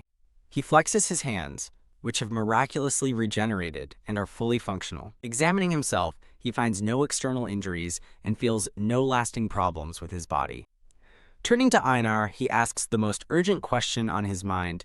"Where are my pants?" She nonchalantly explains that they were in shreds, so she tore them off, leaving Bjorn utterly speechless. Einar gives him a cheerful thumbs up, telling him not to be embarrassed, while a mortified Bjorn begs her to stop talking. A blonde warrior asks Bjorn what happened while he was unconscious, and he explains the dwarf took the numbers item while the mage claimed the rupture stones. Bjorn reflects that since he's alive, he must have absorbed the guardian's essence, concluding the creature dropped all 3 rare items. The warrior reminds him they agreed to roll for the stones, but says the mage stubbornly refused. In a flashback, a mage states she must take the stones to cover her losses, and a dwarf companion readily agrees. Continuing the story, the blonde warrior explains the mage reasoned that since Bjorn got the best loot, he wouldn't argue. Bjorn realizes the mage is likely the only one who knows he absorbed the vampire's essence. He isn't angry, recalling she also gave him the corpse golem's essence and all her potions, balancing the loot distribution. His companion, Einar, furiously denounces the mage as disloyal and greedy for leaving without waiting for him to wake up. Internally, Bjorn decides to side with Einar. Einar is overjoyed by his support, and Bjorn warmly declares that they are comrades. Einar asks if they are leaving now, but Bjorn grins, revealing they have one last thing to do. With a determined glint in his eye, Bjorn thinks that even if the mage took everything else, one crucial item must still be here. He turns to Einar with a confident smile, ready to enact his plan. A system notification announces their entry into the first-floor crystal cave. Another message confirms their transport to Rafdonia, where Bjorn returns to the city streets, anticipating a good profit. A woman behind a counter holds up a hefty pouch, stating his earnings are 231,520 stone. Bjorn considers the payout small for the risks he took, but accepts it, knowing he also gained 2 powerful essences. As he reaches for his payment, his hand is unexpectedly stopped, much to his surprise. The woman declares the sum is too high for a 9th-rank explorer and suspiciously asks what's in his backpack. Confused by the unprecedented questioning, Bjorn is suddenly ordered not to move by an unseen voice. He is immediately surrounded by armed guards, their spears pointed directly at him. In disbelief, Bjorn can only stammer in shock, as he's told he's being taken to an interrogation room. The scene shifts to a bustling crowd of other explorers back in the city of Rafdonia. A weary elf with white hair sighs, lamenting how difficult the labyrinth's 3rd floor was. She recalls the terrifying, unprecedented strength of 7th-rank monsters she encountered. Despite fighting for her life against powerful beasts, she reflects that it was a proper adventure and can't wait to tell Mr. Arriving at an inn with her party, she looks for him but realizes she missed him. She daydreams about showing him the new essence she acquired, wondering if he'll test her strength again. A brief memory of him grabbing her shoulder makes her wince, but she smiles, eager to see him despite the pain. At the exchange counter, the elf waits patiently in line to sell her loot. A clerk notes her large payout of 184,100 stone, so she explains she was exploring with her sister. When asked for her sister's name, the clerk checks a registry and confirms the name, Daria Utember de Terja. The clerk verifies her sister is a certified explorer and allows her to go, and she smiles, clutching her earnings. The scene transitions over the quiet, peaceful rooftops of the town. The elf relaxes in a hot, steaming bath, humming happily to herself. Now dressed in a lovely gown, she stretches and wonders aloud if Mr. has returned yet. She happily decides to use her earnings to treat him to a nice dinner. A bright smile spreads across her face as she imagines their reunion. Lost in thought, she yearns to see him and wonders what adventures he has been on. Her joyful expression abruptly morphs into one of horror as a dreadful possibility dawns on her. A week passes, marked by a dark and foreboding sky over the city. The elf is startled when an inn attendant begins clearing out her mistress room. She angrily confronts the attendant, demanding to know why he is removing her friend's belongings. The attendant callously retorts that since the labyrinth closed and he hasn't returned, the meaning is obvious. She clasps her hands together, her body trembling with fear and denial. The attendant coldly concludes that it can only mean he died inside the labyrinth. Under a downpour of rain, a group finds a figure huddled alone in the street. A woman named Daria approaches her sister Erwin, who is sobbing uncontrollably in the rain. Daria tells Erwin she heard the news and urges her to get up off the wet ground. Clenching her fist with newfound resolve, Erwin declares to her sister that she wants to become stronger. Her voice rings with determination as she vows to be able to protect the people she loves. Bjorn sits in a jail cell, reflecting that it has been a week since he was imprisoned for being a plunderer. An investigator questions him about a crossbow, asking if barbarians use bows. Bjorn explains it belonged to his attackers. The investigator smirks dismissively, while Bjorn clenches his jaw, sensing something is wrong with the situation. He explains the guild's rules recently changed, now requiring thorough investigations of all 9th rank explorers to prevent plundering. Bjorn internally realizes they are targeting explorers like him, low class, without connections, but with a lot of loot. He demands that Bjorn once again explain where he acquired the weapon. Bjorn reiterates his story about being ambushed by plunderers, showing a flashback to the violent encounter. He internally notes that he omitted the mage's involvement to uphold his promise to her. The investigator scoffs at the story, challenging Bjorn to show him the scar from the supposed neck wound. Reaching for his neck, Bjorn is shocked to find the scar gone, realizing the vampire's essence must have healed it. The investigator bursts into laughter, mocking Bjorn's rupture story as a terrible lie and questioning why a vampire would be on the 3rd floor. Enraged, Bjorn demands they summon a mage to use memory magic and verify his statements. The investigator coldly denies his request, stating that memory verification is a privilege reserved for explorers of 7th rank and above. He callously adds they'll take Bjorn's money if he dies anyway, but condescendingly agrees to consider a guild-affiliated mage. A mage's attempt to read Bjorn's mind fails, as she reports his mental barrier is too strong. Bjorn curses his bad luck. The investigator tells her he can't bother important people for this, claiming Bjorn refused to listen about his former companions. With a smug grin, he extends a hand, urging the barbarian to give up and confess. During the 7th interrogation, the investigator triumphantly announces to Bjorn Jandel that they have found conclusive evidence. He presents a message stone, claiming it belonged to a dead explorer from the Crystal Union, and that witnesses confirm Bjorn plundered it. Bjorn clenches his shackled fists, his body tense with suppressed rage. He realizes arguing is futile, as even escaping now would only brand him a fugitive plunderer. With grim determination, Bjorn concludes there is only one way to leave alive. He must prove his innocence. He grips the bars of his cell, his eyes burning with resolve to survive. A fiery power surges through his hand as he prepares to break free. Pung. With a bloody explosion, he shatters the prison gate. A terrified guard cries out in disbelief as Bjorn emerges from the dust and debris. Stumbling back, the guard can only stammer in shock at the impossible escape. Kook. Bjorn brutally kicks the guard in the face before he can sound the alarm. Standing over the unconscious guard, Bjorn says, "All right, his escape now underway." Wiping blood from his knuckles, he vows with cold fury that he will get out of there. He calmly turns from the fallen guard, his purpose clear. He takes the ring of keys from the guard's belt. The other prisoners erupt in a frenzy, begging for release, while one laughs that Bjorn is even crazier than he imagined. Bjorn glances back at them, acknowledging that some are likely guilty of their accused crimes. But as an innocent man, he doesn't care and unlocks the cells, unleashing chaos in the name of freedom. The newly freed prisoners roar with gratitude, hailing him as the Barbarian of Freedom. The scene shifts to the grand, bustling lobby of the Explorer Guild's first floor.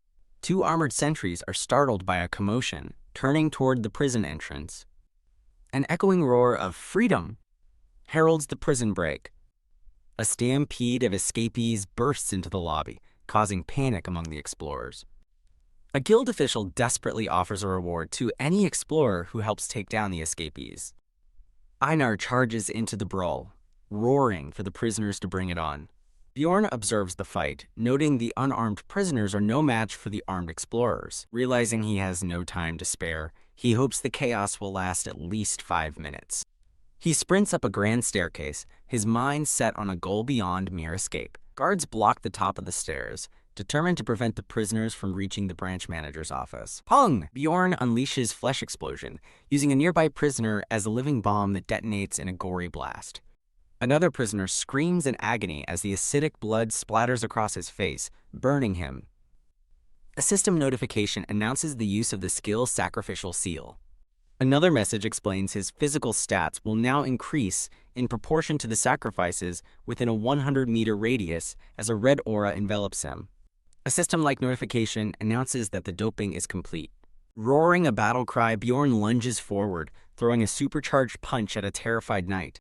The punch connects with devastating force, completely obliterating the knight in a shower of blood. In a fit of pure rage, Bjorn continues his brutal assault. He screams at his foe, unleashing the full extent of his fury. A knight swings back, unleashing a wide, arcing slash of energy. As the wound on his back heals instantly, a knight expresses his shock at the rapid regeneration. Before the knight can finish questioning the potionless healing, Bjorn crushes him with overwhelming force. Bjorn internally acknowledges the immense power now boiling within him. He stands over his fallen opponent, the floor trembling from his sheer power. Effortlessly dispatching more knights, Bjorn marvels at the awesome power of the doping effect.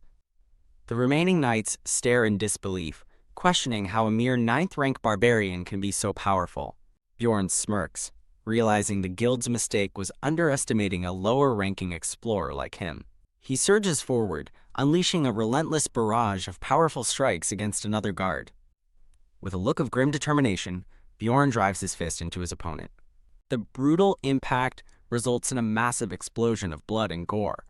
His path cleared, Bjorn calmly walks toward a set of large double doors.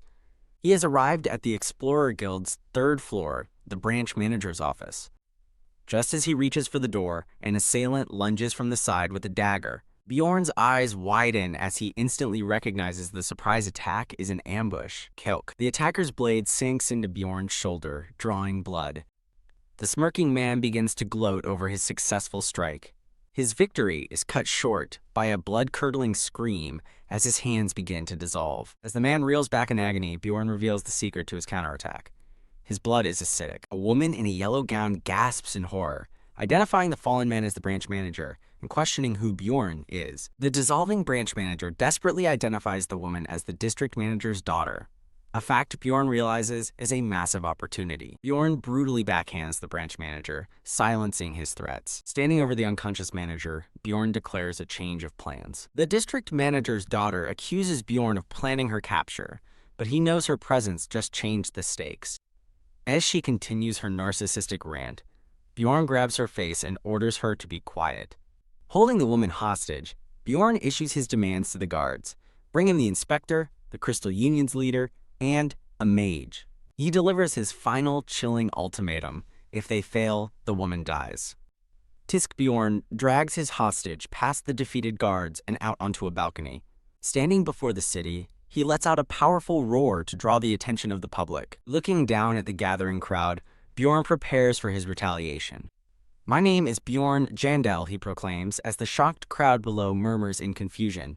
He announces to the city that he is an innocent 9th-rank explorer who the guild tried to frame and murder. Fueled by righteous fury, Bjorn screams his innocence for all to hear. He knows that by creating a massive public scene, the guild won't be able to cover up their actions. The scene shifts to the towering magic tower, where a summons from the Explorer Guild is being discussed. An elderly mage explains that a psycho is causing havoc at the guild, as requested by the branch manager. A blonde researcher looks up from her work, listening intently to the report. The elder details how Bjorn took the district manager's daughter hostage, prompting the researcher to think he's insane. Now dressed in her mage robes, Raven smiles and agrees to go, curious to see who this person is. Bjorn stands calmly on the balcony, holding the district manager's daughter. Raven floats up to meet him, her eyes wide with shock as she recognizes him and demands to know what he's thinking. Ignoring her scolding, Bjorn confirms she's the mage he requested and tells her to use memory-checking magic to see the truth. Raven pauses, and Bjorn presses her, stating that they are running out of time. Tisk, with the promise secured, Raven turns and flies off, leaving Bjorn and his hostage on the balcony. As a mage attempts to read his mind with a glowing purple spell, Bjorn remains unaffected. A blonde mage gasps that her spell isn't working and asks Bjorn if he has countermeasures, but he scoffs at the idea. Frustrated, she yells for the branch manager. A man in a lab coat rushes to the investigator, who is now clutching his head in pain.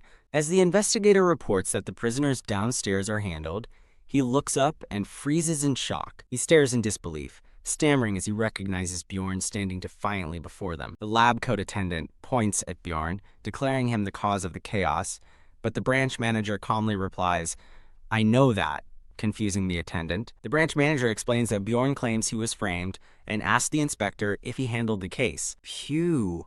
The investigator sighs with relief.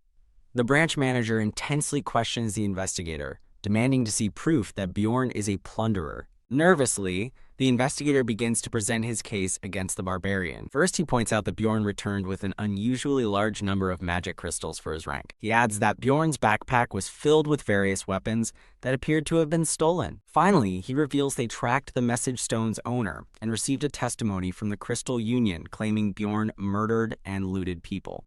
The branch manager dismisses the unverified testimony and demands to know why the investigator didn't use magic to confirm the claim. The investigator explodes with frustration, shouting that it's because Bjorn was lying about surviving a neck wound by eating a vampire's essence in a rupture. He continues his rant, mocking the absurdity of finding a vampire on the labyrinth's first floor. He claims he was certain Bjorn was lying to avoid magic and didn't want to waste the magic tower's resources on him. As the investigator declares Bjorn's downfall, the blonde mage calmly interjects, stating it's true he ate a vampire's essence. Both the branch manager and the investigator are stunned by her revelation, demanding to know what she means. "I was there," she states coolly, adding with a smirk that magic is also ineffective on her. The flustered investigator questions her claim about the vampire's essence. He warns her not to defend Bjorn with lies, beginning to question her credibility. Eyes glowing with rage, she accuses him of looking down on mages now that he has a little power. The terrified investigator drops to his knees, begging for forgiveness as Bjorn looks on. The narration explains that Magic Tower mages hold a status equal to aristocrats, protected by a powerful organization. For a mere guild employee to doubt one, it is clear he has dug his own grave. The branch manager calmly intervenes, telling the mage to stop. He concedes that her actions might seem like nonsense to an outsider unaware of the situation. The mage pauses, then agrees that a vampire has never appeared on the first floor before. She then sharply rebukes the branch manager, stating that such a closed-minded assumption is not fitting for his position. Her words leave the branch manager speechless and sweating. She reminds him that the labyrinth is full of mysteries, and that it's impossible to predict what might happen inside. Kook. She leans in and challenges his certainty, leaving him cowering. Bjorn reflects on her ruthlessness, acknowledging that she is a mage through and through. An imposing figure steps over the kneeling investigator and addresses Bjorn, who asks for his identity. Flanked by guards, the well-dressed man introduces himself as Niall Urbans. Niall looks down on the scene, commenting to Bjorn that he has caused quite a mess. The brunette noblewoman, held by Bjorn, screams, "Father!" causing Bjorn to realize who this man is. A thought bubble confirms it. He's the district manager. The Explorer Guild's role is explained: to manage clans, spells, and information for explorer convenience. The guild's hierarchy begins with branch managers overseeing hundreds of individual branches. Above them are 13 district managers, second only to the guildmaster himself. The narration notes there are some lines that even these powerful figures dare not cross. Ooh. A man in a purple cloak collapses suddenly to the floor. Niall Urbans looks down at the fallen man, stating that he heard he was looking for him. The investigator gasps in horror, recognizing the man on the ground. Bjorn identifies the man as Hearts Young from the Crystal Union. With a menacing glare, Bjorn confronts Hearts Young, accusing him of providing a false witness statement. As Hearts Young tries to deny it, the blonde mage's hand clamps onto his head, crackling with energy. Using her magic to read his mind, she declares with certainty, "This man, he's lying." As the truth is revealed, a narrator declares that Hearts Young is finished now that a magic tower mage has testified against him. A panicked Hearts Young stammers a denial, while Niall Urban's hand to his forehead asks with sudden interest if Bjorn's name is Bjorn Jindal. Bjorn, still holding the noblewoman, demands to know what will happen to Hearts Young now. The blonde mage icily suggests they should investigate Hearts Young's clan as well. The branch manager angrily informs the investigator that he is fired, but he desperately pleads that he followed the rules. Niall Urbans glares menacingly, accusing the investigator of incompetence and promising a thorough re-investigation of all his past cases. The investigator's terrified face reflects in Niall's glasses as the weight of his doom settles upon him. As guards drag the disgraced Hearts Young away, Niall Urbans turns to Bjorn to discuss compensation. Bjorn adjusts the heavy pack on his shoulder, ready to state his terms. He scoffs at the offer of a promotion, thinking they must take him for an idiot. Enraged, Bjorn gets in the branch manager's face, challenging him to bring a 7th-rank explorer so he can prove who is stronger. Vahela! He unleashes a primal roar, stunning the cowering branch manager. The blonde mage coolly says, "Of course," as she and Bjorn share a look of understanding. A smile creeps across her face as she thinks of the name, Raven. She declares that no explorer has ever survived eating a Rupture Guardian vampire's essence, and mocks the offer of compensation as something they should have done regardless. Coke! The defeated branch manager grits his teeth and asks Bjorn what compensation he desires. Grinning wickedly amidst a shower of gold coins, Bjorn declares he'll take at least 5 million stones. He thinks that while the amount may be excessive, he's a stupid barbarian anyway, so he's going for it. While the red-vested attendant sputters in disbelief at the sum, Niall Urbans calmly agrees to the terms. Bjorn is stunned by the quick acceptance, wondering if it's due to Raven's presence. She then specifies her own 1 million stone fee is separate, and the branch manager respectfully addresses her as Miss Raven. A thought bubble expresses sheer awe at the immense power wielded by the magic tower. The scene transitions to a view of the impossibly tall and ornate magic tower against a dusky sky. The setting is identified as the personal lab of Alua Raven, a mage from the Altemion school. Cook. Raven sips from a mug while watching Bjorn survey the clutter in her laboratory. She offers him a flask of blue liquid, which he hesitantly accepts, asking what it is. He wonders if it's just water, but Raven cheerfully admits they don't have cups and offers basilisk concentrate as an alternative. He takes a swig, deciding it's fine despite suspecting the flask was just used for monster organs and other strange liquids. Setting the flask down on the cluttered desk, Bjorn gets straight to the point and asks why she brought him here. Raven smiles slyly, reminding him of his promise to do her a favor, which he vaguely recalls agreeing to in a hurry. He reasons that befriending a mage can't be a bad thing. He agrees to help if it's within his power, prompting Raven to finally state her request. With a burst of energy, Raven declares that she wants to study the vampire essence he consumed. She explains it could benefit him by revealing unknown properties, his narration noting the pure passion for knowledge burning in her eyes. A flashback shows the vampire guardian as narration explains one has never appeared in a rupture before. Back in the lab, Bjorn muses that mages are like graduate students, but Raven insists her offer is a good one for him. Bjorn stops her, suddenly realizing her request is connected to a condition she made when they first signed their agreement. A flashback shows Raven telling him not to mention what happened in the guild office. The flashback clarifies her condition, a promise not to record that he took the vampire's essence, a request he'd found considerate at the time. Raven becomes slightly flustered as he confirms his suspicion is correct. She lays out her terms. He must visit her lab once a week for 3 hours, for about half a year. Bjorn immediately rejects the duration as too long, countering with 3 months and demanding access to the research results. She reminds him he only survived because of her. She asks if he shouldn't be more grateful, but he coolly states that his gratitude is a separate issue from their negotiation. Deciding to establish their relationship on his terms, Bjorn turns the tables and asks if she shouldn't be the one paying him. Raven is utterly shocked by his audacious demand for payment. He looms over the startled mage, declaring that anyone who doesn't stand up for themselves is simply an idiot. She shoves him back, indignantly yelling that she gave him a priceless essence for free. They argue fiercely, Bjorn insisting he was force-fed, while Raven retorts that she did it to save his life. Bjorn coldly states he didn't want it and demands 10 million stones, the cost to have an essence removed at the temple, leaving her speechless. Exploding with fury, Raven screams at him, calling him a psychotic barbarian. Raven confronts Bjorn, accusing him of harming her by forcing an essence on her and demanding payment. Bjorn dismisses her complaint as a mage's biased opinion, telling her to ask a real explorer.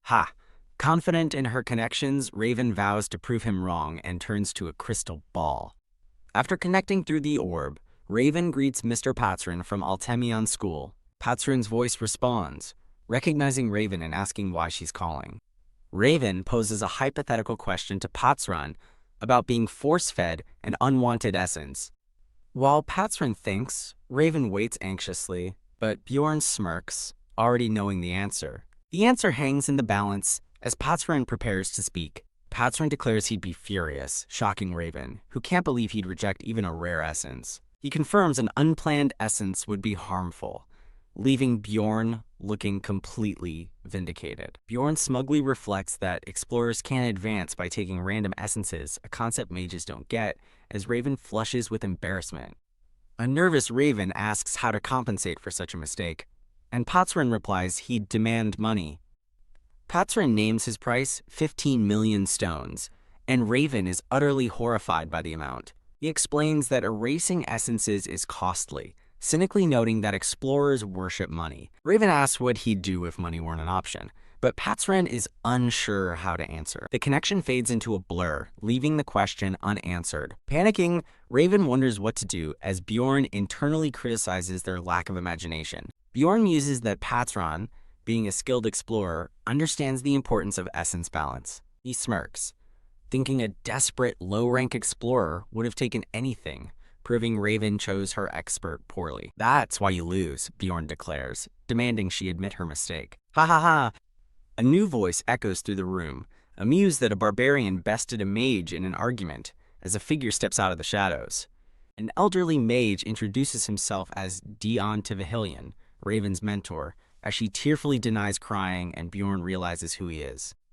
Bjorn is stunned, recognizing Dion as the powerful master of Altemian school. Dan smiles, admitting he enjoyed their conversation, and Bjorn concludes he's even more powerful than the district manager. Raven is aghast that he heard through her soundproof spell, but Dion simply critiques the flaws in her formula. Dion explains he was curious why his mentee brought a live barbarian home, a word choice that unnerves Bjorn. A tense silence falls as Dion stares at Bjorn with a menacing glint in his eye. Ha! A sly grin spreads across Dion's face. Dion erupts in laughter, telling Bjorn he was just kidding, leaving Bjorn to wonder if this is mage humor. Retorting that he can read the room, Bjorn decides to respond to Dion's joke with one of his own. Bjorn grins and threatens to crack Dion's skull open, catching the old mage completely off guard. Haha!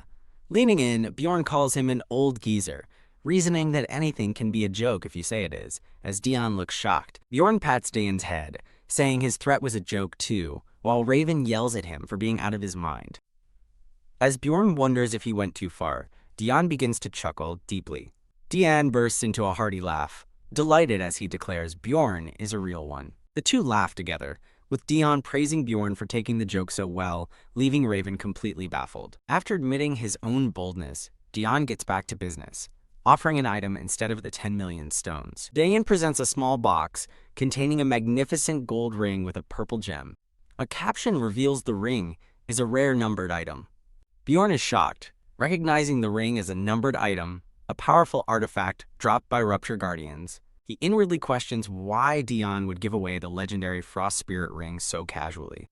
When Bjorn asks what the ring does, Dion explains it seals one of the user's essence abilities. Dion suggests it will help with Bjorn's acidic blood, but Bjorn privately realizes the powerful mage is unaware of the ring's true ability. As Bjorn prepares to leave, Raven reminds him of his promise to help with her corpse golem research. She watches him depart, anxiously worrying that he'll forget their deal. Raven apologizes to her mentor, but he assures her it's fine, calling the ring a useless item. Dian smirks, confident the stupid barbarian will be furious when he learns the ring's true value, as Bjorn walks toward a portal.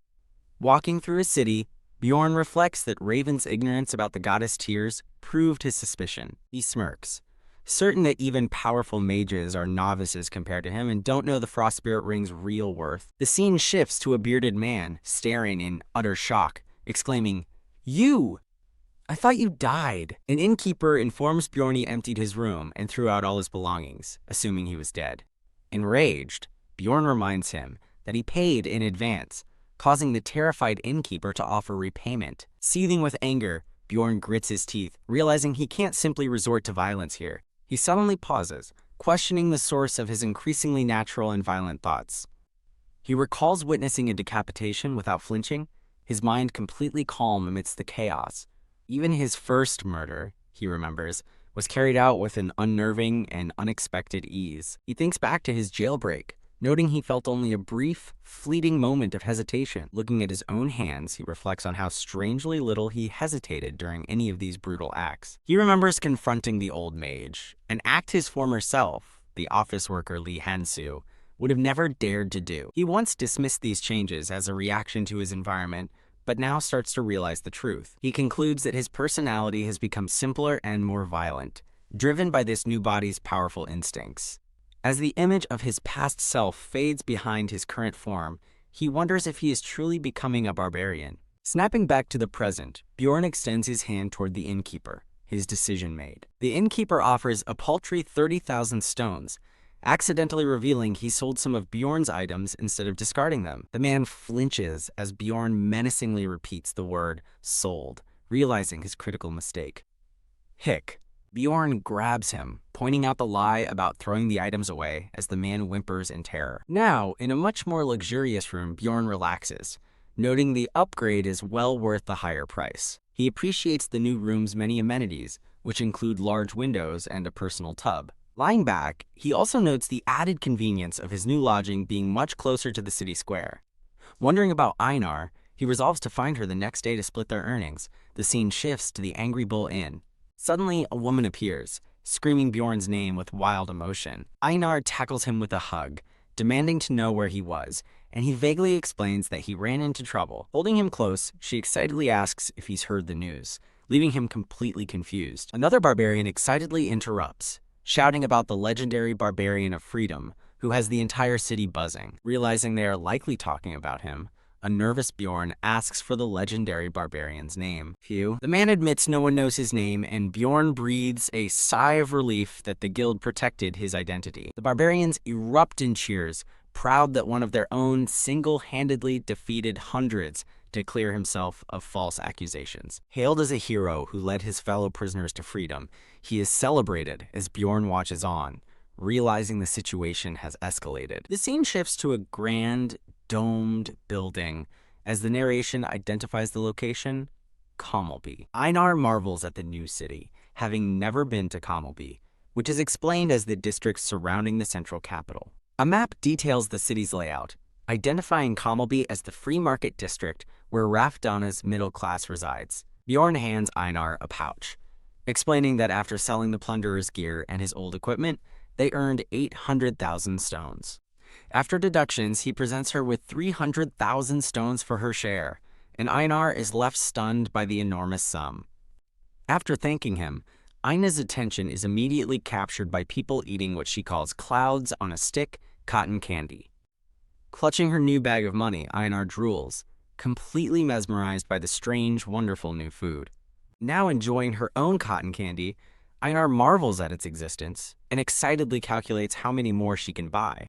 Amused that she's already treating cotton candy like currency, Bjorn dryly tells her to eat the real food on the table first. Cheeks full from the meal, Einar gratefully thanks Bjorn for his generosity. Her mood suddenly shifts as she explains her problem. Since her appearance changed, the other barbarians avoid her, no longer seeing her as a warrior.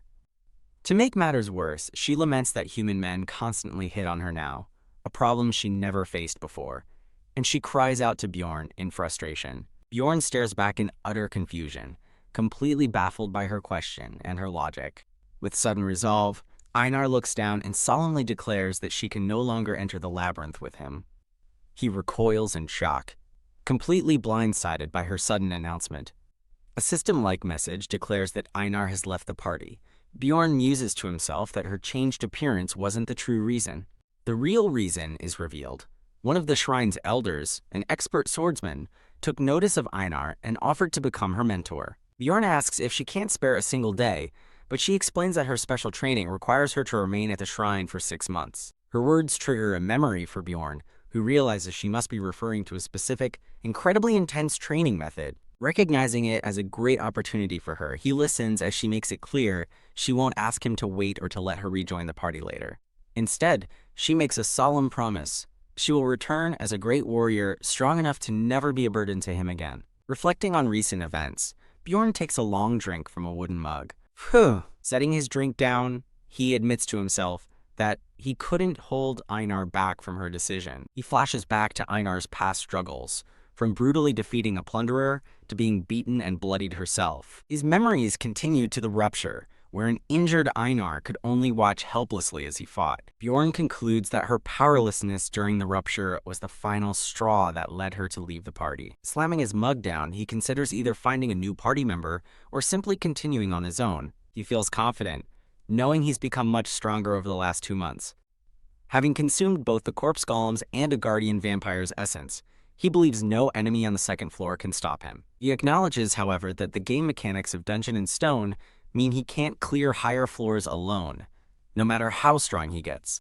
As he ascends a grand staircase, he muses that a varied party with specific roles becomes critical on the upper floors. He approaches Raven's lab, deciding it's a good idea to find similarly leveled party members to hunt on higher floors. Raven greets him from her desk, and he thinks that partnering with a 6th-rank mage like her is a good step. Addressing Raven by name, Bjorn believes teaming up with her will bring him closer to his ultimate goal. Raven cheerfully asks if he's ready, while gesturing to a blood-stained restraining chair, making Bjorn nervously wonder if he'll survive. With her arms crossed, Raven bluntly rejects his unspoken proposal with a firm no. She scolds him for the stupid idea of a 2-person barbarian party, which he corrects to 1, so she lays down her strict terms.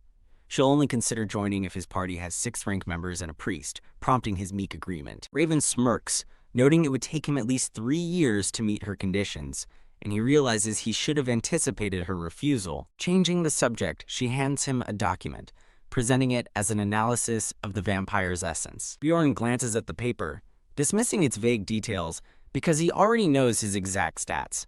A system window displays the vampire's essence's impressive stats as he confirms their rarity and power. Furthermore, he remembers it's not just any essence, but a guardian's essence. The essence grants him powerful skills, including a passive that lets him resist death and an active that boosts his stats with blood splatter. It also includes actives that let him copy skills by drinking blood and exponentially increase his regeneration as he loses health. Clenching his fist, Bjorn feels confident, realizing that with his new powers, his growth rate is faster than ever before. As he turns to leave, Raven suddenly calls out for him to wait, saying she has a question. She confronts him, demanding to know what he shoved into the vampire's mouth, stating she sensed divine power. Tilde Bjorn internally realizes she's asking about the goddess's tears. Feigning ignorance, he tells her she must have imagined it, but knows he can't reveal the truth. Just as Raven insists she saw it, Bjorn abruptly yells that he's hungry and has to go. Activating his Barbarian run mode, he dashes out of the room, leaving Raven shouting behind him. Eek, frustrated, Raven clenches her fists, certain he's hiding something and resolving to discover his secret. In a vast library, Raven uses magic to retrieve a specific book, triumphantly finding complete understanding of the Rupture 3. She flips through the ancient, unrecorded text, searching for the section on the blood-tinted castle. Finding the page, she discovers a strange stain is obscuring the text, preventing her from reading a key part. Magical energy pulses from the tome, as Raven feels she's read about the goddess's tears within its pages before. She finally finds the correct page, filled with ancient, glowing text. The book describes the goddess's tears as a consumable relic that releases a powerful blessing when broken. Shocked, Raven realizes the relic's description perfectly matches what she witnessed Bjorn use. As Bjorn walks away, Raven's thoughts race, questioning how a young barbarian could possibly know about and use such a hidden relic. Is Jandel? The golden mask is revealed, an item obtained by defeating the boss of the blood-tinted castle. In his room, Bjorn examines the mask, recalling its ability to change the user's face for a month, with a total of 5 uses. He remembers his gamer past, where he sold the item for a quick 500,000 stones without caring for customization. But now, in reality, he considers the mask a vital tool in case he's ever wrongfully imprisoned again. Setting the golden mask beside him, he decides to keep it for now. In a tavern, a patron asks his companion if he's heard the latest news. A blindfolded woman with white hair listens nearby, as the man reveals the Crystal Union has been broken up. Her expression darkens slightly as the man expresses his shock that the clan was destroyed overnight. The Crystal Union's emblem is shown as narration, explains they were an explorer clan that grew powerful through a message stone network.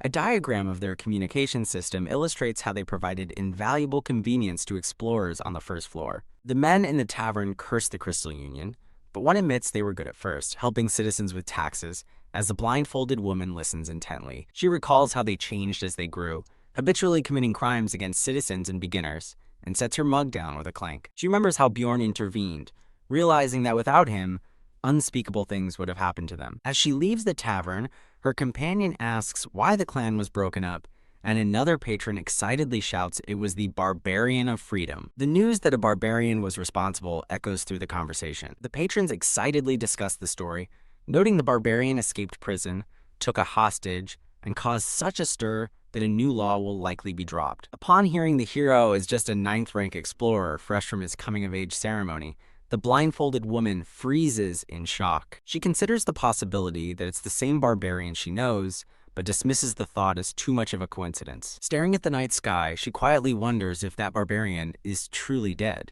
Walking toward a building, she reasons that if the two barbarians are the same, it would explain his week-long absence. She hesitates at a wooden door, hand on the handle, suddenly uncertain if she should enter. Erwin looks up from the bed, her expression weary and somber under the dim light of floating orbs. The woman stands in the doorway, conflicted about whether she should share what she's learned with her sister. The scene shifts to a bustling guild hall where Bjorn approaches a receptionist, who asks what he needs. Bjorn states he's looking for party members, specifying a team of at least 4 people exploring the 3rd floor or higher. The receptionist requests his details and identity plaque, which Bjorn promptly provides. Reviewing the document, the receptionist reads Bjorn's name and 7th rank status, a look of confusion crossing his face. His eyes widen in utter shock as he realizes who he's dealing with. Startled by his own outburst, the receptionist quickly changes the subject when questioned by Bjorn and hands over a list of potential teams. Reading the list, Bjorn senses the receptionist changed the topic but decides not to press the issue, assuming it's guild business. A red-bearded dwarf laughs, confirming it really is Bjorn, admitting he was skeptical about the 7th rank listing. Bjorn greets the dwarf, Hikarad, who tells him they're waiting for one more person to arrive. Hikarad excitedly explains that their final member is a mage, so their acceptance is practically guaranteed. Bjorn is stunned, questioning how a rare individual like a mage could be in their party. Spotting their new member, Hikarad eagerly calls them over, building the suspense. As Bjorn wonders who the mysterious mage could be, a new figure approaches. A cheerful, spectacled man with blonde hair appears, happily greeting the barbarian and the dwarf. He introduces himself as Lior Wervdwalki and enthusiastically states his desire to join their party. Bjorn finds the sudden appearance of a mage at this exact time and place far too convenient. Noticing Hikarad's confusion, Bjorn clarifies that Dwalki is the mage he was talking about. Hikarad introduces himself as a 6th rank explorer, and Dwalki proudly declares he is an 8th rank mage of Rafdonia's royal family. After Hikarad reacts with shock, Bjorn clarifies that Dwalki's title just means he doesn't work for the guild or magic tower. Impressed by Bjorn's knowledge, Dwalki smiles and politely asks for his name. Annoyed, Bjorn curtly introduces himself as Jandel's son Bjorn and orders Dwalki to sit down. Now seated at the table, Bjorn gets straight to business with his 2 potential party members. Bjorn directly asks Dwalki why he wants to be an explorer. pointing out it's an unusual choice for an 8th rank mage. Dwaki smugly explains that since he's not skilled enough for high-level dungeons and low-level ones don't pay, working in the city is more profitable. With a sparkle in his eye, Dwaki reveals his true goal: to become a renowned explorer and bring fame to Baron Martuan's family. While Hikurod is stunned by the noble connection, Dwaki clarifies a convoluted family tie that Bjorn recognizes as meaning they're basically strangers. Dwaki waves his hands dismissively, assuring them he won't act superior, but Bjorn internally labels him a fraud who's out of his mind. Bjorn's internal monologue coldly assesses Dwaki as a skinny, arrogant, and deceptive 8th rank mage with limited magical abilities. Despite his damning assessment, Bjorn raises a hand, deciding to accept Dwaki into the party. Bjorn narrates that after accepting Dwaki, better recruits appeared. He and Hikurod are now reviewing applications, with Hikurod complaining he's doing all the work. Hikurod expresses his relief that Bjorn is finally approving a candidate, worried he would reject this one too. A new party member, a powerfully built warrior with a shield and intricate tattoos, stands ready and confident. Across from him, a new female party member with light blue hair sits silently at her desk, looking unimpressed. The warrior proudly presents his gleaming shield to her, but she simply asks what it is. He grins, showing off his new Latinium chest armor and great shield, as system notifications confirm a massive increase to his item level. The warrior explains his large pack is an expandable backpack, flexing proudly. The unimpressed woman tells him to remove his armor due to complaints, leaving him to mutter that she doesn't appreciate jokes. Deflated, the warrior walks alone down a city street. He spots a figure huddled in an alley and is surprised to see another barbarian. He notes the man has no weapon, which is unheard of for a barbarian who considers it their lifeline. Hike! The man recoils in fear as the warrior approaches, his eyes glowing with intensity. The warrior reassures the frightened man he won't be harmed and asks why he's here without a weapon. The man confesses he sold his weapon for money, and the warrior listens silently. Internally, the warrior is shocked, questioning why a barbarian would speak formally and sell his weapon. A confident grin spreads across his face as he realizes the man's true nature. He introduces himself as Jandel's son, Bjorn, prompting the other man to nervously identify himself as Lien's son, Tarikan. Bjorn's inner thoughts brand Tarikan an evil spirit for his behavior. Later in a tavern, Tarikan ravenously devours a meal provided by Bjorn. Tarikan tearfully thanks Bjorn, who internally recalls that Tarikan's coming-of-age ceremony was a month before his own. Bjorn remembers Tarikan's excuse for not entering the labyrinth.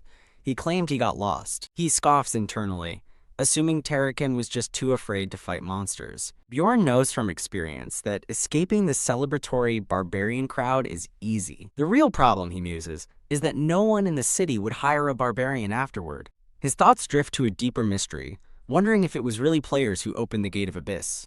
As a waitress arrives, Bjorn presses Tarikan, who admits he still didn't enter the labyrinth after a month. Bjorn explodes, calling Tarikan crazy, but Tarikan shouts back that he couldn't fight without a weapon, scolding him for his lack of foresight. Bjorn internally questions if Tarikan even played the game, as Tarikan laments getting kicked out after running out of money. Tarikan recounts his subsequent struggles with hunger and sickness, explaining that even his fellow barbarians eventually shunned him. Bjorn reflects that if he had fled from fear on his first day, he would have suffered the same fate. Tarikan finishes his sob story, pathetically asking Bjorn if he feels bad enough to help him. Despite Tarikan's desperate plea that he knows the labyrinth well, Bjorn flatly refuses to take him along. Stunned by the rejection, Tarikan listens as Bjorn offers to help him in a different way. Bjorn offers a handful of coins, giving Tarikan 150,000 stones to buy a weapon and enter the labyrinth himself. Overwhelmed with gratitude, Tarikan accepts the money and vows to repay the kindness one day. Exhausted, Bjorn curtly tells him to leave. As Tarikan cheerfully promises to visit again, Bjorn cuts him off with a cold, final don't. Bjorn warns Tarikan that no matter what happens with the money, their business is concluded. He delivers a final command. Once Tarikan leaves, he is to never seek him out again, demanding acknowledgement. Alone in his room, Bjorn sits in quiet contemplation. He reflects on his harsh actions, admitting to himself that his behavior was detestable. A painful memory surfaces as he wonders if he was thinking of his own past defeat. He considers how others would judge him, a logical person calling him stupid, an emotional one calling him cruel. Ultimately, he decides it was the best he could do and sends a silent wish for Tarikan to survive. The scene shifts to a glowing crystal cave, where Dwalki marvels at the labyrinth, eagerly asking where to go next. An intro card identifies the 8th rank mage Dwalki, who is ecstatically exploring the cave while narration shortens his name to Dwalki Bastard. A seasoned explorer, Braun Rotmiller, tells Dwalki to wait as he inspects their surroundings. Braun confirms their route is safe, and the narration dubs him the most normal party member. Hikarad, the dwarven tanker and team leader, laughs, excited to be exploring again alongside their other tanker Bjorn. Lastly, a beastkin's ears twitch as she declares she's itching for a fight. The final party member, Misha Karlstein, a 7th rank beast human, excitedly shouts her desire to chop off monster heads. The narrator notes Misha's unique habit of ending every sentence with "nya," a trait she claims is innate. Hikarad teasingly calls Misha princess, which flusters her before she angrily tells him to stop. Bjorn vaguely recalls Misha being a princess of some tribe as she threatens to kill Hikarad in a small panel. Cutting through the banter, Braun focuses the group, simply stating, "Let's get going." A party of adventurers, a hulking warrior, a blonde mage, a fox-like woman, and a dwarf stand ready in a crystal cavern. A man in a brown scarf reflects on how this marked their first exploration as a team.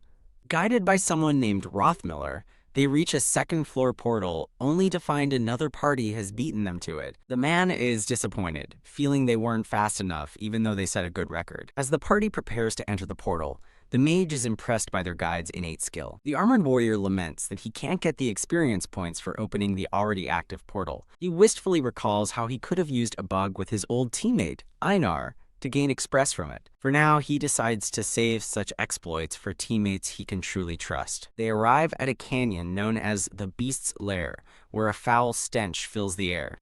The party ventures into the lair, an area known for its many beast-type monsters.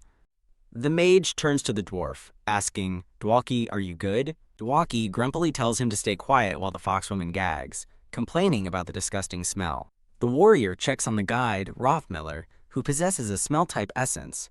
Rothmiller confirms he's fine. Rothmiller proves his experience by warning the others of waste puddles, earning their trust. The party carefully navigates the squelching, muddy ground of the canyon. The narration explains that while the monsters are easy, a pathfinder is essential in this natural maze. The team efficiently dispatches a pack of great razormane wolves, earning experience. They continue their hunt, felling a werewolf, a saber tiger, and a wall mole. While resting by a campfire, the mage questions the need for a night watch, trusting his alert magic. A teammate explains that alert magic only detects monsters, which confuses the mage. He's given a grim warning. In the labyrinth, other explorers are far more dangerous than monsters. The warrior confirms this harsh truth, telling the shocked mage to get some rest. Rothmiller points toward the next area, explaining the portal to the 3rd floor is just ahead. A diagram illustrates the labyrinth's structure, showing how multiple second floors all lead to a single 3rd floor. As they proceed, Rothmiller quietly hopes they emerge at a favorable starting location on the next floor. The foxwoman asks the armored warrior, Bjorn, if he's been to the 3rd floor before, impressed when he says yes. She happily notes that his 2-year journey to reach the 3rd floor is similar to her own. Her mood sours when she realizes he's a higher rank, despite having less experience. Dwalki teases her about her privileged background. Rothmiller sharply orders the bickering pair to stop. They both apologize as Bjorn watches, his expression more annoyed than before. With a determined aura, Rothmiller continues to lead the way forward. A teammate reflects that Rothmiller's frustration is understandable, given how hard he's working. A system notification announces their arrival on the 3rd floor, Pilgrim's Passage in the Steel Stone Valley. The team emerges from the portal, but Rothmiller freezes in shock at what he sees. Bjorn instantly shoves Rothmiller to safety, yelling at him to get back. A stampede of massive, horned beasts charges directly at them. Kook. Bjorn braces as a monster crashes into his shield with devastating force. He grimaces, questioning why monsters would be waiting right at the portal's exit. He realizes his shield was the only thing that prevented him from being instantly trampled. Ugh. He glances over to see one of the beasts crushing Dwalki underfoot. As Dwalki activates a skill, the foxwoman identifies the 7th rank monsters as Avantro, and Bjorn orders them to hold their ground. Rothmiller internally notes Bjorn's quick recovery, trying to suppress his envy. He recalls that the Avantro's knockback resistance makes them formidable, remembering how the dwarf's essence once helped against it. Dwalki is pinned, the ground cracking beneath him from the monster's immense weight. He strains, struggling to withstand the crushing force of the Avantro. A system window announces Lior Ware of Dwarki has used an 8th rank curse, corruption, on the monster. The blonde mage unleashes a swirling torrent of purple magic to support him. Dwalki roars with renewed vigor, shouting praise for the timely assistance. He vows to finish the fight, and in a blinding flash of energy, the monster is defeated as the mage declares victory. Thwack. Just as they relax, a remaining Avantro kicks Bjorn from the side, catching him completely by surprise. As Bjorn pins down a massive horned beast, Misha leaps into the air to deliver a finishing blow. With a ferocious cry, Misha calls forth the essence for her attack. She unleashes a powerful slash, cleaving through the monster's defenses with a spray of blood. Crack. The creature's thick horn shatters under the overwhelming force of her strike. A system notification confirms the Ayantra's defeat, as Bjorn wonders why such a monster would appear in this area. Bjorn turns to his teammate and asks, "Rotmiller, are there people nearby?" The notification announces Braun is using body warmth search, his eye glowing with power. Braun's thermal vision scans the terrain, but he reports there's no one in the area. Braun tells Bjorn that, based on a lingering scent, people were here moments ago and likely fled after watching them fight. Hikarad grows fearful, asking if they were targeted, but Braun calmly assures him it wasn't personal. Bjorn explains that luring monsters is a common tactic used by plunderers, prompting Misha to eagerly suggest they hunt them down. Misha's eyes gleam as she asks if they get paid for killing plunderers.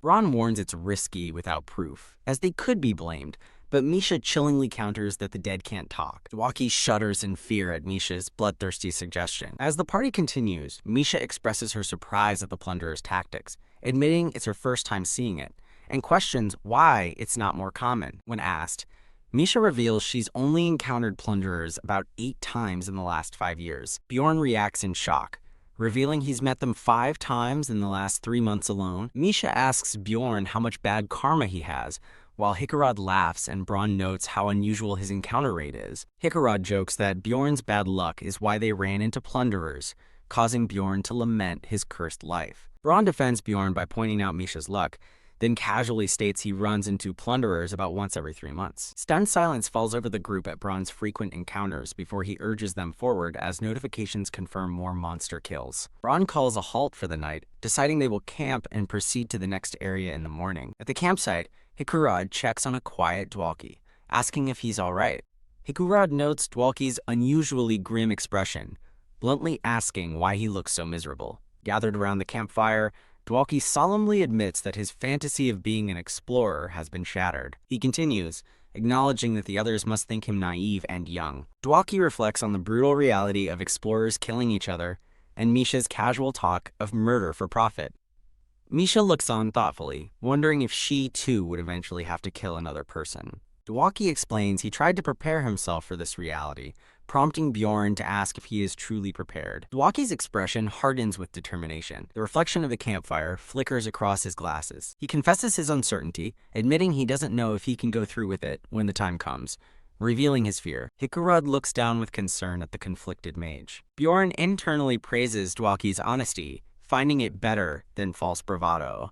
Braun agrees, telling Dwalki that his humility is more dependable than arrogance. Braun then asks the party for a moment of their time. He announces he has something he'd like to show them, catching everyone's attention. The party follows Braun as he leads them away from the camp. They gather on a cliff's edge, gazing in wonder at the sight before them. The team is awestruck by a magical, starlit valley filled with glowing celestial orbs. Braun explains this beautiful view is a rare sight as Misha gasps, "Whoa!" He adds that the reason for the phenomenon is a mystery unique to the 3rd floor, which Hikarad finds amazing. Dwalki stares at the breathtaking scene, his spirits visibly lifted. As Dwalki watches the glowing orbs, a voice asks if this gives him the courage to continue. He watches the beautiful sky, seemingly finding a new resolve. As the others sleep, Bjorn stands watch over the campsite. However, his attention is drawn to movement from one of the sleeping bags. Dwalki stirs in his sleep, seemingly at peace. A faint smile appears on Bjorn's face as he observes his teammate. As the party ventures onward, Bjorn calculates that he's already earned over 50 express. Bjorn considers his progression, noting he needs 150 express for level 4 and can absorb one more essence. He reflects on the 2 essences he's already consumed, deciding he's in no hurry to level up. His only goal is to find a high-quality essence for his final available slot. Braun's voice cuts through his thoughts, announcing their arrival. Before them lies a smoldering, fortified encampment, the Orc habitat. A narrator explains this is the 3rd floor's most monster-dense region, exclusively populated by creatures of 8th rank or higher. Though ranked 2nd in difficulty, it remains the optimal hunting spot for those not immediately ascending. Hikarad lays out their plan. They will test their strength here before deciding their next move. Suddenly, a warning cry echoes as a pack of orcs is spotted, charging toward them. An orc leader lets out a guttural snarl, its sharp tusks on full display.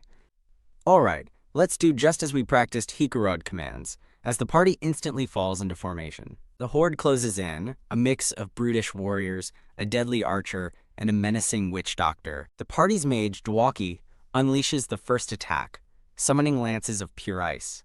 As his spell flies, narration explains that he and Braun will provide ranged damage. Bjorn and Hikarad brace themselves on the front line, serving as the party's impenetrable tanks. Misha moves like a phantom, her role being to eliminate any enemies who breach their defenses.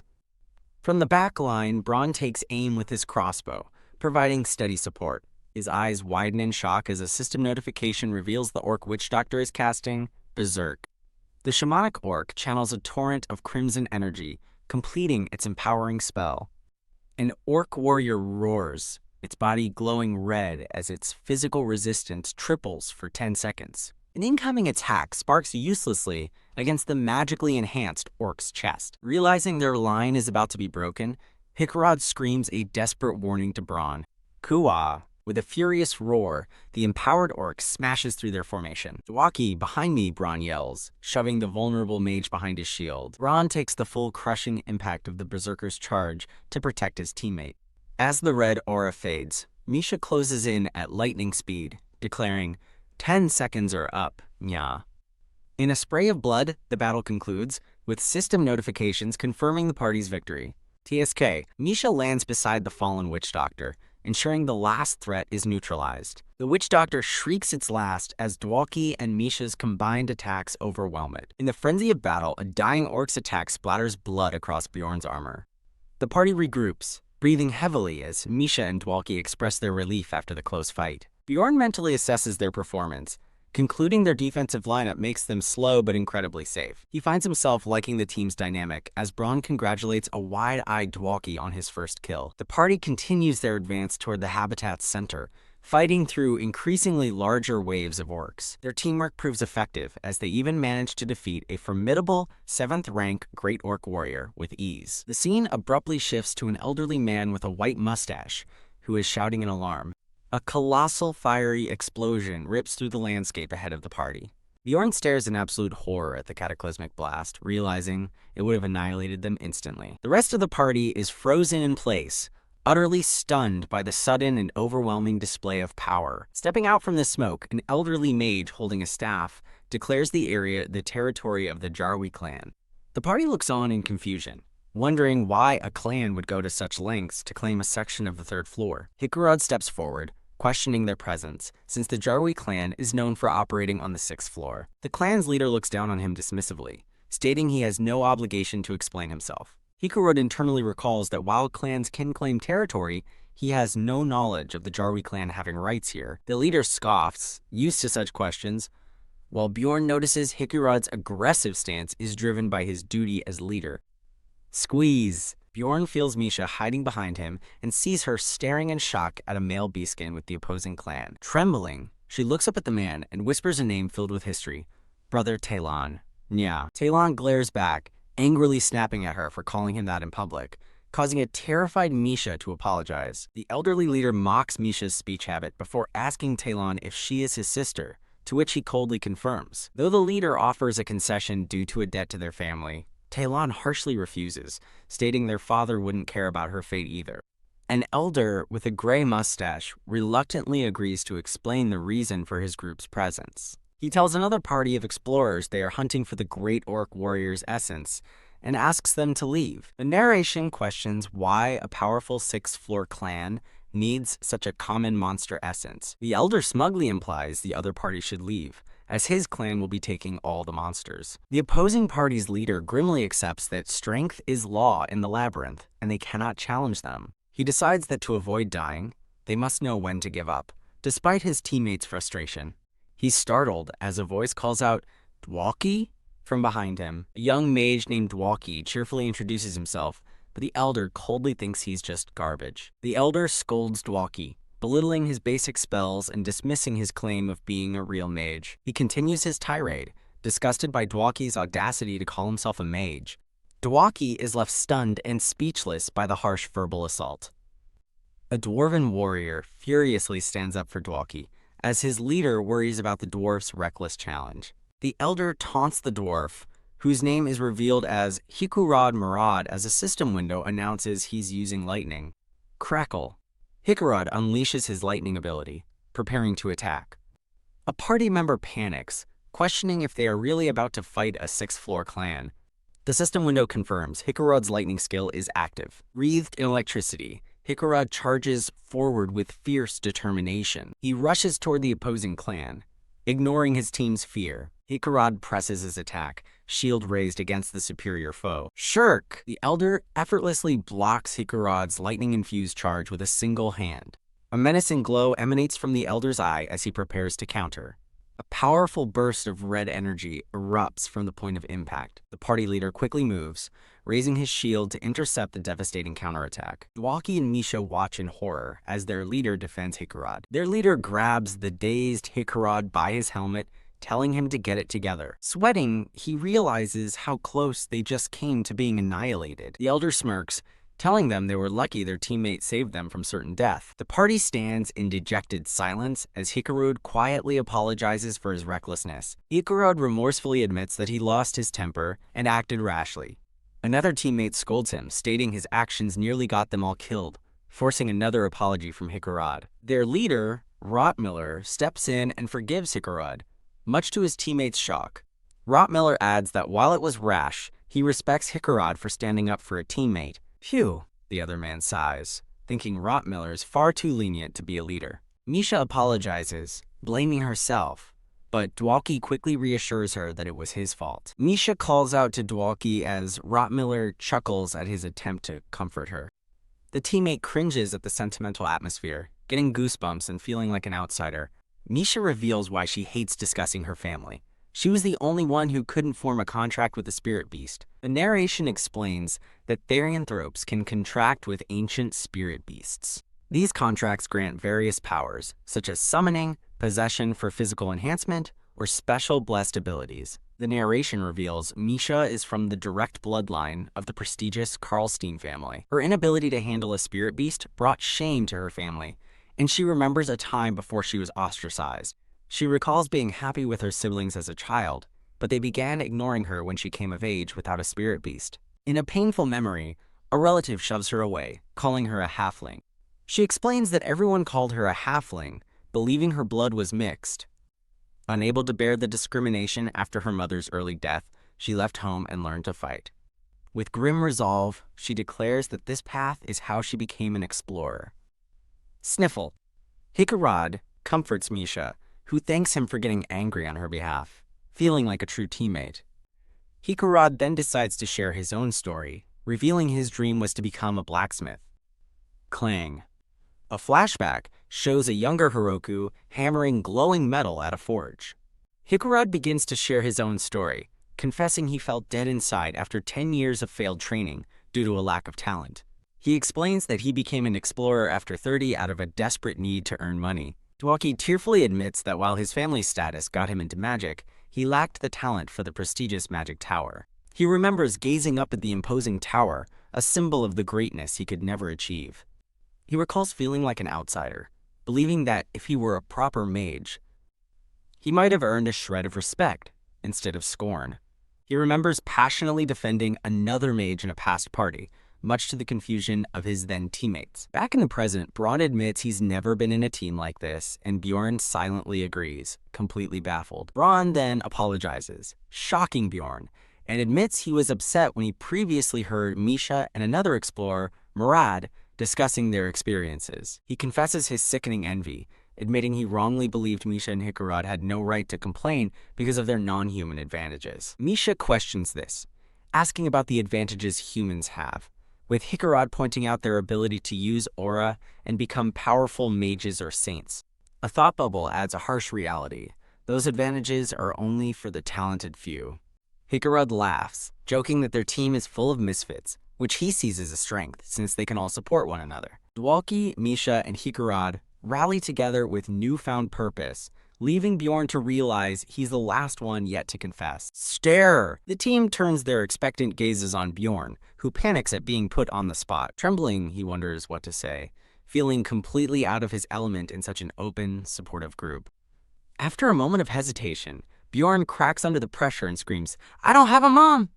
His outburst is met with stunned silence, as Dwalki and Hikarad can only stammer in confusion. Bjorn continues shouting, explaining his mother died giving birth to him. He adds that his father went into the labyrinth when he was young and never returned. Anguished, he cries out that even as an adult, he can never see his parents again. Huff! Panting after his outburst, Bjorn internally reaffirms his story, which he apparently heard from someone named Einar. Moved, Misha tearfully apologizes for complaining about her own family, unaware of his tragic past. Dwalki and Hikarad try to comfort him, with Hikarad offering to be a parent figure, but Bjorn violently rejects their pity. As the team fusses over him, Bjorn realizes he's become the most pitiful member and internally admits his story about his mom isn't true. He internally boasts that he's actually a powerful Munchkin barbarian who reached 7th rank in only 3 months. He reflects on being dragged into a game world and risking death, but his triumphant thought process suddenly stalls. Misha's worried cry breaks the silence, asking Bjorn what's wrong. When Misha asks if he's thinking of his mom, Bjorn's self-pity deepens, cursing his pitiful life. As the others try to console the unresponsive Bjorn, Braun brings them back to the task at hand, asking for their next plan. The party discusses their next move, weighing options like the Witch's Forest against the risk of immediately ascending to the 4th floor. Hikarad's expression is resolute, showing he is firm in his opposition to ascending too early. He explains his caution, having seen many unprepared teams get killed on the 4th floor, and urges them to gain more experience together first. Bjorn considers Hikarad's reasoning, concluding that his strong opposition stems from the genuine danger of the 4th floor. The narrative explains the 4th floor's danger. While similar to the 3rd, it can spawn terrifying 6th rank monsters. While these powerful monsters are rare, spending enough time on the floor makes a deadly encounter inevitable. Ron admits he understands Hikarad's caution, revealing he's died many times on the 4th floor from being unprepared. Despite the warnings, Bjorn decisively states that he believes they should go to the 4th floor. He confidently tells the surprised party that he thinks they are ready to advance. Internally, he reasons that with 2 sturdy tanks like himself and Hikarad, they can handle even a 6th rank monster long enough to escape. He acknowledges their damage output is low, but believes having a mage and 2 veterans balances their composition. The others whisper their agreement, with Hikarad admitting he's right, though still anxious, and Misha joking that even a broken clock is right sometimes. I can hear you. Bjorn roars, infuriated by their comments, prompting Hikarad to call for a formal vote to settle the matter. The decision is made, and the self-proclaimed pity party resolves to challenge the 4th floor. The newly bonded team ventures onward, heading toward their next great challenge. As evening falls, Braun holds up a small pouch and calls a halt, deciding they will camp for the night. Hikarad protests, calling Braun Rottmiller, and argues they are still energetic enough to continue traveling. Shaking his head, Rottmiller explains they'd need another 3 hours to find a better spot, convincing Hikarad to set up camp. As Misha offers Dwalki some jerky, Bjorn checks the time 9 p.m. and realizes it's the exact same time they've made camp every night. He realizes Rottmiller must be meticulously planning their route by calculating their travel speed and distance, an impressive feat in the labyrinth. Bjorn asks Rottmiller for the next day's plan, who calmly consults his map. Impressed by Rottmiller's skill, Bjorn thinks he's like a human GPS as Rottmiller advises them to rest for the coming forest. As the campfire burns, Misha wishes everyone good night. Flash. Bjorn's eyes snap open as someone calls his name. Rottmiller shakes Bjorn awake, telling him it's not yet his turn for guard duty. Bjorn frantically asks if a monster is nearby, but Rottmiller cryptically replies, "Both," confusing him. Screams for help cut through the night, making Rottmiller wonder if someone is being chased by a monster. Dismissing the cries, Rottmiller reminds Bjorn of the trap they previously found set by other explorers using a monster as bait. Rottmiller confirms he recognizes the scent, identifying the approaching group as the same plunderers from before. He deduces they're being specifically targeted, using a plea for help as a tactic to infiltrate their camp. Misha panics as the approaching party gets closer, shouting that they've discovered the camp's fire.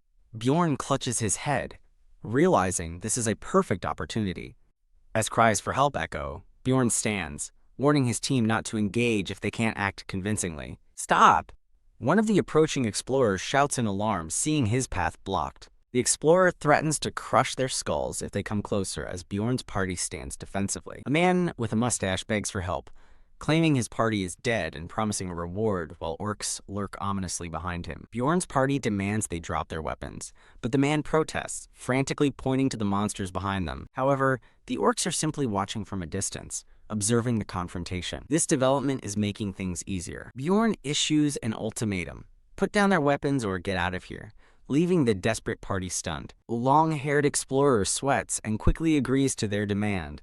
Promising to cooperate, he throws his weapons to the ground with a clatter. Bjorn instructs Rottmiller to collect the weapons, and he complies. TCH, an orc snarls in frustration at the turn of events.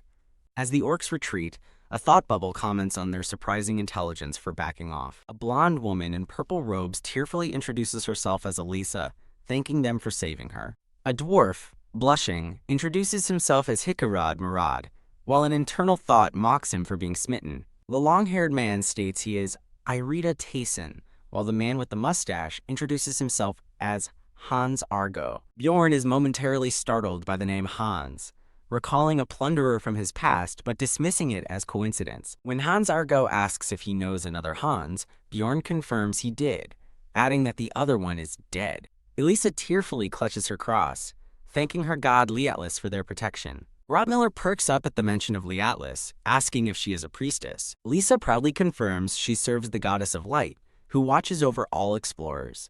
Internally doubting her story, Bjorn plays along, asking Elisa to look at an injury as she readily agrees. Bjorn's eyes widen in disbelief at what he sees next. Huh? As Elisa casts a divine spell on Hans Argo, Bjorn is shocked that she is a genuine priestess. Hikarad wonders if she's really a priestess, while Misha asks Rottmiller if he was mistaken. Rottmiller insists he was certain, with the narration noting that priestesses are typically holy, making his skepticism understandable.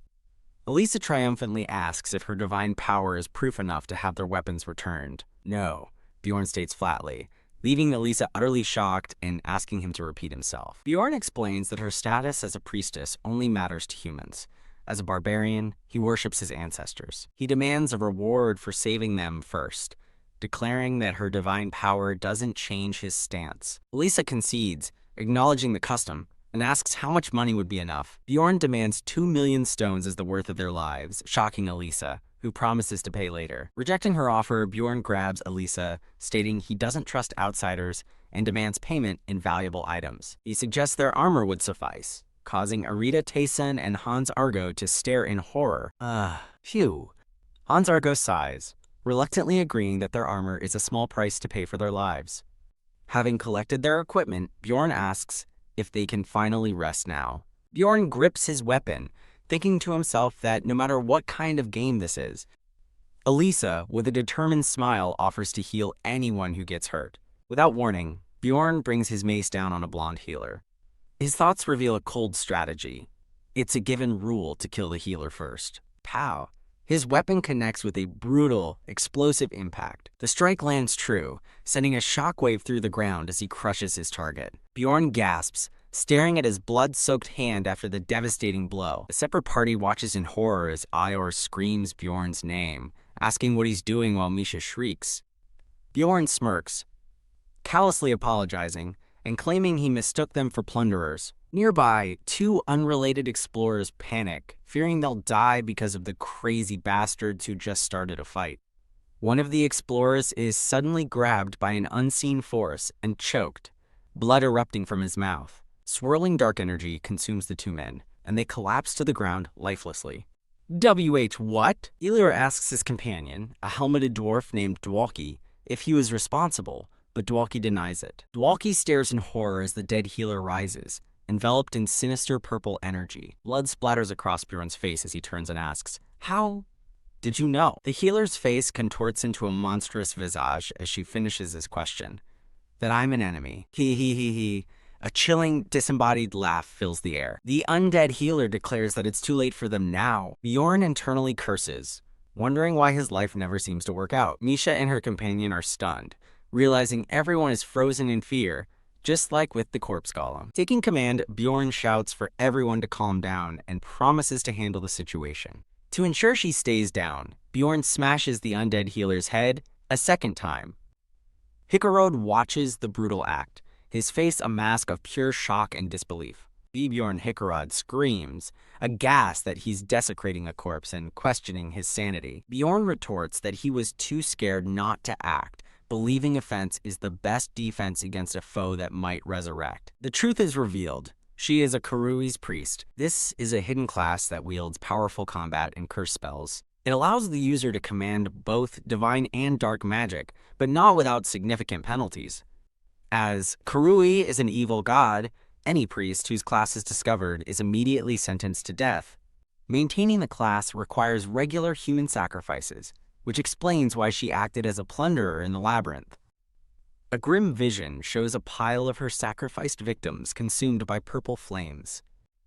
A flashback shows one of her subordinates being choked by her dark magic. His body slumps to the ground as the priestess drains his life force. Her face now half a horrifying skull, Elisa laments losing two precious subordinates because of Bjorn. Bjorn coldly rebukes her for blaming others and insults her character. A new warrior with a shield, Rotmiller, explodes with rage, blaming Bjorn for the deaths of Hans and Taysen before vowing to avenge his friends.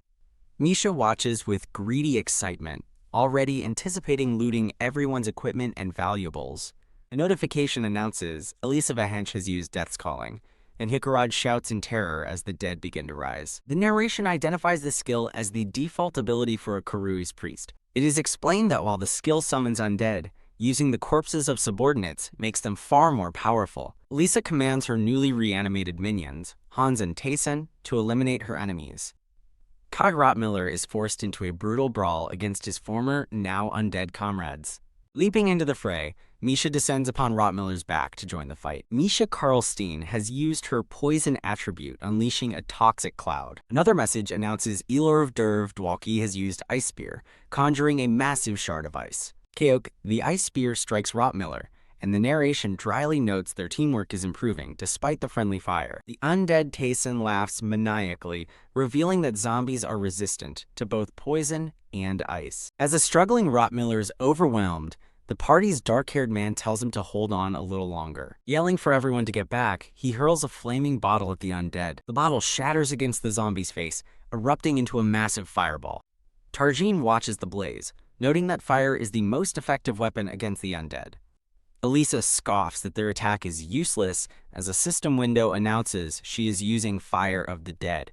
A massive, fiery explosion of pink and red energy erupts. The party is stunned as the blonde mage exclaims that the blast is absorbing all the fire in the region. Bjorn realizes with dread that their divine power, their one effective weapon against the undead, is now useless. Thinking fast, Bjorn orders the party to focus their attack on the priestess, while he and a warrior named Hickarod hold off her guards. An enemy guard rushes forward, explaining he already disarmed his opponents to stall for time. Rotmiller trusts his team to handle the rear guard as the Foxwoman leads the charge toward their main target. The Foxwoman dashes forward, closing the distance to a blonde priestess floating in the air. As a system window announces that Elisa Vahench has summoned a Shadow Guardian, the party warns each other to be on alert. Floating above them, Elisa commands her shadowy creation to bring her the heads of her enemies. "Ha!" the Foxwoman yells, lunging forward into the swirling darkness. Puke, one enemy, cries out as he's struck by a beam of light,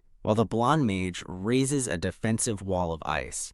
With a hideously corrupt expression, Elisa reaches out, her hand wreathed in dark magic. The Foxwoman is suddenly ensnared by a dark purple curse, her body seizing in shock and pain. She stares in horror as two massive shadow beasts materialize before her. As a dark tendril whips past her face, she screams for Hikarad. Hikarad arrives just in time, announcing that Bjorn sent him to help.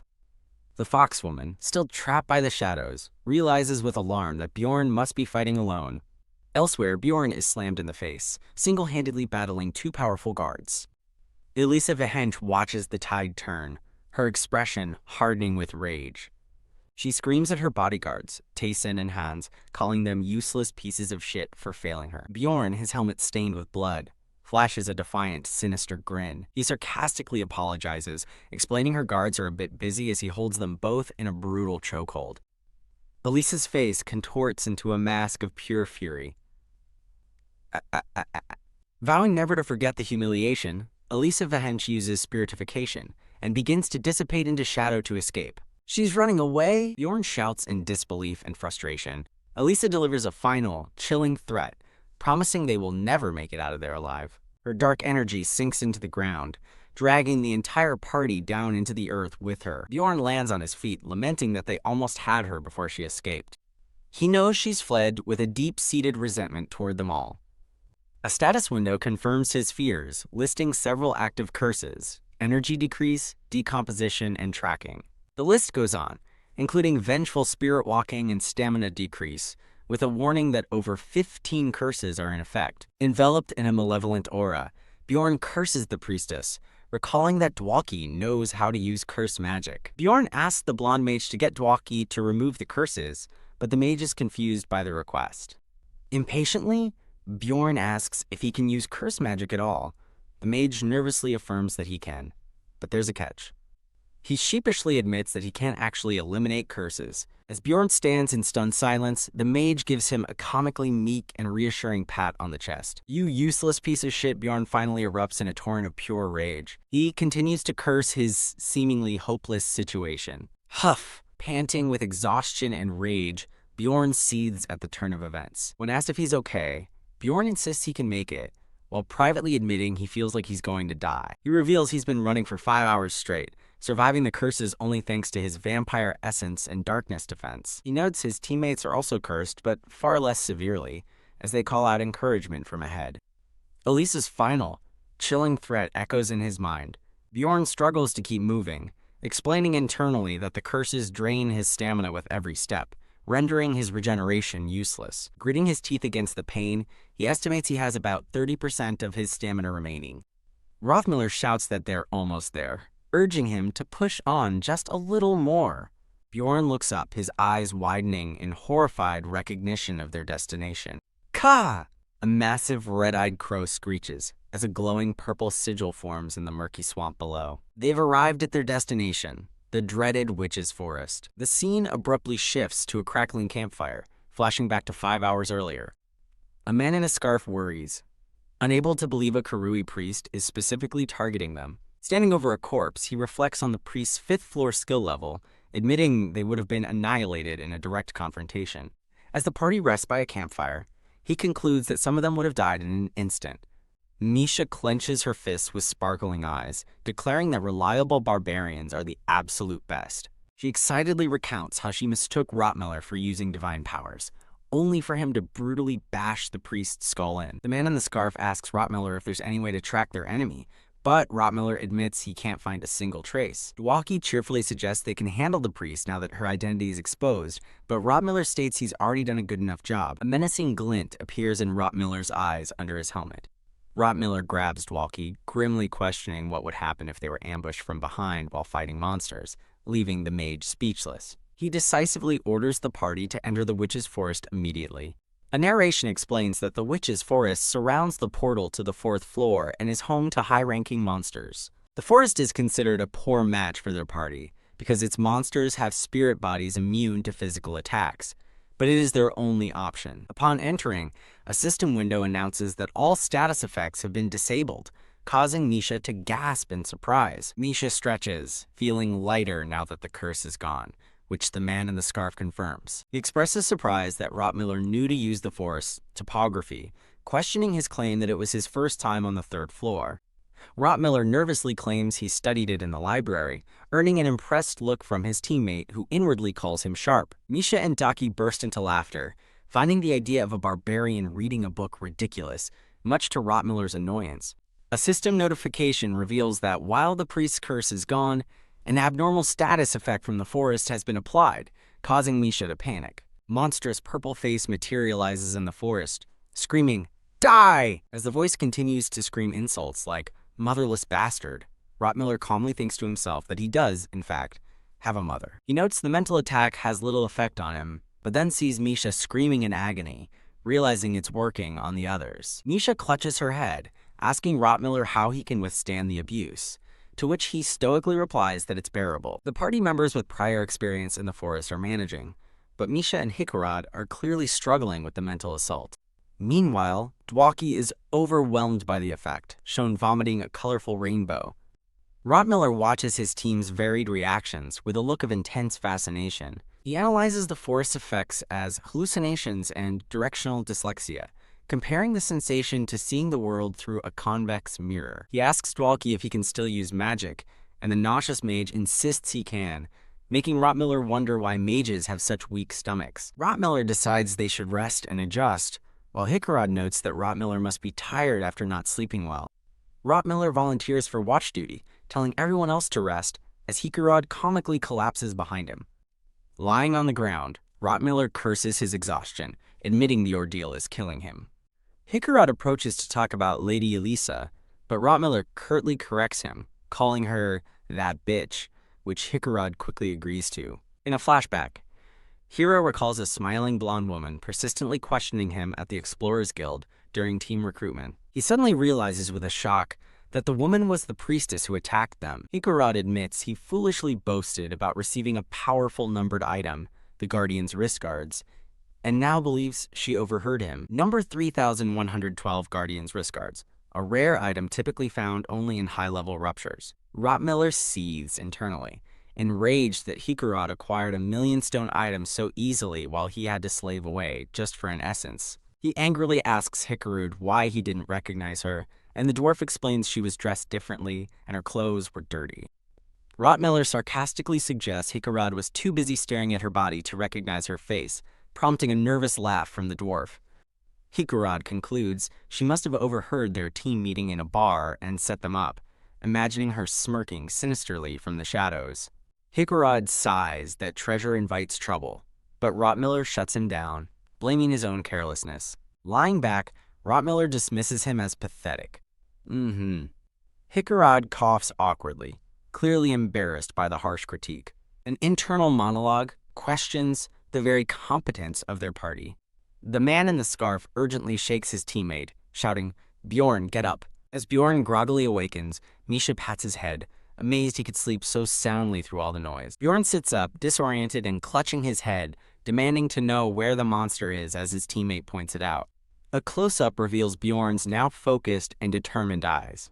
Bjorn looks up into the twisted trees, spotting several small, glowing creatures he identifies as fairies. A panel describes the 9th rank fairy monster, explaining they are non-combat mobs whose only skill is to spew a stimulant mixed with poison dust. Dwalki observes the gathering of fairies and warns Bjorn that a formidable foe must be nearby.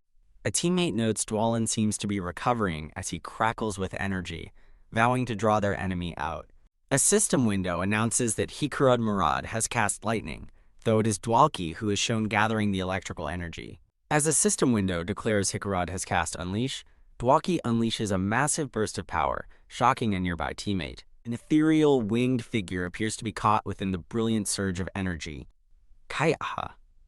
The blast of lightning strikes a group of fairies, who scream in agony. Reflected in Bjorn's helm, the fairies are electrocuted while a monster lets out a confused cry. A massive, shadowy creature emerges from the purple energy, letting out a fearsome roar. The monstrous beast charges forward with incredible speed through the swirling purple mist. Keek, the creature, is identified as a 7th rank monster, a half-troll. The narration explains that this monster, unique to the witch's forest, has a habit of stalking fairies. Keek the half-troll roars as it lunges into an attack, brandishing a huge wooden club. The massive club swings down toward Dwalki, who looks up in startled terror.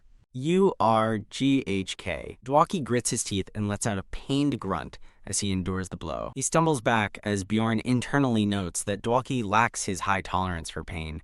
An explanation reveals a key danger of the forest, a pain enhancement field that multiplies the agony of any injury for warriors. With many monsters immune to physical attacks, Dwaki desperately screams for magical support. The blonde mage prepares a spell, his staff glowing as a system notification promises his next freezing spell will be drastically more intense. A system window incorrectly states that Liorwerv Dwalki has cast an ice spear, while the blonde mage is visually the one launching the attack. The half-troll is struck and slain by the ice magic, rewarding the party with a mere 3 experience points. Dwalki laments the lack of an essence drop, while Bjorn acknowledges it was a tough fight regardless. Rothmiller checks the time, urging the party to move quickly toward the 4th floor, as the forest is too dangerous for rest. His eyes widen in alarm as he spots the reflection of an approaching group. Bjorn also sees the approaching figures, identifying them as other explorers. A woman with blonde hair smiles with glee, confirming she's found them. Elisa Vahench points an accusing finger, screaming that Bjorn's party killed her comrades. Her new allies form a protective line as one curses their bad luck, now facing an even larger group. Realizing they are in a losing battle, Bjorn grimly decides on their only option and yells for Hikarad. He orders Hikarad to use a specific item, and Hikarad prepares to activate his glowing wrist guard. Hikarad Murad activates the Guardian's wrist guards, grunting as immense power flows through him. A brilliant wave of energy erupts, disabling negative status effects and granting the party temporary immunity while repelling enemies. As their pursuers are blasted back, someone yells for the party to use this chance to run. While fleeing, the foxwoman confronts Bjorn, angrily asking how Elisa followed them into the supposedly safe forest. Bjorn remains silent, his expression grim as he focuses on their escape. He internally explains that after they entered the forest, Elisa shouldn't have been able to track them. He deduces she found other explorers and deceived them by playing the victim of ruthless plunderers.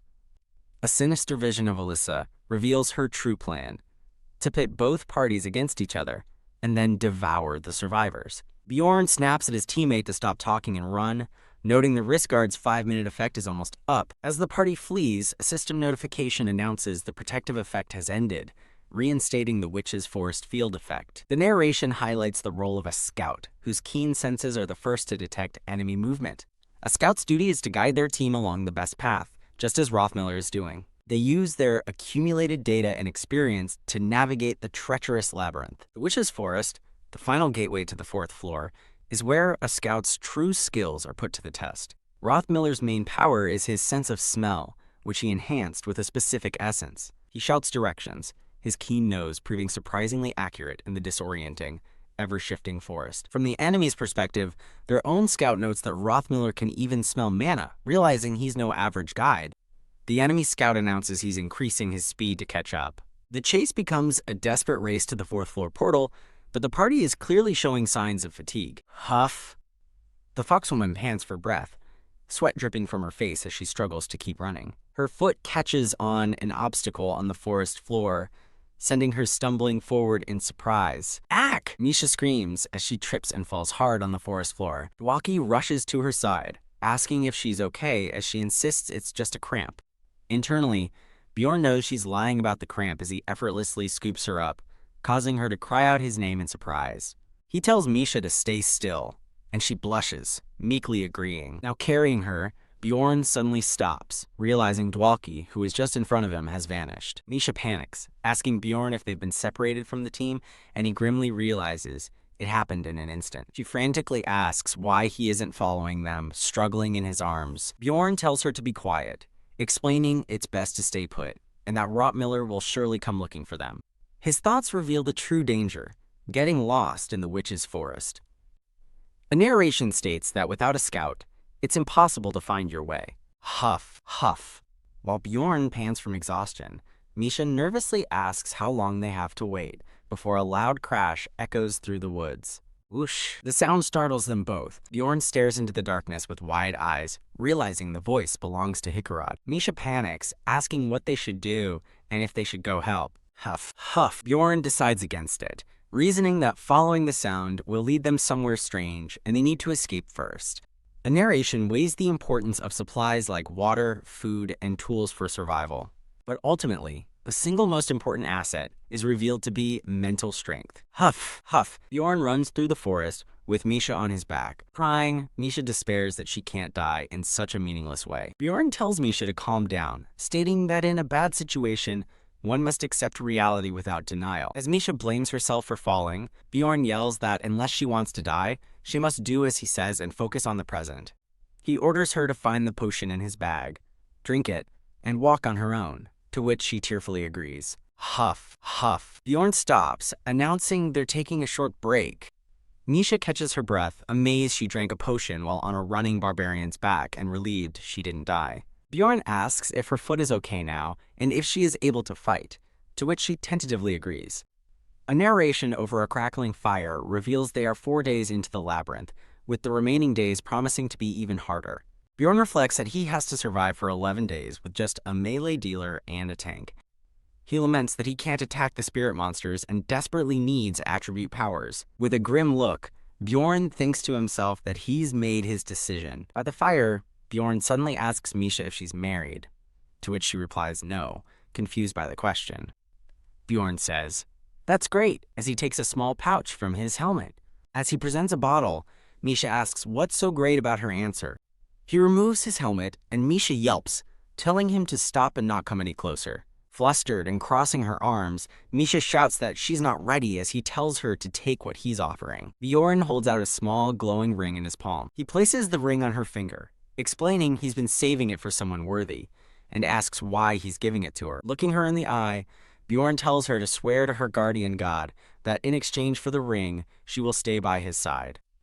Huh? Misha stares at her hand in shock, asking if Bjorn has gone crazy. Bjorn clarifies that with his honor as a warrior at stake, he will stand by and support her, hoping she will do the same. Misha asks if he's serious, admitting that while it's sudden and her first proposal, she isn't unhappy about it. Bjorn tells her he's glad to hear it, but she bashfully clarifies she never thought of him in a romantic way.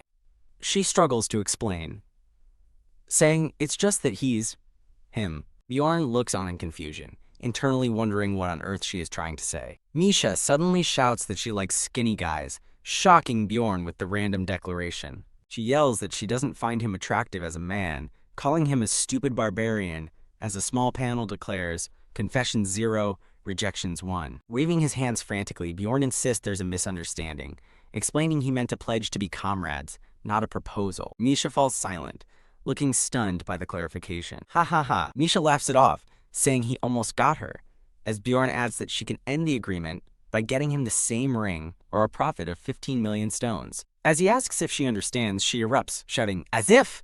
and demanding to know why the ring is 15 million stones. Bjorn explains the ring is a bargain at 15 million stones, promising it can fulfill a long-held desire of hers. He reflects that his decision is based on nearly a decade of experience playing the game, Dungeons and Stone. Looking at the confused Misha, Bjorn steals his resolve, intending to awaken her true power. The beautiful ring seems worthless at first glance, but when the item is destroyed, it triggers a powerful and unusual effect. He recalls discovering the ring's hidden non-combat purpose after numerous experiments within the game. He remembers the very specific condition for its use. It must be worn by a therianthrope without a spirit beast contract. In his memories of the game, destroying the ring awakened the glacial magical beast, Scadia. The magnificent ice beast, Scadia, materializes and offers a contract directly to Misha Karlstein. Her heart pounding with excitement, Misha readily accepts the offer. She reaches out her hand, the ring glowing as she prepares to form the pact. Touching the beast's snout, Misha shouts her acceptance of the contract. Scadia dissolves into a majestic whirlwind of ice and spiritual energy that envelops Misha. She floats serenely within the magical torrent, absorbing the spirit beast's power. As her feet touch the ground again, Misha marvels at how easily she formed the contract. Now glowing with a faint aura, Misha asks Bjorn what the incredible ring was. A dark thought crosses her mind as she wonders why her father never told her about such a thing. Bjorn speculates that her father likely didn't know about it either, surprising Misha. He explains a mage only recently discovered the ring's secret, prompting Misha to demand how he knew. Bjorn awkwardly suggests she get dressed before they continue their talk, leaving her momentarily confused. Misha gasps in mortified realization, but Bjorn calmly informs her he has already laid out her clothes and new gear. Noticing Bjorn's new armor, Misha comments on it as a system notification announces his item level has increased by 83. He explains the ritual destroys equipment, so he undressed her, causing an enraged Misha to ask why he brought up marriage. Bjorn matter-of-factly replies that he was being considerate, as a potential husband might have been offended. She furiously berates him for not explaining beforehand, but he simply states he was in a hurry. Changing the subject, Bjorn asks if she doesn't have something more important to say to him. Misha points at him indignantly, taken aback by his audacity. Her anger fades as she blushes and quietly thanks him. Unimpressed, Bjorn pushes for a more sincere response, much to her flustered annoyance. A shadow falls over Misha's face, replaced by a cunning smile. She captures his full attention by calling out his name with sudden seriousness. Misha solemnly confesses that she once tried to take her own life. A flashback shows her father finding her after the attempt, saving her life. Bjorn says she should be grateful, but Misha walks away, insisting it wasn't a beautiful story. She recalls facing her father afterward, his back turned to her in a grand hall. In the memory, her father coldly tells her to go die in the labyrinth instead of shaming the family name. Hearing the story, Bjorn thinks to himself that her family is even crazier than he expected. Misha explains this is why she came to the labyrinth, but clarifies it wasn't to follow her father's cruel order. Haunted by visions of insults, she admits she simply wanted to run away from her toxic home. She reveals her hope was to become a great explorer without a spirit beast to finally earn her father's forgiveness. Wielding her new power, Misha admits she no longer cares about his approval, feeling it's for the best. With newfound clarity and sincerity, she bows deeply and thanks Bjorn from her heart. She remains bowed, vowing to never forget the favor he has done for her. Bjorn smirks, pressing the issue by asking if she'll swear it to the guardian gods. Beaming with happiness, Misha enthusiastically swears her oath to the guardian gods. An info panel illustrates the summoning type of ability available to therianthropes. A second panel shows the strengthening type, featuring a warrior with glowing fists. The final panel depicts the powers type, explaining that therianthropes gain one of these three abilities upon contracting a spirit beast. A red-haired therianthrope unleashes a powerful, ice-based strengthening attack. A torrent of blue magical energy surges from her fist. The energy manifests as a massive spectral dragon, roaring as it flies forward. Standing beside Bjorn, she celebrates that they can finally use attribute attacks to hunt spirit monsters. Now fighting alone, a woman named Misha notes a strange sensation as she attacks, realizing she's now strong enough to fight solo. Like a barbarian seal, a therianthrope's spirit beast also advances through stages, but worries about her fighting alone in the dangerous witch's forest. Ghostly figures approaching and frantically warns Bjorn. Bjorn yells for them to flee, and they both break into a desperate sprint. With a grimace, Bjorn realizes that their true struggle for survival has just begun. Ravens circle over a dark, ominous forest under a purple sky. The twisted, thorny woods. Notifications confirm they've killed a witch lamp and an owlbear as they continue their relentless fight. A system window announces the defeat of a Dirator, granting them more experience. After killing more monsters, they are rewarded with a brilliant red magic crystal. Bjorn kneels, exhausted, as Misha tells him to hurry up and collect the crystals. He expresses relief that they haven't encountered a 7th rank monster or a woman named Elisa, but something else troubles him. He recalls the frost spirit ring that vanished when Misha awakened, activating the corpse golem's passive skill. He inspects his armor, noting the acidic blood has corroded it in several places. He sighs, lamenting the costly repairs his high-tier latinium gear will now require. A cave, Bjorn expresses his disappointment at not finding a single tributable essence during their hunt. Huff, he glances back, noticing that Misha's fatigue is clearly building. Huff gritting his teeth, Bjorn grimly calculates their chances of returning to the city alive at only 30%, cause abnormal stat effects as they run. Isha a rope, instructing her to tie it to her waist as a lifeline in case they get separated. Misha confirms she understands the danger of the forest's abnormal stat effect. The witch's eye debuff is applied. Bjorn declares they cannot stop for a single second. The field debuff, witch's eye, is revealed to be the true reason why one should only pass through the forest. It's explained that lingering in one spot summons the 7th rank monster, Kanabaro, and its hounds. Bjorn grits his teeth in frustration, realizing it's been over 60 hours since he was separated from the dwarf, her hope fading as she admits they are still completely lost. They trudge endlessly through the corrupted landscape, unable to rest since the debuff activated. Bjorn calculates that since killing one of the monsters would take over 15 minutes, stopping would mean being overwhelmed. He reflects on their one tactical change: tying themselves together so they can't be separated. The rope will allow them to find each other if one falls behind. Bjorn, slow down a little, Nyan. Misha begs, exhausted, and he reluctantly agrees. Isha's condition has worsened significantly, not from injury, but from sheer exhaustion. Hook! The rope yanks Misha forward, and he realizes he has slowed down, but is still being pulled by her lagging steps. Can't keep pace, he surmises she must have taken the brunt of the damage while fighting illusions. Get on my back, Bjorn commands, telling her she'll feel better if she rests. Misha stares back in shock. Misha blushes and begins to protest, concerned that Bjorn is also tired. Rope. Connecting them. With a sharp tug, he pulls the startled Misha towards him. Just listen to me, he insists, effortlessly hoisting her onto his back. Misha quietly submits, and Bjorn notes that she's too tired to put up her usual resistance. As he carries her, malicious whispers echo around him, calling him a disgusting insect and a murderer. Bjorn pants, admitting he's reaching his own limit and that they must find that thing before it's too late. A seductive female voice suddenly asks why he's letting her be. Bjorn freezes, recognizing the voice instantly. The spectral form of a woman appears, telling him he's solved the biggest problem in her life. The woman fully materializes with a smirk, asking him if he doesn't even want to try seducing her. Bjorn sweats as he recognizes the illusion taking shape before him is his ex-girlfriend. A woman with purple hair materializes and taunts him, asking if he's afraid of being abandoned again.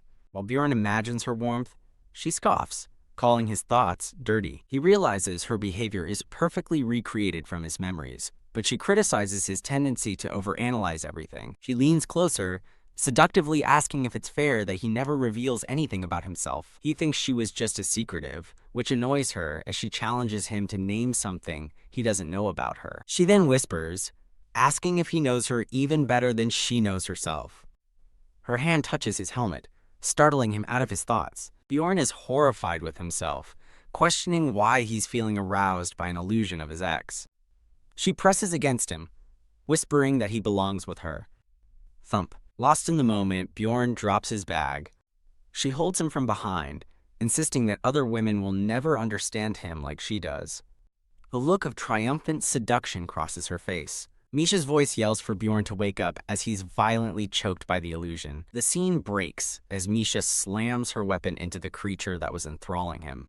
Dazed, Bjorn wonders if Misha's intervention is also part of the illusion. Die, nya, Misha yells, delivering a powerful final blow. She rushes to his side, asking if he's okay, but he can only stare back in shock. Misha proudly announces she has defeated the Dryad and tells him to snap out of his daze. The word Dryad finally sinks in, and Bjorn's eyes widen in realization. The system message cancels his captivation status effect, revealing the monster's true half-tree form as a rare Dryad. The Dryad dissolves into particles of light as a notification confirms its defeat. He realizes the illusion was so powerful because it was a specific skill, not just a property of the forest. Bjorn genuinely thanks Misha for saving him, and she smugly accepts his gratitude. Her triumphant expression quickly turns to one of shock as she sees something behind him. Misha points out a group of explorers, the first they've seen since being separated from their own party. An archer in the approaching party notices there are only 2 of them, and cynically assumes they are lost. Bjorn finds it strange to encounter another team, thinking most would have already moved to the next floor. A man asks if they are separated from their team, and Bjorn cautiously agrees while deciding not to trust them. Misha excitedly asks if they are saved, but Bjorn silences her with a command to stay still. A blonde man from the group tries to put them at ease, saying they have kids their age and inviting them to join them. No, thanks, Bjorn says flatly, thinking that having kids makes them even more dangerous. Bjorn understands that men with families to feed are driven by a powerful need. The blonde man's friendly face twists into a sinister grin, thinking he has even more motivation to earn money. Misha questions Bjorn's standoffishness, but he cuts her off, telling her to be quiet. Bjorn recalls his previous plans for such an encounter, which always involved asking for help. He had reasoned that offering a reward for an escort out of the forest would be a fair deal for any explorer.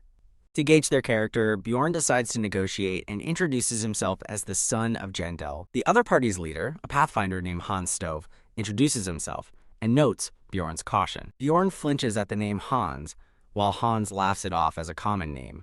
Internally, Bjorn despairs at encountering yet another Hans. Considering the name an ill omen, one of the archers cheerfully takes stock of their party: 2 warriors, 2 archers, and a pathfinder. Bjorn and one of the other explorers share tense, unsettling smirks. Bjorn's face hardens with resolve as he assesses the situation. An urgent thought flashes through his mind. This is dangerous. As Misha looks hopefully at the approaching explorers, Bjorn's intuition screams that they are a serious threat. Bjorn turns to Misha and asks if she trusts his judgment, to which she confidently agrees. Bjorn watches the new party with suspicion, a bead of sweat rolling down his face as he senses something is wrong. Declaring they must leave, Bjorn is questioned by one of the explorers who thought they needed help. The explorers reveal their true nature, their eyes glowing red with malicious intent. Bjorn's instincts scream that he is in imminent danger. He quickly dismisses the other party's offer of help, telling Misha it's time to go. Suddenly, an arrow zips through the dark forest. Thwack! The projectile slams into Bjorn's shield, confirming the ambush. His worst fears realized, Bjorn curses, knowing they're not ordinary explorers. An archer questions his companion, Vate, for attacking, but she rebukes him, telling him to look at their target's equipment. Vate's face twists with greed as she recognizes the armor is made from priceless latinium, dreaming of the fortune it would bring. As the young archer hesitates to attack fellow explorers, a bearded swordsman tells him to step aside. Vate points out Bjorn's expensive, expandable backpack, a prize they couldn't afford even with a year's work. She shoves the hesitant archer aside, telling him to back off. An axeman in a white helm joins the mutiny, declaring he's in on the robbery since he's not rich enough to be kind. Misha anxiously tells Bjorn they should flee, as they're exhausted and outnumbered 5-2. Bjorn realizes running is futile since their enemies have a pathfinder, concluding there's only one way out of this situation. He whispers a plan to Misha, telling her they need to stall for a bit of time. Turning back to his pursuers, Bjorn calls out, attempting to negotiate. While Bjorn offers his gear, Misha suddenly betrays him, screaming for them to kill him and revealing she's a princess who can reward them handsomely. Stunned, Bjorn looks down at the trembling Misha, questioning if she's serious. Her revelation shocks the bandits. The swordsman is unsure, but Vate insists they must kill both to silence them. The axeman agrees with a sinister laugh, realizing a princess must have even more valuable loot. Yelling finders keepers, the greedy explorers charge forward to attack. Bjorn determines that he's stalled as long as he could and that it's finally time. A terrifying bandaged monster with glowing red eyes appears as Bjorn's voice commands it to kill the 6th rank monster, Canibaro. As the Canibaro confronts the shocked bandits, Bjorn reveals he lured them here, taunting that they've been lost for 5 days. Bjorn yells for Misha to hang on tight as they prepare to make their escape. A narration explains that Canibaros are relentless pursuers as Bjorn leads the monster on a chase, with Misha clinging to his back. They run for their lives through the dark forest, the monster right behind them. The bandits watch in horror as Bjorn leads the deadly Canibaro directly toward their party. With a ruthless expression, Bjorn declares his plan to use the bandits as bait. He successfully draws the Canibaro's aggro onto the other explorers, shouting that it's their problem now. The Canibaro pauses, its body pulsing with a dark, thorny aura. Vite screams for her team to halt, warning them of mana mines, as the wounded swordsman asks what to do about their fleeing targets. The swordsman orders them to focus on killing the Canibaro, certain Bjorn and Misha won't get far. Bjorn notices the mana mines littering the ground, realizing he can't possibly dodge them. He steps directly onto a glowing purple mine. Boom! Explosions erupt around him as he reveals his reckless strategy to simply step on the mines and keep running. Misha screams in terror as she sees the damage being done to Bjorn's foot. Enraged, the Canibaro unleashes its power. A system window announces the monster has summoned hounds, and several demonic dogs materialize from the shadows. The hounds bypass the Canibaro, charging straight for the trapped explorers. The Axeman panics, realizing the mines prevent him from dodging the vicious hounds. A chaotic scene of explosions and mauling ensues as the explorers are torn apart, with Vate pleading for her life. Bjorn continues his determined stride through the carnage.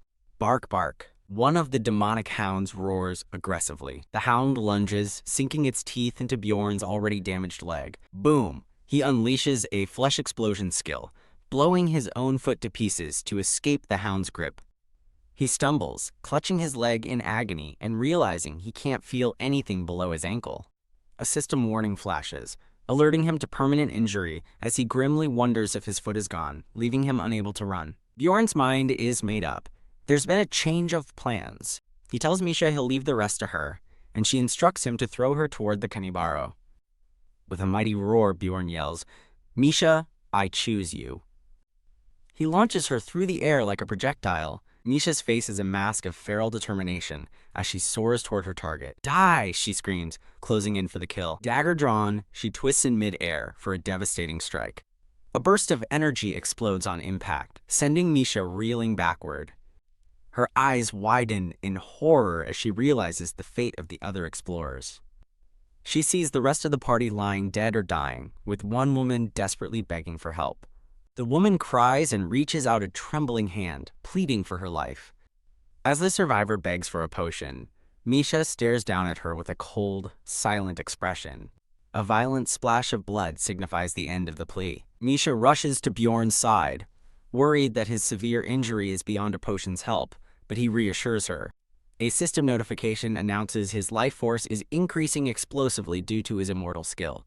An entire new foot materializes from swirling red energy, healing the grievous wound in an instant. Misha screams in shock, stunned that his limb regenerated without even a top-grade potion. Bjorn explains that the combination of vampire essence, an immortal seal, and his passive skill allows him to regenerate limbs. Misha demands to know what he is, marveling at how he endured the pain of the potion without flinching. He coolly chalks it up to the mental fortitude of a barbarian. He recalls a woman named Einar, who was similarly stoic, crediting it to a high pain tolerance stat, just like his own. With his new foot secure in his boot, Bjorn prepares to move on. He urges Misha to leave before more enemies arrive, prompting her to ask how he knew the explorers were a threat. As they walk away, Bjorn explains his simple, grim reasoning. One of them was named Hans, and he dislikes the name. Misha is baffled by his answer, but he brushes it off, saying what matters is that they escaped. She reflects on the kindness the female explorer first showed, finding her sudden betrayal hard to comprehend. Bjorn cynically adds that she might have remained kind if they weren't weak, poor, or in the labyrinth. He concludes that while circumstances made her hostile, she was still the first one to attack. Misha admits she doesn't understand, so Bjorn asks why she came to the labyrinth in the first place. She confesses she needs money, and he states their motivations are the same. A grim vision of a guillotine illustrates his point. Money is survival in a world where tax debts mean death. Remembering the woman's friendly talk of her children, Bjorn realizes she had a family to protect. Leading Misha through the dark woods, he reflects that he's learning a great deal on this journey. After 109 hours lost in the witch's forest, Misha suddenly spots something and calls out to Bjorn. "I found it, Nya," she exclaims, pointing excitedly toward a clearing. They both sigh in relief upon reaching their destination, the witch's hut, the forest's only safe haven. Bjorn clenches his fist, anxiously praying that this visit to the sanctuary will be peaceful. A purple light glows from his hand as he interacts with the hut's magic. They find themselves in a sunny meadow before a small cottage, a randomly generated safe area that lasts 8 hours. Inside, a cozy hearth burns, creating a safe zone where the forest's hostile effects and monsters cannot enter. Bjorn recalls that while the first hut was difficult to find, Misha's sharp eyes made locating the next one much faster. With 53 hours remaining, a notification confirms their entry into the witch's hut. Misha happily remarks that even on their third visit, she never gets tired of the beautiful safe zone. As she chatters on, Bjorn cuts her off with a sharp command to be quiet. His expression is tense as he warns her that they are not alone. Misha grows nervous, and Bjorn confirms they need to find who else is there. They discover a distinctive axe and helmet discarded in a patch of yellow flowers. Bjorn stops short, instantly recognizing the gear. He spots a man in purple armor lying in the flowers, recognizing him as an associate of Elisa, and wondering what happened. Misha spots more people inside the hut, asking if it's the same group, while Bjorn decides to neutralize the man outside first. With a brutal swing, Bjorn smashes his mace into the captured man's side. Misha watches in silence as the sound of impact echoes through the hut. Bjorn looks down at the beaten, tied-up captive, remarking that he's surprised he's still alive. Convinced he'll die soon, Bjorn uncorks a potion while Misha wonders if tying him up was even necessary. He pours the red potion onto the captive's head, shocking him. The man screams in agony as the potion revives him, his allies watching in horror. Huff! As the man comes to, Bjorn asks if he's awake, and he recognizes him as the Barbarian from before. The man frantically insists it was all a misunderstanding, blaming that bitch for using them. He begins a flashback, explaining that they first saw only 3 of Bjorn's teammates. To prevent them from escaping, they injured the party's presumed pathfinder, Rottmiller, with an arrow to the shoulder. He recounts how a sudden burst of light unexpectedly blasted his entire party backward. When they awoke, their own pathfinder was dead, impaled by an ice spear through the head. Bjorn connects the dots, realizing the scream he heard was Rottmiller getting hurt. The man explains that losing their pathfinder left them stranded and forced to wander aimlessly. He recalls a strange moment when another party member was suddenly kissed by Elisa. The flashback shows Elisa draining the life force from Hans while their teammates watch in horror. He concludes the story, revealing Elisa was the evil priest of Karui who had deceived them all. He swears they weren't trying to plunder, but Bjorn coldly tells him to shut it.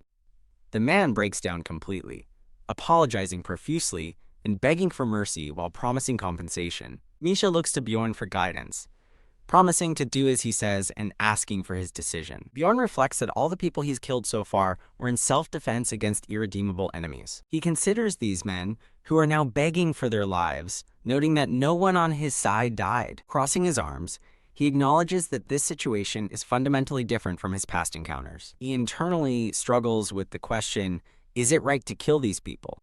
A vision of his past selves appears, representing his conflicting morals. His barbarian side argues for pragmatism, stating it's easier to kill them and avoid future trouble. His modern self counters that you shouldn't kill people just for making a mistake. He realizes the morality of his old world no longer applies here. After a moment of silence, Bjorn's resolve hardens. He asks for Misha's opinion, and she firmly states that she cannot trust these men.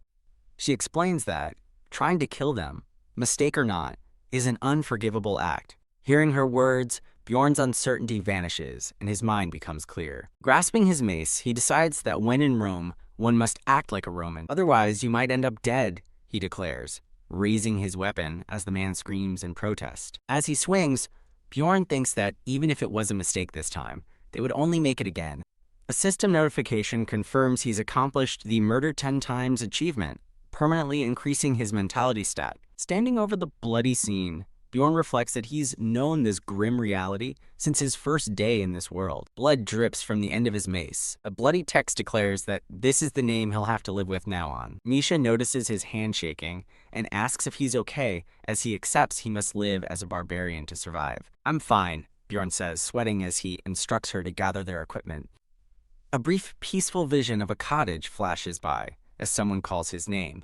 Misha watches in horror as Bjorn drags the corpses, demanding to know what he's doing.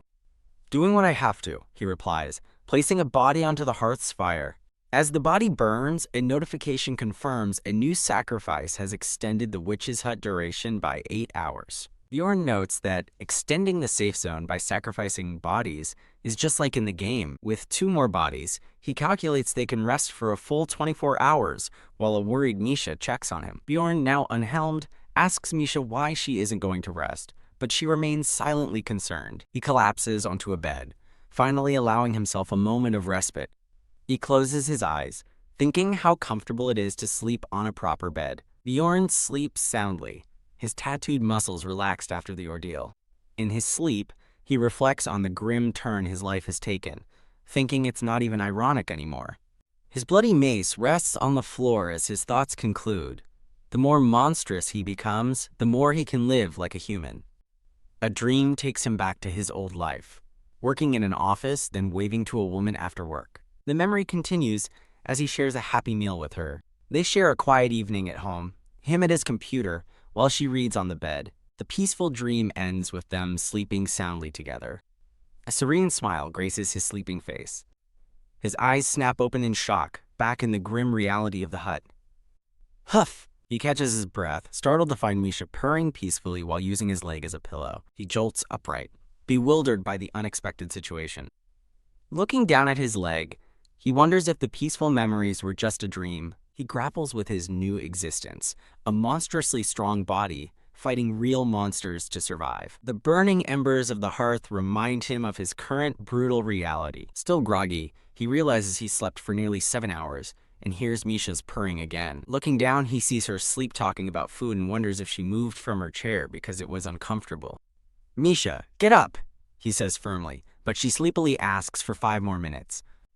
His eyes flash with red-hot irritation. Outside the hut, Misha screams, "Stop, you stupid barbarian, ya!" As they sit inside, Bjorn reflects that the day has finally come. One more day, and they can escape the forest. Misha excitedly plans to take a bath and asks what he'll do, but Bjorn admits he doesn't know. A series of notifications appear. The witch's hut has closed, and the forest's field effect is being undone. They are thrust back into the witch's forest, which has transformed into a terrifying, blood-red landscape. Under a black sun, Bjorn. "What's happened here, Nya?" Misha cries out, but he remains silent, staring at the horrifying scene. Bjorn looks up in disbelief and curses at the twisted, hellish sky. A flash of his old life's computer screen flickers in his mind.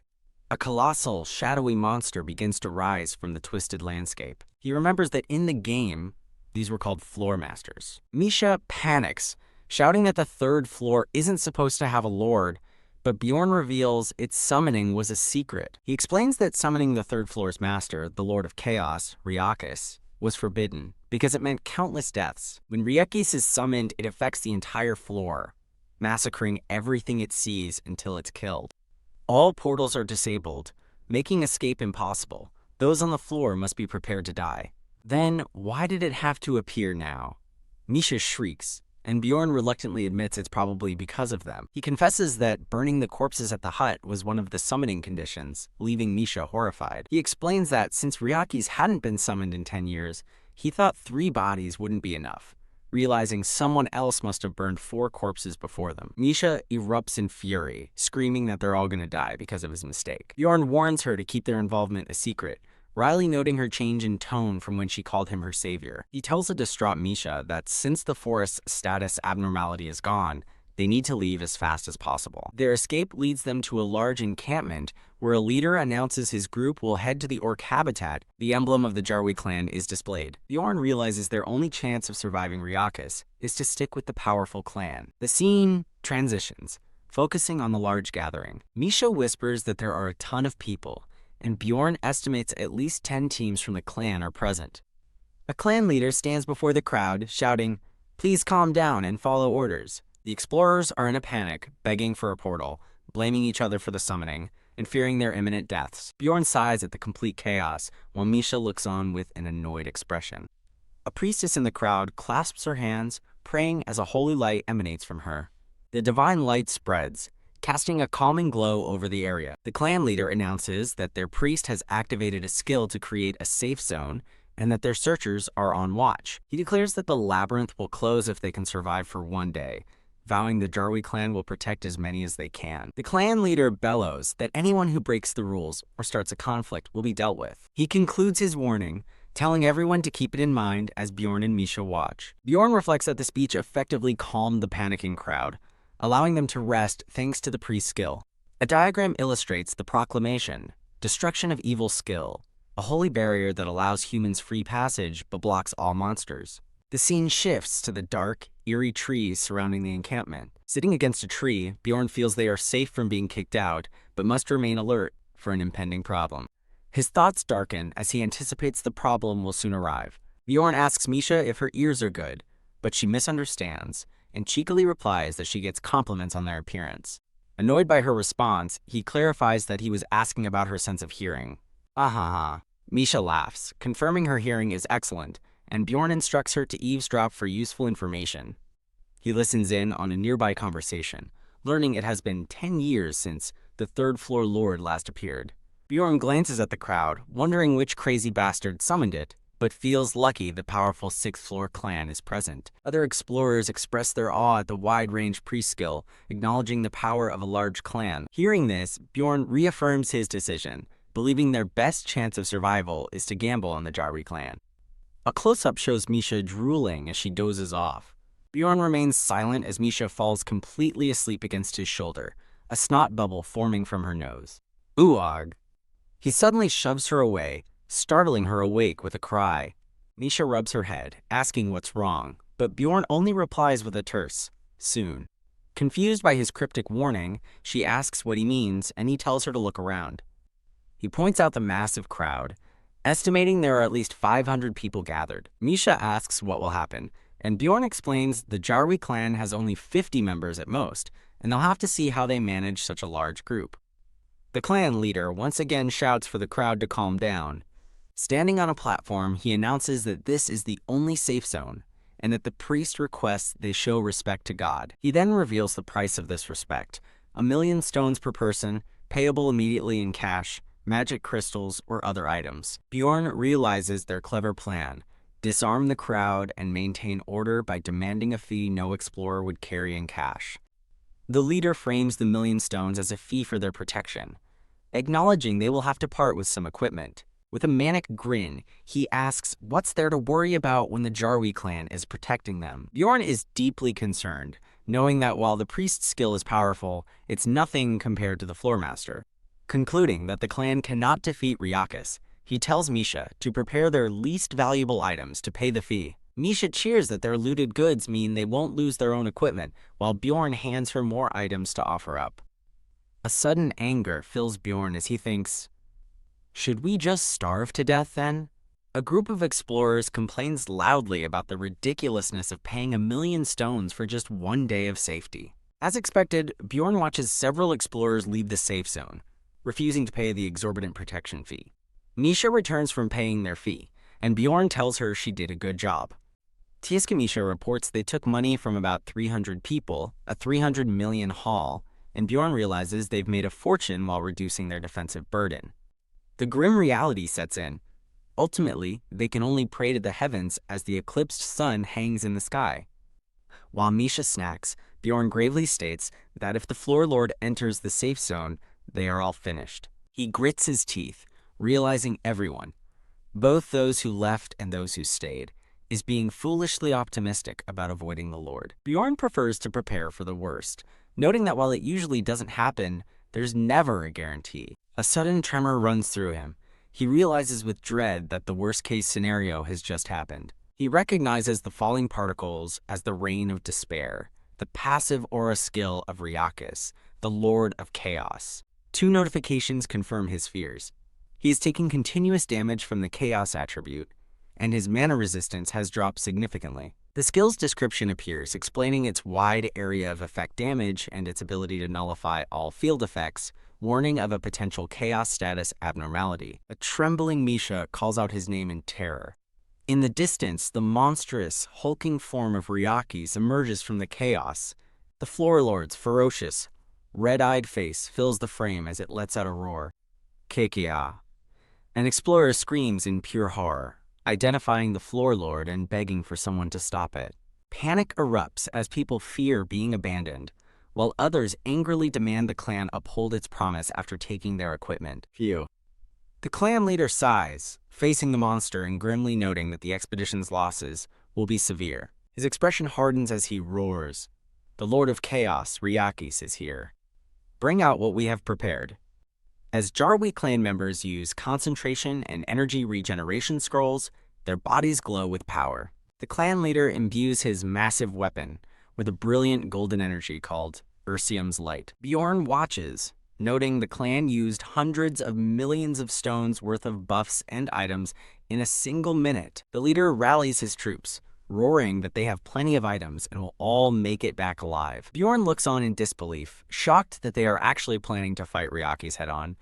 A grin spreads across Bjorn's face as he realizes he's not the only one prepared for the worst, a fact that brings him genuine happiness. He recognizes the clan's strength, concluding that their survival up to this point was earned through countless risks, not luck.